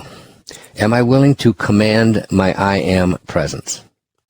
It is totally unnecessary for you to be subtle or obsequious with your highest self. You are God, not the ego-oriented model of a deity superior to everyone and everything, but the God who is spoken of in the New Testament. He who does not love does not know God, for God is love. 1 John 4:8. And we are of God. 1 John 4:6. Therefore, as long as you stay in a state of love, you must be God. Quote, and everyone who loves is born of God and knows God. 1 John 4:7. This is not the concept of God that you were probably raised with, even though this couldn't be more clearly delineated in the scriptures of virtually all faiths. View your I am presence as an invisible energy residing within you and around you at all times, which is yours to use as you see fit. It's not an external power residing out there somewhere that you can't see or touch, or that you must beg to serve you. It is your very highest self. I encourage you to make use of this God power by insisting upon it serving you in the manifestation of your highest aspirations for yourself and all of humanity. In the I Am Discourses, Saint Germain says it this way, quote, "Therefore, when you say, 'I am the conquering presence,' I command this I am presence to govern perfectly my mind, my home, affairs, and world. You have sent forth the greatest decree possible to be given," unquote. Notice the word command. This is in sharp distinction to the teachings that counsel us to treat God gingerly in our prayers and discussions, to be careful not to insult God, and to be fearful of Him. I'm not suggesting you adopt an attitude of arrogance in your relationship with the source of all being. That would contradict the quote from the book of John that God is love. The second question is about you having absolute faith in your own I Am presence and a willingness to be insistent on the cooperation of the God force to which you are eternally connected because you are of God. When you place an intention in your imagination, do not allow a question mark at the end of your pronouncement. See your statement ending in a grammatical exclamation point. I bring this into my reality. Exclamation point. It's easy to say if you're already living from that declaration in your imagination and have assumed the feeling in your body of that wish being fulfilled.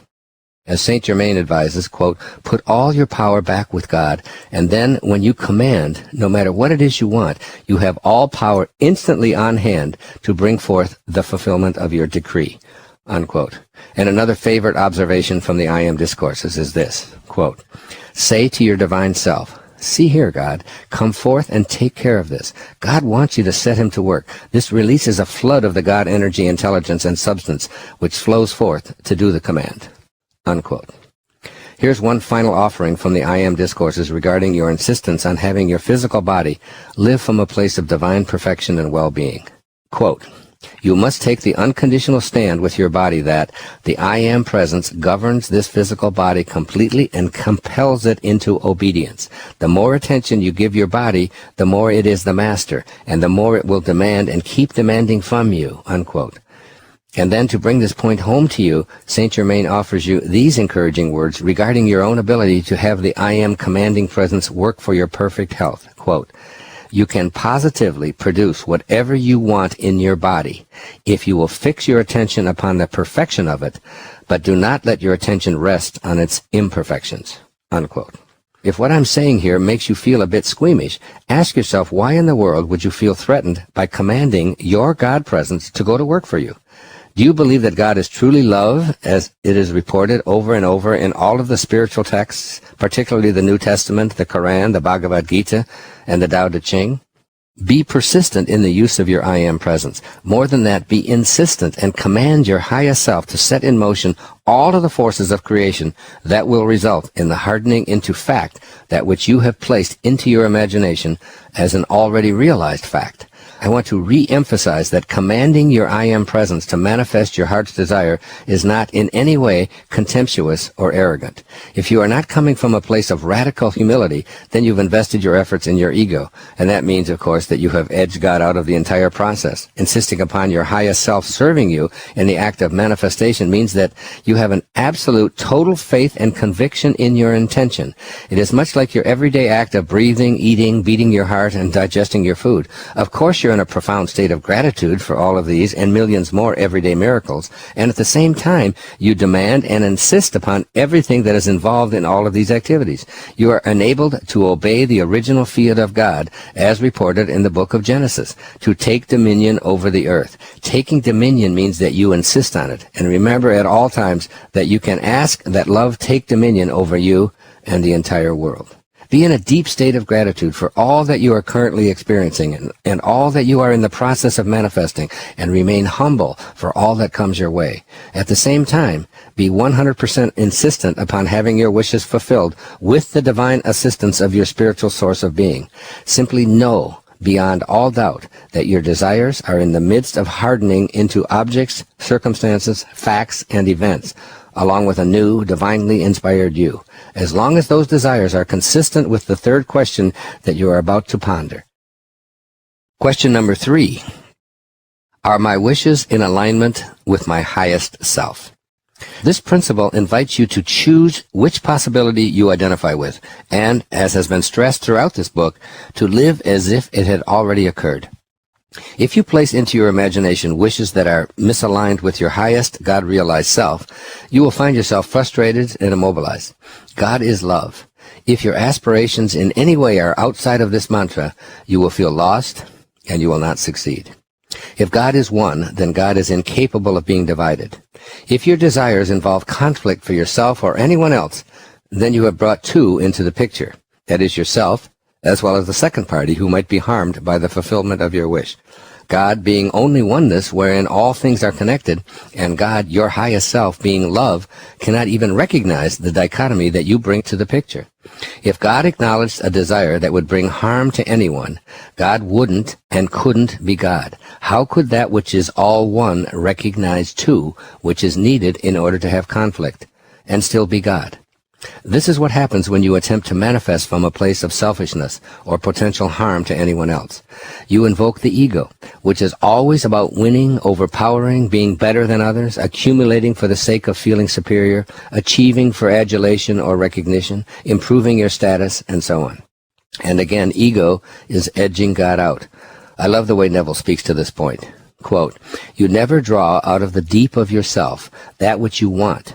You always draw that which you are, and you are that which you feel yourself to be, as well as that which you feel is true of others." Unquote.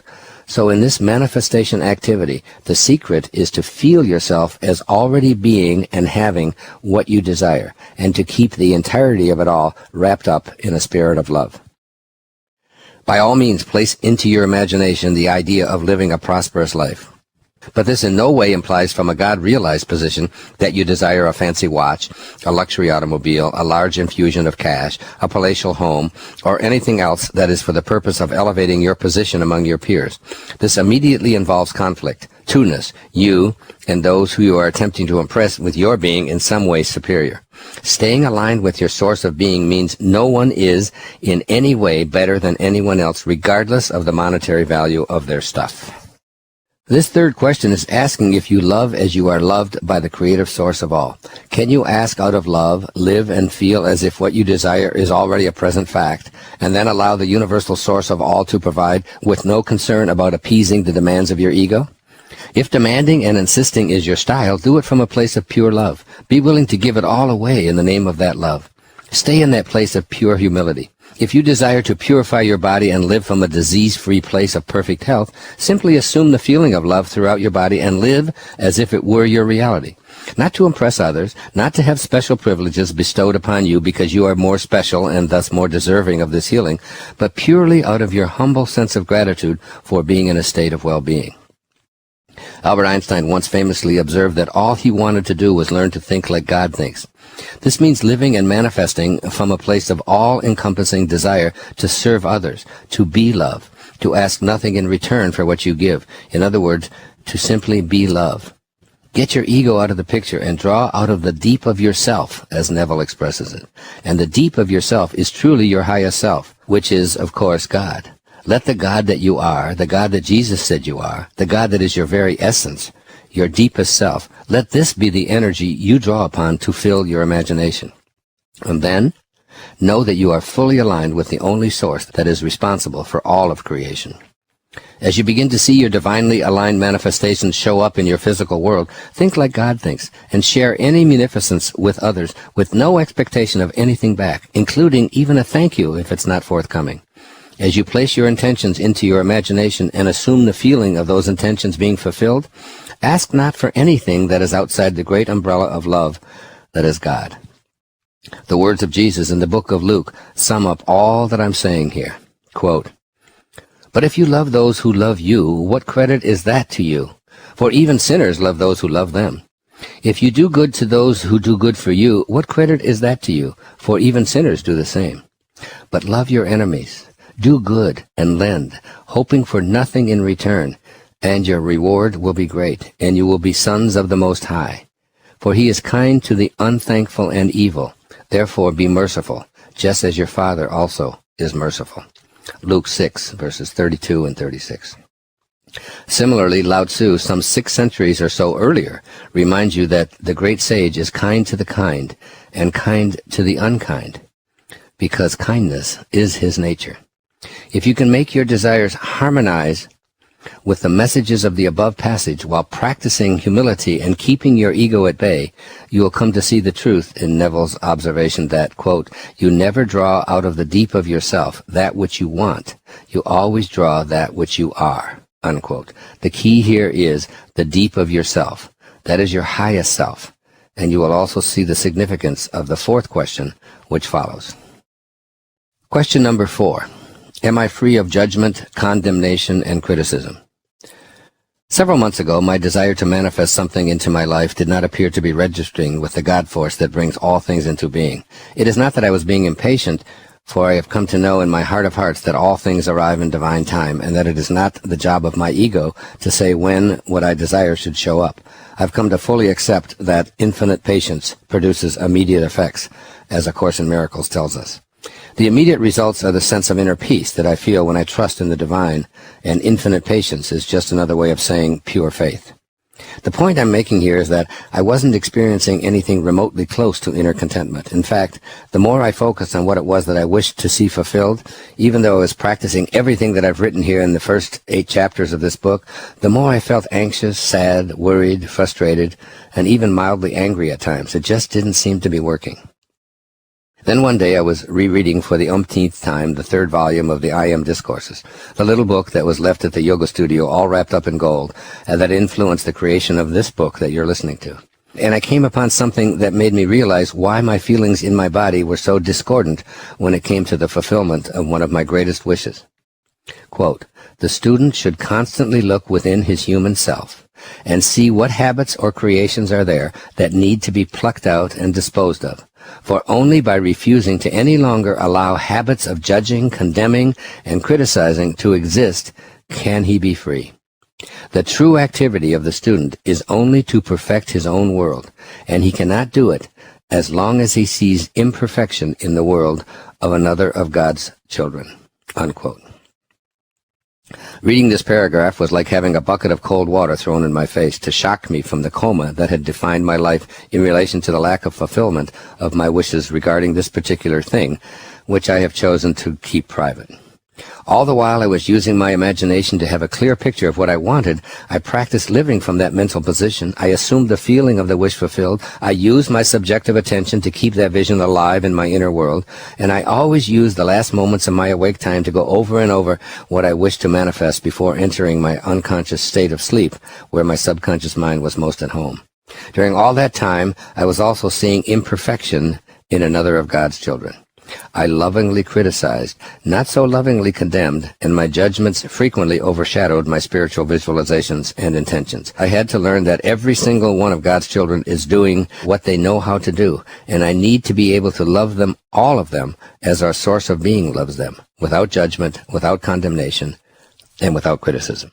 If I'm to be a being of love living from my highest self, that means that love is all I have inside of me and all that I have to give away. If someone I love chooses to be something other than what my ego would prefer, I must send them the ingredients of my highest self, which is God, and God is love, as I have reiterated over and over throughout the pages of this book. My criticism and condemnation of the thoughts, feelings, and behavior of others, regardless of how right and moral my human self convinces me it is a step away from God realization. And it is God consciousness that allows for my wishes to be fulfilled as long as they are aligned with my source of being. I can come up with a long list of reasons why I should be judgmental and condemnatory toward another of God's children, and why. Damn it, I'm right. Yet, if I want to perfect my own world, and I so want to do so, then I must substitute love for these judgments, or take the consequences of not having my wishes fulfilled. I spent years studying the teachings of Patanjali, and he reminded us several thousand years ago that when we are steadfast, which means that we never slip in our abstention of thoughts of harm directed toward others, then all living creatures cease to feel enmity in our presence.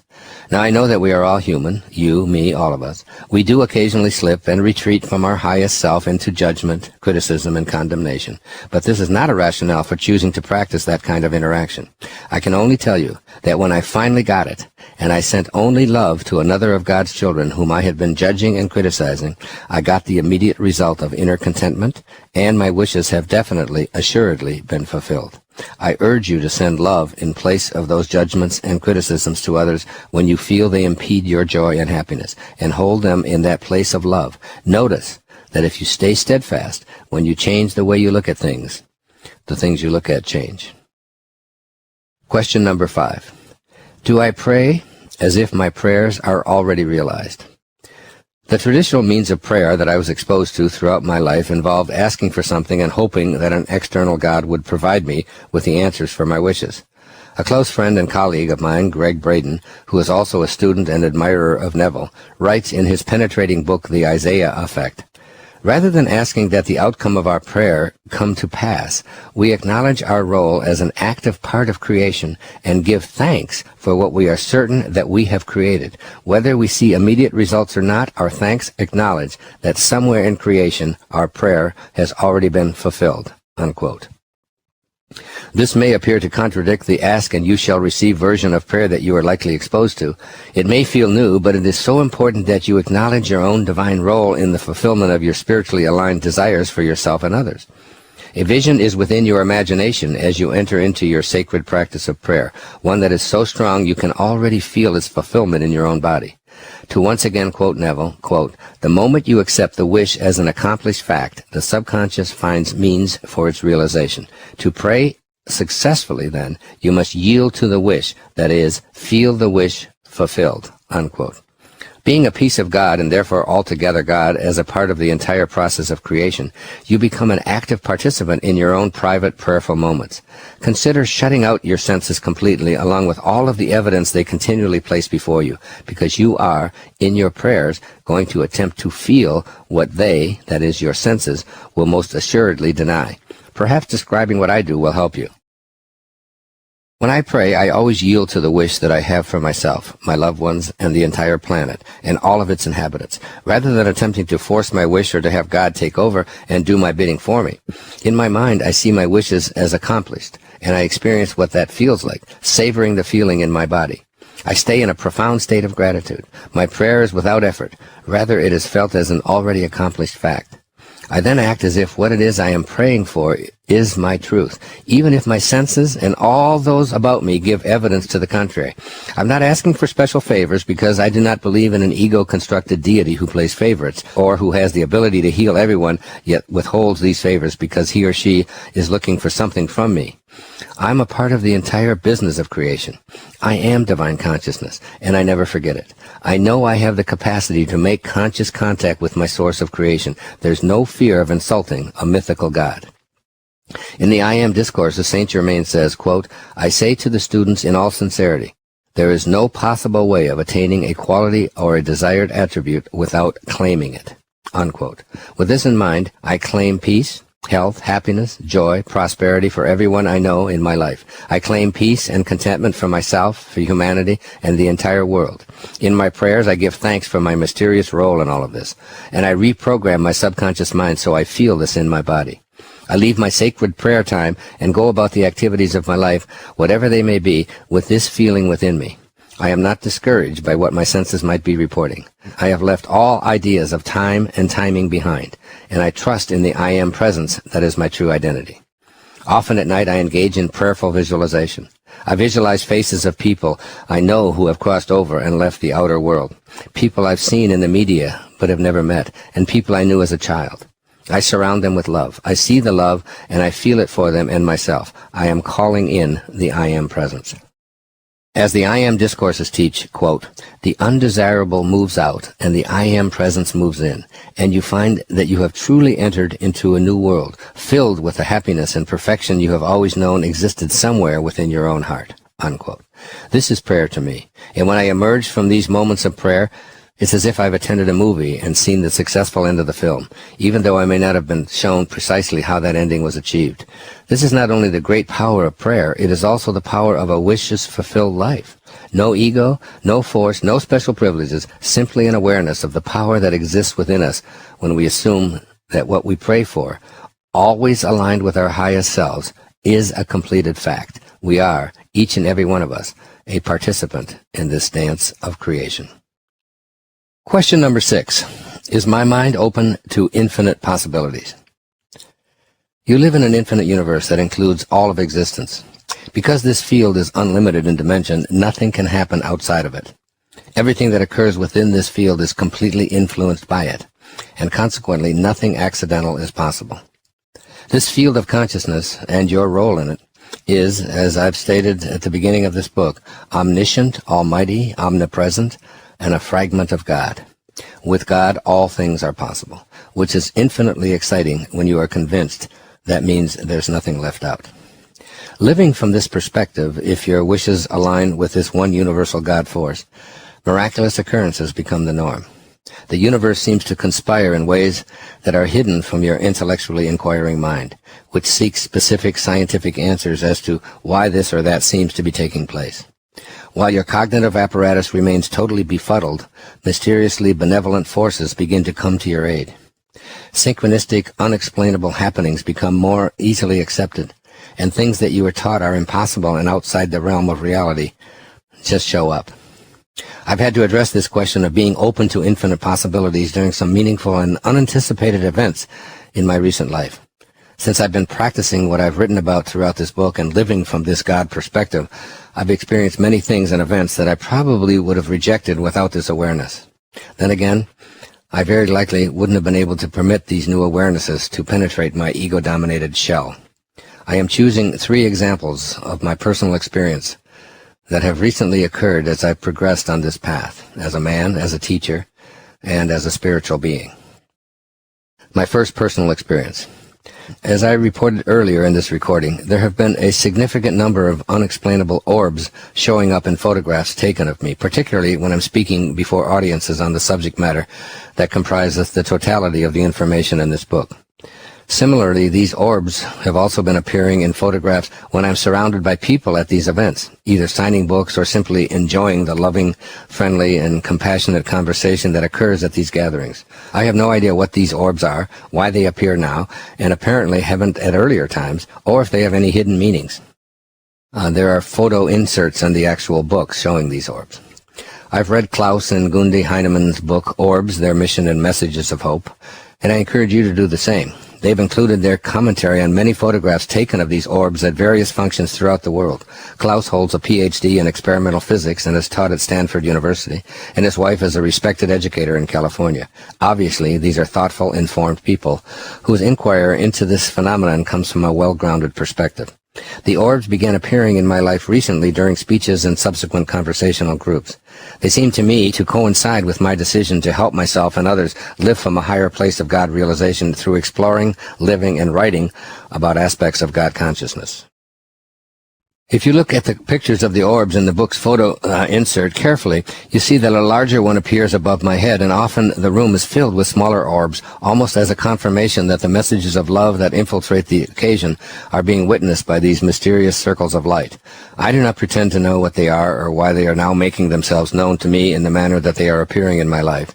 They could be emanations from spirit beings that could be surrounding me with new energy to heighten my awareness and help me to clarify my messages. I have no idea.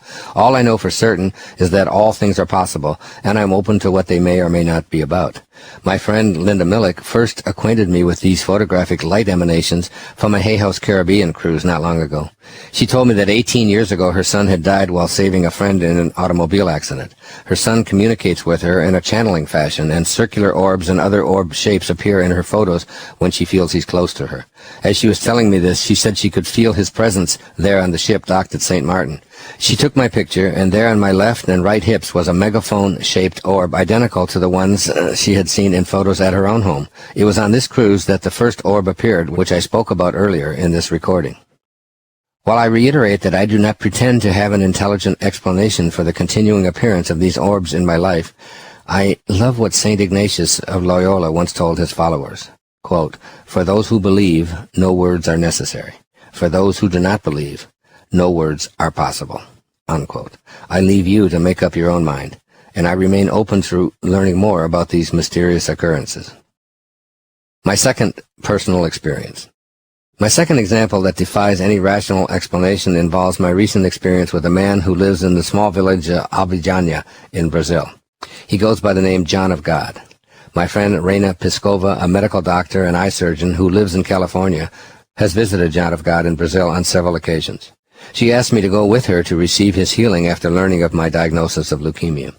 I agreed to go to Abidjan with her, but as the time approached, I made the decision to stay here in America, largely because I felt so compelled to write the book that I'm recording. I needed uninterrupted time to do the work of sitting down and disciplining myself each and every day for several months in order to complete the manuscript for the book you are now listening to. Raina spent 2 weeks at the Casa where John of God performs his surgeries. Although her original reason for going to Abidjan was for my healing, she received a surgical procedure herself. While there, she sent a message asking that I have 4 photographs taken of me. I was instructed to dress in white outer garments and have the pictures taken from both sides and from the front and back. On Friday, she presented them to John of God and asked if he would allow surgery on me from these photos and from the long distance between Brazil and Hawaii, where I was writing. John of God looked at the photos and said that he could not do the surgery because I needed to be taking special herbs, and without them it would be futile. Raina, God bless this divine angel of a woman, doctor, and friend, obtained the special herbs and then took them in a cab to a FedEx station. When they arrived 3 days later, I was told to take 8 capsules over a 48-hour period, and then have the photos retaken in white and emailed to her immediately. My daughter Serena took the 4 photos and emailed them back to Raina. The next day, Raina called and excitedly told me that John of God had agreed to participate in the surgery. It would be performed Thursday at 7 a.m., 2 p.m. in Brazil, and she gave me very specific instructions on what I was to do in preparation for the surgery. At 7 a.m. that Thursday, I was in bed while this long-distance activity took place using the new photos. I was open-minded, yet I must confess that a smidget of perplexity and skepticism wafted over me at this unusual transmission of long-distance surgery requiring 4 photos of me dressed in white and that I swallow herb capsules FedExed from Brazil. My cell phone began buzzing with messages from Raina. I was to go back to bed and sleep for the next 24 hours. Eat no pepper, pork, or spicy foods. No exercise, no phones, no writing, no sex, and no massages for 7 days when the sutures were to be removed. My first reaction was that I couldn't go back to sleep for 24 straight hours, as I had just woken from 8 solid hours of sleep. Raina told me that if I couldn't sleep, I was to pretend that I was sleeping, and the entities who do the healing would anesthetize me. Within 5 minutes, I felt overwhelming fatigue. I lay down in bed and stayed there for the next 24 hours, only getting up twice to eat something light and to pee. The next day, the idea of doing my normal routine of walking, swimming, stair climbing, and weightlifting, which I've done daily for the past 35 years, seemed totally out of sync with what I was feeling. Even walking a few steps took my breath away. When I spoke to Raina about this, she said, "You have had surgery. You absolutely must rest for the next 7 days, or you will mess up everything that John of God has done for you." So the entire week passed, and my daughter Serena simply took care of me while I did nothing but rest. My body was detoxifying in a very big way. I went from feeling just fine to coughing up phlegm and having flu-like symptoms, difficulty breathing, exhaustion, watery eyes, and many other symptoms. Exercising in any way was totally out of the question. I spent 1 week in a total state of rest. Raina then told me that the following Wednesday night I would be having my, quote, sutures, unquote, removed, and gave me very specific instructions of precisely what I was to do in preparation for my 8 hours of sleep while the entities removed their sutures. Of course, I did exactly as I was instructed, but the modicum of doubt still swirled around in my mind about spirits removing invisible sutures. My friend told me that anything could happen, and that when it took place for her the first time, the room actually shook like a minor earthquake, so I might want to remove anything valuable from high places in my bedroom in the event that I had the same experience. Raina sent me by FedEx, again from Brazil, water that had been blessed by John of God, which I was to place by my bedside. I was to wear white to bed and pray and be pure love. As I dozed off, I had a picture of everyone I could imagine in my mind, and I bathed them all in a cascade of pure love. The next morning, I looked at my watch, a watch that has a 10-day power supply source, a watch that has always kept perfect time to the second. It was 7:05 a.m. The phone next to my bed rang, and my dear friend Carrie asked me how the night went. I told her I was just waking up, and she said, "But it's 8:25 a.m. I'm at the airport." I assured her that her time was incorrect, and she was adamant that it was 8:25. It turns out that my precision-guaranteed watch had stopped for 80 minutes during the night. When I walked out to the kitchen, my children jokingly asked if I'd been doing drugs. My pupils were tiny, my left eye appeared to be scratched, my eyes were watering, and I looked to them as if something very strange had happened to me. I felt like I was pure love. Everything I looked at I saw with new eyes. The tree was love. My plants were love, the ocean was love, and every person I saw that day, I just wanted to tell them how much I loved them. I was a walking being of love, and it has not dissolved since then. 2 days later, that same precision watch once again inexplicably lost exactly 80 minutes. Then the next day, Raina called and told me that the clock on her automobile was 80 minutes slower than it was supposed to be, and she sent me a photo verifying it. I have no idea what transpired in those 80 minutes.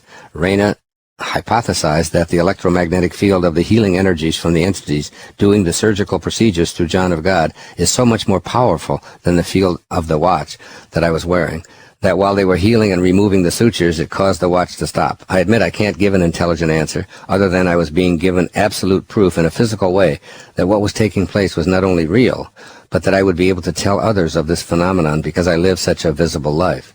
At any rate, my body has still been detoxifying. I am feeling so much love for everyone, including a person who engaged in litigation against me, attempting to achieve financial gain, something that once made me angry, and now all I can do is bathe him in love as well.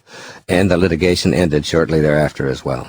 At this point, I would like to go back to my discussion of the orb phenomenon that has recently infiltrated my life.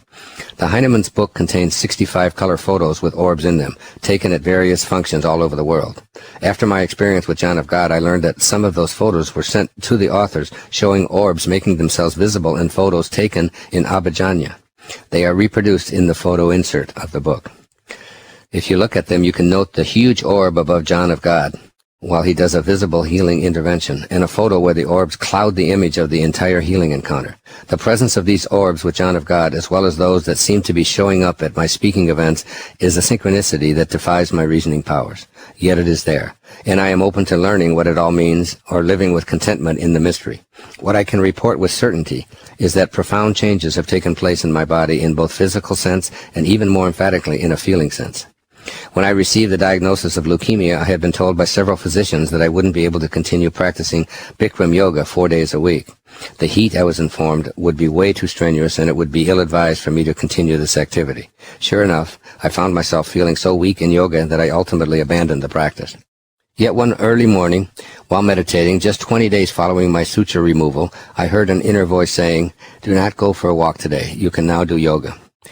I listened, and I went to my first Bikram yoga class in 11 months. Although I was rusty, I completed the class much to my renewed joy. I had always loved yoga, and I had missed it terribly. I am back to an early morning class 4 to 5 times a week, and my ability to hold the postures in the heat have surpassed what I was accomplishing prior to my leukemia diagnosis. I feel stronger, and those aches and pains that had returned when I abandoned yoga are completely gone. A few days later, I celebrated my 71st birthday in a totally unique way. The overwhelming sense of love I felt after my experience with the healing entities was dominating my every waking moment. That day, I went out on the streets of San Francisco, and I talked with an array of homeless people. I felt compelled to simply love and give.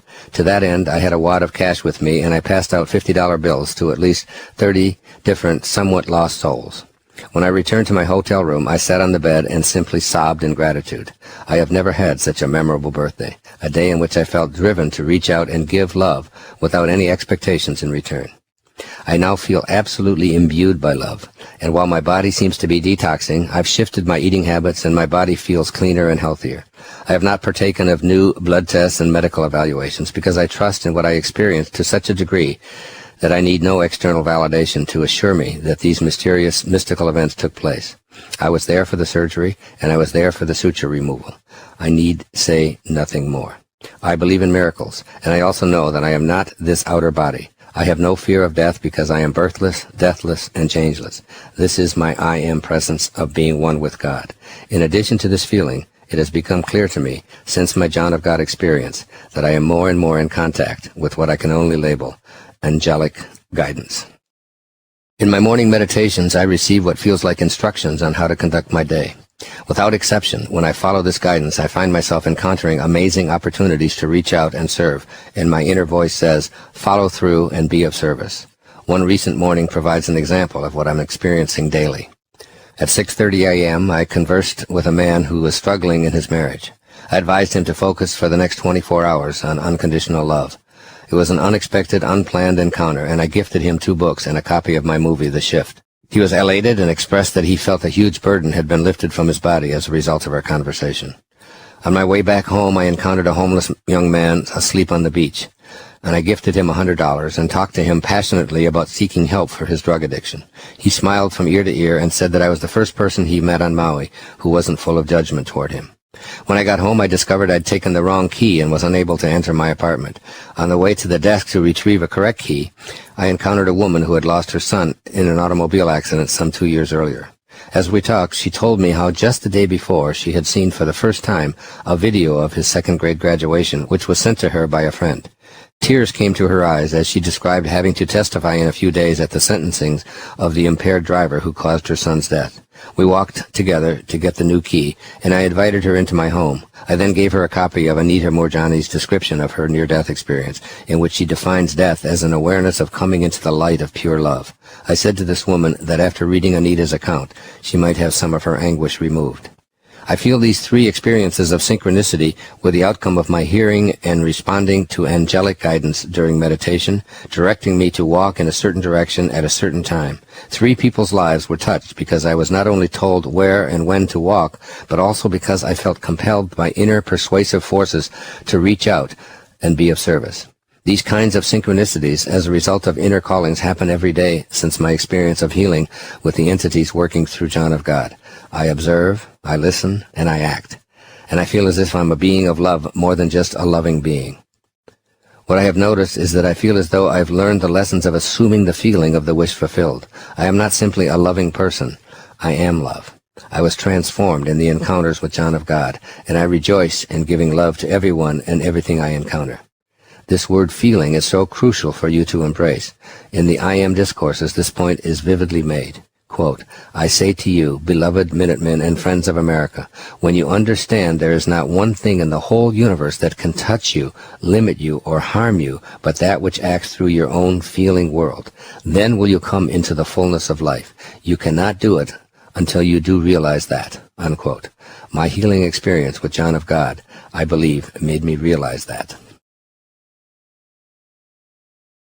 My third personal experience. My third event involves the enigmatic subject of past lives, or parallel lives, since time doesn't really exist in an infinite universe. My good friend and colleague Brian Weiss has written, researched, and lectured extensively on this topic, and I've been pleased to share the stage with him in venues all over the world. His groundbreaking book, Many Lives, Many Masters, was my first real introduction to past life regression, and while I have seldom had any first-hand experience in this area, I've always found reincarnation and past lives a fascinating area of inquiry. Several months ago, I received an invitation to participate in a past life hypnotic regression from a woman who had worked with Dr. Weiss. Her letter indicated that she intuitively felt I would benefit from a session conducted by her, and she would be willing to come to Maui and do the hypnotic life regression if I were willing. Her name is Dobro Mira Kelly. And like Reina and my initiatic teacher, whom I refer to throughout this book, Omram Mikhail Ivanov, she was born in Bulgaria. She goes by the name of Mira and is a practicing attorney in New York City. Her letter was so detailed, well-written, honest, and compassionate that I elected to contact her and see what she was proposing. Mira told me that she felt compelled to offer this to me. She'd heard me lecture in New York City, read several of my books, and was aware of the health issues concerning my diagnosis of chronic lymphocytic leukemia. She wanted nothing, only to offer me this opportunity, and it was a heartfelt thing with her and a calling that she wouldn't ignore. A few weeks later, I received a package in the mail containing Anita Moorjani's description of her near-death experience. Mira's decision to send me this interview with Anita was synchronistic in so many ways. It moved me to the point that I had copies made and gave them to many people, including my 95-year-old mother, who lived in an assisted living center. My mother simply loved what Anita shared about her experience of being in a coma and being on, quote, the other side, unquote, and her miraculous healing from a diagnosis of certain death on the horizon within the next 36 hours. It is the same NDE depiction that I gave to the mother whose 8-year-old son had been killed by an impaired driver. Since that time, I have come to know Anita, who is now cancer-free. Her story, Dying to Be Me, has been published by Hay House, and she's appeared on my radio show and appears on my latest PBS show, telling her story for the entire world to hear. And as I mentioned previously, I'm privileged to have written the foreword for her book. Anita told me that she feels the reason she had her NDE and returned from the very edge of death to have a miraculous recovery was so that she could tell the world what she learned while she was in that state of God-realized awareness. We both feel that our meeting, and arranging to have her story published and appear with me on television. It's all part of God's plan for her and for myself as well. Mira Kelly's decision to send Anita's NDE report to me was a vital link in this stupendous chain of events. I told Mira by telephone that I would be here for several consecutive weeks the following month, but I couldn't commit to a firm appointment. She said fine, and I pretty much left it alone. Then one day she called and told me that she was on Maui and would be available any time in the next week. We set a time for Thursday at 10 a.m., exactly 1 week prior to my surgery from John of God, which hadn't even been scheduled yet. At that time, Reina was in Brazil and didn't have a commitment from John of God to perform the long-distance surgery. At precisely 10 a.m. on Thursday, Mira knocked on my door, and within 1 hour I was entering into one of the most riveting 3 hours of hypnotic time-traveling imaginable. Mira recorded the entire session, and she also transcribed every word of it in a script format. I'm going to reproduce a portion of that experience and read it to you right now so that you can engage in opening up your mind to all kinds of infinite possibilities. So this is Wayne and Mira speaking from this past life hypnotic regression. Me. Desert. I see mountains of sand, people dressed in desert garb, Arab garb of some kind. Mira. Very good. Are you outside or are you looking from inside out? I say outside. There are a lot of people walking around, lots of heavy clothes on. Mira. Are you in a place, in a town where people live? No, it's I guess like a village of some kind, just a bunch of tents, people walking around, men with beards, women with their faces covered. Mira. Yeah, well, look down at your feet and tell me what your feet are dressed in or if they have on anything at all. My feet are bare feet. Mira. Bare feet? How about your legs? Do you have clothes on your legs? Wayne. I just have on like a shirt, a t-shirt of some kind. I actually don't have very much on at all. Mira. How does the clothing feel against your skin? Does it feel like refined cloth or does it feel rougher? Wayne. I'm not sure that I have anything on, to tell you the truth. Mira. Well, what does your energy feel like? Wayne. I feel like I have a diaper on, but I'm not a baby. Mira. Does your energy feel like male energy? Yes. Do you feel young or old? I feel 11, maybe 12. Mira. Stretch your hand in front of you and see if you have any jewelry or anything on your hands. No, I see a green ruby. I guess maybe I do have. It's a green ruby. That's weird. It's green. Mira, is there anything around your neck? I mean, decorations? No. Mira, right. How about your face and your head? How do they feel? It just feels young, like a little boy's face. Mira, do you have anything on your head? I just have a rag thing on or something like a cloth of some kind. It's just, Mira, well, let's walk around these tents and see what else is going on around you. I just see a lot of people shuffling around. It feels like Afghanistan. It seems someplace like that, tribal kinds of people with beards, but I'm just very young, and I don't look like they do. Mira, do they look different than you? They look old, with beards. Women's faces are all covered. Mira, let's go up to your tent and see where you sleep at night. I don't think I belong here. I think I'm just kind of wandering. I don't feel like I have a home here. I feel like they don't even notice me, though, even like I'm invisible to them. Mira, let's go a little back in time before this scene and see where you come from. How did you get there? I think I just wandered. I think I was just wandering and living in the woods or something, and nobody seemed to notice me. Mira, let's go a little forward then and see what happens next. Wayne, I'm looking for food. I'm very thin, and I have you can see my ribs. How do you find food? Mira asks. Wayne, just eating things like apples and fruits, whatever's growing in the woods. Mira, do you have family, or are you by yourself? Wayne, I'm by myself. It seems like my family has been ambushed or something. Mira, can you see that? Just go back and let the knowledge emerge. Wayne, I don't think I've had family for a long time. I think my family was killed by invaders of some kind. I ran away and I escaped. Mira, let's go a little forward to another moment in the lifetime and see what happens. Wayne, I can't get anyone to notice me. I'm looking for clothes, for something to keep me warm, so I steal them and no one even notices. Mira, do you have the ruby on your finger? Wayne, it's green. Mira, how did you get it? Wayne, I found it. Mira, you found it? That's a good treasure to find. What do you do with it? It's meaningless. It just doesn't mean anything to me. I feel like I'm lost, and I just can't get anyone to realize what has happened. I ran away for a long time. I have sores on me and cuts. Mira, tell me about those sores and these cuts. How did they come to be? Wayne, I think from scratches from the trees or thorns and bushes, wandering through that kind of brush. I haven't eaten in a long while. Mira, what do you do next? Wayne, I'm going up to people and I'm asking. I'm just invisible to them. They don't know I'm here. I could take anything I wanted. I'm like a ghost. I'm pale, just wearing a little loincloth. I'm not afraid at all. I just can't figure out why nobody's paying attention. Mira, let's go a little forward and see what happens next. Wayne, I just gather up fruits and figs and dried fruit. I have no pockets to stuff them in, so I just take this tray of treasures and I go back. That doesn't make any sense. I just go back into the brush. Mira, and that's where you eat them? Wayne, yeah, but I think I had a sister, and I think she's still alive. I want to take this stuff back to her and find her. Mira, is she there when you go back, or are you looking for her now? Wayne, yeah, I'm wandering, looking back. There's a fireplace, and the fire is out. There are bodies around. People have been killed. My father's been killed. He's old. There's women weeping. Mira, has your mom been killed as well? Wayne, I don't have a mom. Mira, how about any other family, your sister? Wayne, she's hiding by an older woman. I guess it's her grandmother. I think her mother has been gone. She's been taken away. She's little. She's younger than me. She's got blonde hair. Mira, how do you feel seeing all of this? Wayne, sick, angry, sad. And I bring her food, the apricots, the dried apricot oranges, and she's only 3 or 4. Mira, what do you call her? Samantha, Sam, Sammy. Mira, and how does she call you when she wants to speak with you? Wayne, she just smiles. She doesn't talk. Mira, let's go a little forward and see what happens to her and to you. Wayne, she's too afraid to move, and I feel we have to get out of there. I try to persuade her that we have to leave, but she doesn't want to leave. The old people are still unharmed, grieving. I can see dead bodies around me in this enclave that is here. Mira, has it been more than your father who has been killed?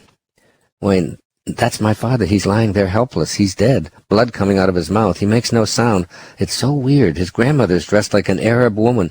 My father had a pair of brown pants on, a belt, no shoes, and the pants only came to his calves. They're tight. He had no shirt on, and he's been ambushed. And the grandmother is just dressed in all black clothes. Mira, what are the old people saying to each other? What do they think has happened? Wayne, the women are just crying. They have obviously been attacked, and I'm just bewildered by how I'm going to take care of this mess. Mira, well, what do you do next? Wayne, I try to find something to dig with to bury my father because there are flies flying around his body now. Mira, do you find anything? Just some pieces of wood, and I try to find a place to put them in. Mira, is anybody helping you? Wayne, no, there's nobody to help me. I'm alone here except for my little sister with these pigtails. Mira, and now let's go forward in time to another important day and see what happens in this lifetime. Wayne, I actually just leave. I just leave and take care of that. Mira, do you leave your sister behind? Yeah, I think I do. I can't believe it, but I do. And where do you go? Wayne, I go to the sea. I go to a place where there's a lot of boats. It's before modern boats. It's like tall, masted boats. Mira, what do you do? Wayne, I'm older now. I get passage to some place, but I don't know where. And I agree to work. I don't know where I'm going. I don't know where the ship is going. I don't know these people. I don't even speak their language. Mira, what kind of work do you do on the ship? Wayne, I'm working in the galley. I think it's going to Greece. Mira, see the ship arriving and you get off and see where you are. Wayne, I'm much older. I'm 22. I'm strong. No shirt, like a knapsack with all my possessions, which is almost nothing, and boots. Same kind of pants my father had on. Mira, where do you go next? What do you do next? Wayne, I'm just looking for a place to stay, and these people befriend me who live in a hut, Greek. Mira, what does that hut look like? Wayne, it looks like an igloo without ice, just sort of round, trying to figure out what this is. Mira, well, who lives in the hut? Wayne, a husband and a wife, and that's it. A man and a wife, older people, and they love me very much. They work the land, agricultural, olives, olive trees, grapes, very poor, a lot of dust. I stay there. I don't like working the land. I go into the village, and I don't want to work the land. I don't want to do that. I meet a woman who works at serving wine. I think it's wine, and I don't drink it. These casks, these containers of liquid, she pours it into the cups. I'm attracted to her. She has the face of, it's clearly her, and we fall in love. This little Greek, she's got long black hair, very narrow face, and a little mouth, and big eyes. And she's young, 16, 17, 18. She just flirts and wants to know why I'm dressed the way I am and why I look the way I do and how I look so different from her. Because I'm fair and she's not. She holds my hand, and I fall in love with her almost instantly. And I take a job on a ship, and I leave, and we're married. And the ship is going all the way to the New World. It's explorers. There's talk of islands and people who live on them all across the sea. And that excites me, and I go and I leave her. She's pregnant, but I leave anyway. That just sounds so enticing to find something that no one's ever seen before. It's like a great adventure. And I'm gone for a long time, like years. We discover natives and new things, new people. A lot of people dying at sea. Bodies are being thrown out at sea. A lot of scurvy, a lot of sickness, a lot of vomiting, a lot of people dying. And we find a place, Hispaniola? I don't know what that means. Dark people. Mira, do you find that in the middle of the ocean? Wayne, yeah. After months, 6, 7, 8 months of sea, just eating few berries and things that are left, we finally hit land. I have a beard, but I'm strong. A lot of people dying, but I'm not dying. I keep surviving. Mira, what does this place look like? Wayne, it looks like an island. Native people, lots of trees, coconut trees, very lush, lots of fresh fruit. Natives that are friendly, but we're not. This captain and these people running this thing are just really vicious and cruel to these people. It's hard for me to imagine that they would do such a thing. I try to persuade them not to. When they kill people with machetes and knives and things, they're just vicious to these people for no reason, just because they're different. Can't comprehend that. And they load up the ship, but I don't participate in any of the killing and the violence. These people look African, so they are native. I can't figure out why we're so cruel to them. Mira, what do you do next? Do you continue exploring, or do you go back? Wait, no, we load up. Someone makes notes on where this is, and I can't figure this out because I don't know anything about how to figure out all that stuff. I can't figure out how they'd find a place in the middle of the ocean, but a lot of fishing with lines. Then we go back. And it takes 6, 7 months to get back again. I want to see my wife, but when I get back, I can't find her. Mira, what happened to her? Wayne, she died. Mira, what did she die of? Wayne, some kind of sickness in her chest. She couldn't breathe. Did she die before she had the child? Wayne, there's supposedly a little boy, but no one knows what happened to him. 2 years old, but no one knows anything. They're all telling me that she waited and waited and waited for me, but I was just gone for so long. I'm much older now. Got gray. I was gone for a long time. 10 years, maybe? Mira, how do you feel knowing that you cannot find her and that she died? Wayne, very sad, very guilty. Mira, let's move forward and see what happens next. Wayne, I just get very sad and depressed, trying to figure out why there's so much violence around me, so much killing. Why can't people just... It's just a mystery that everybody wants to hurt everybody. I think I write about it. I have to tell. It seems like such a futile thing. Everybody's just so violent. Everybody hates everybody. There's hardly any love anywhere. Everybody is just surviving, trying to take something from somebody else, trying to talk to people about just caring about each other. And I want to write about it. Mira, how do you do that? How do you talk to people? Do you talk to them one-on-one, or do you stand somewhere? Wayne, no, I just write down what seems to make sense and figure that some way, somehow, people are going to get the message. It just seems that anytime anybody settles down and everything gets sorted out, somebody just comes in and starts killing people, chopping heads off. I'm always perplexed by that. I just can't figure out what in the world, why would people do this to each other? I'm just mystified, always mystified at the cruelty that people seem to show to everybody, even the people who are in their family. Living close in the same villages, they're still fighting with each other. It just seems like I'm outside of all of that. I don't have any fights. I don't have any case against anybody. I just want to be left alone. Let people be left alone. Let them live the way they will, not trying to impose something on them. No one seems to get that. It just seems like that's a foreign idea to everybody. I'm really thought of as a crazy old man because I talk about. I'm writing, and there's a light, a big light, a white light. It's like I'm in a cave, and that's the only place I can get any peace. There's a light that comes into the cave, right through the roof, through the ceiling. I just sit there, and what do I write on? I write on tablets of some kind. They look like stone, and these truths are just coming right through the ceiling into this light, and it just seems so obvious to me. I can't figure out why they're coming to me. It's like I have this special pipeline to whatever this light is. This light is really bright. It's really bright right now. I feel like I'm Socrates. It doesn't seem like the right time.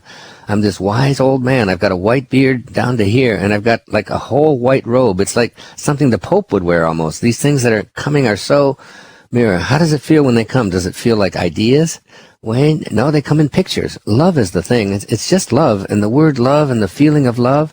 Then the hypocrisy of it all. Nobody, these are the things that I'm the only one who knows. Nobody else knows this. How do you share it with people? Do you travel around? Wait, no, I'm just sitting in a cave, and this information is coming to me, and it just makes me light. It's like a knowing. I know I'm going to die soon, and I feel compelled to leave this information in some way, and I'm perplexed by how to do that, how to get these truths just coming through the cave. I'm telling you, I'm in a cave. There's a roof above me, but the light just comes right through this cave. It's all dark in there, but there's a light that looks like this, like a spotlight. It looks like this, starts narrow and goes wider and wider and wider. Out of this light comes these truths. All these truths are just about love. They're just about love. That's the only word I can see. Love.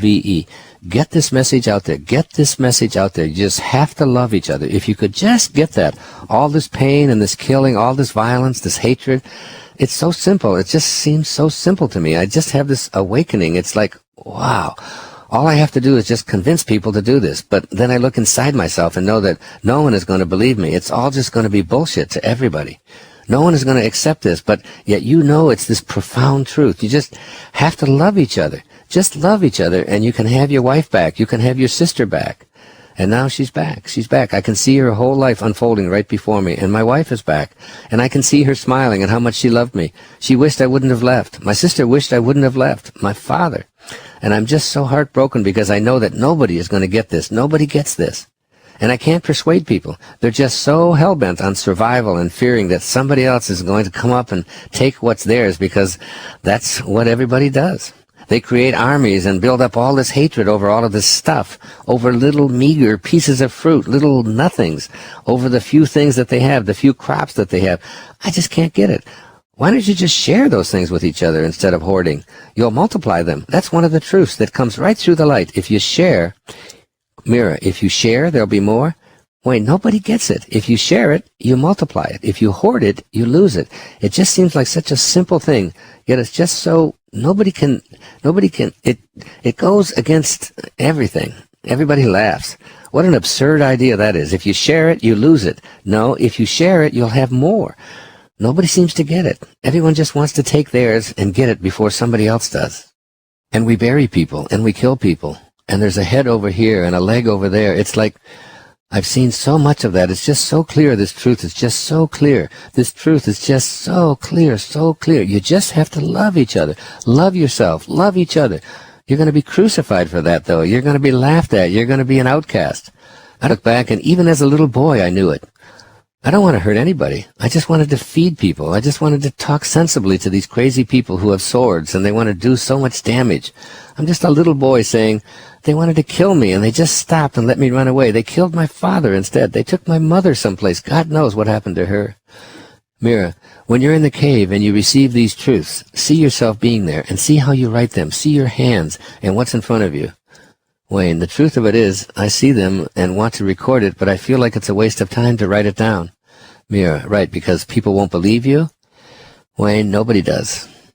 They only know taking care of themselves. They only know themselves. There's so little sharing, and so it's, my son has come here. I'm not going to write this down. I don't write it down. I just tell him.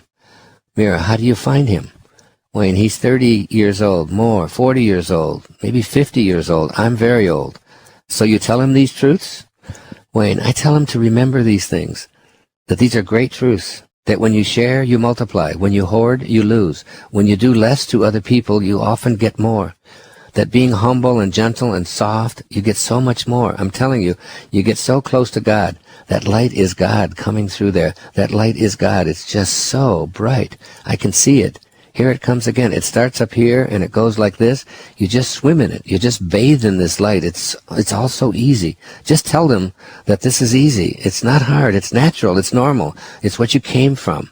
It's what you are. Find out what you are and be that. Don't find out what you aren't and try to be that. It's just another truth. One of these simple, simple truths. Be who you are instead of who you're not. And you can't be anything other than what you are anyway. It's an illusion. If you try to be something that you're not, you can't be anything you're not. You're not hate. You're not killing. That's not who you are. Be who you are. All of that other stuff is not who you are. Just be who you are. My son looks perplexed. He thinks I'm a crazy old man. I am a crazy old man. Everyone around me, the only one who understood this was, oh my goodness, that beautiful woman. I only knew her for such a short time. And then I left her. She knew this. She waited. She didn't die of something in her chest. She was killed. My son just told me that. She was killed too while I was gone. Everything you love, you lose when you lose the love. Everything you love, you lose when you lose the love. So simple. She was murdered, raped. My son wants to know how I feel about the rapists. How do you feel, Dad, about the people who killed the woman you love? And the light is there. And you can go into it or you can go around it. When you go into it, there's only love. And if I try to go around it, it's dark and it makes me want to kill those motherfuckers. When I go into the light, I love the rapists. When you lose the love, that's it. When you lose the love, you lose who you are, because who you are is love. And all the rest of the time, you wander around in the darkness, just trying to avoid the light, which just pulls you toward it. It wants to be in it so much. It's too bright. It blinds you with its brightness. You can really love the people who kill the woman you love, I guess. I guess I can, because that's who I am. When you love, there's just no room for anything else. If you love, there's just no such thing as non-love. It's all you have to give away. It's when you leave the spotlight, when you leave the light that's coming into this cave. See it come in like this, and then there's all these dark places around it. And you want me to go into the dark places? But I can't, because I am the same as that light. That's who I am. And it saddens me, but it seems to me that that's what I'm here for. He tells me that she loved me so much. She waited and waited and waited, and I let her down because I had to seek out my adventure. I had to find the new places, and all the while I didn't leave to go anywhere. He says he can't do it, and I say to him, "You're just not ready, but it is who you are, too." And I got up and walked into that light. I can see it now, and I left him too, bewildered. And I went into that light, and I let myself float into it. I looked down at him. "My son, just move over a few inches into the light. It's just a few inches away. Just slide over, and you'll be in the light. Here is the light, and you are here. Just move over here. You just have to move this far." You know what he said? "Fuck you, you crazy old man. I'm going to get those guys. That's all. I'm sick. I feel like I'm going to throw up. Mira, just take a deep breath. Wayne, I need water. Mira, I'll get you some. Wayne, oh my God, oh my goodness. Mira, just lay down again. Very good. Just close your eyes. Let this light now absorb all the emotions, all the energy. Let it all resolve within your body. Let it all turn into love. Let it all get healed. Very good. Just be in that cave again with that beautiful light above you. Just stay in the light. Let it wash over you. Now tell me, after your son leaves, what happens next?" Wayne, "Well, I don't exist anymore. I'm just formless." Mira, you can see everything that happened. What do you think is the purpose you had in this lifetime to learn and to share? Wayne, it wasn't about learning and sharing. It was about being. I had to learn to be it instead of trying to become it.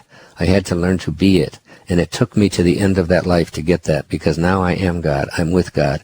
It all just seems so trivial.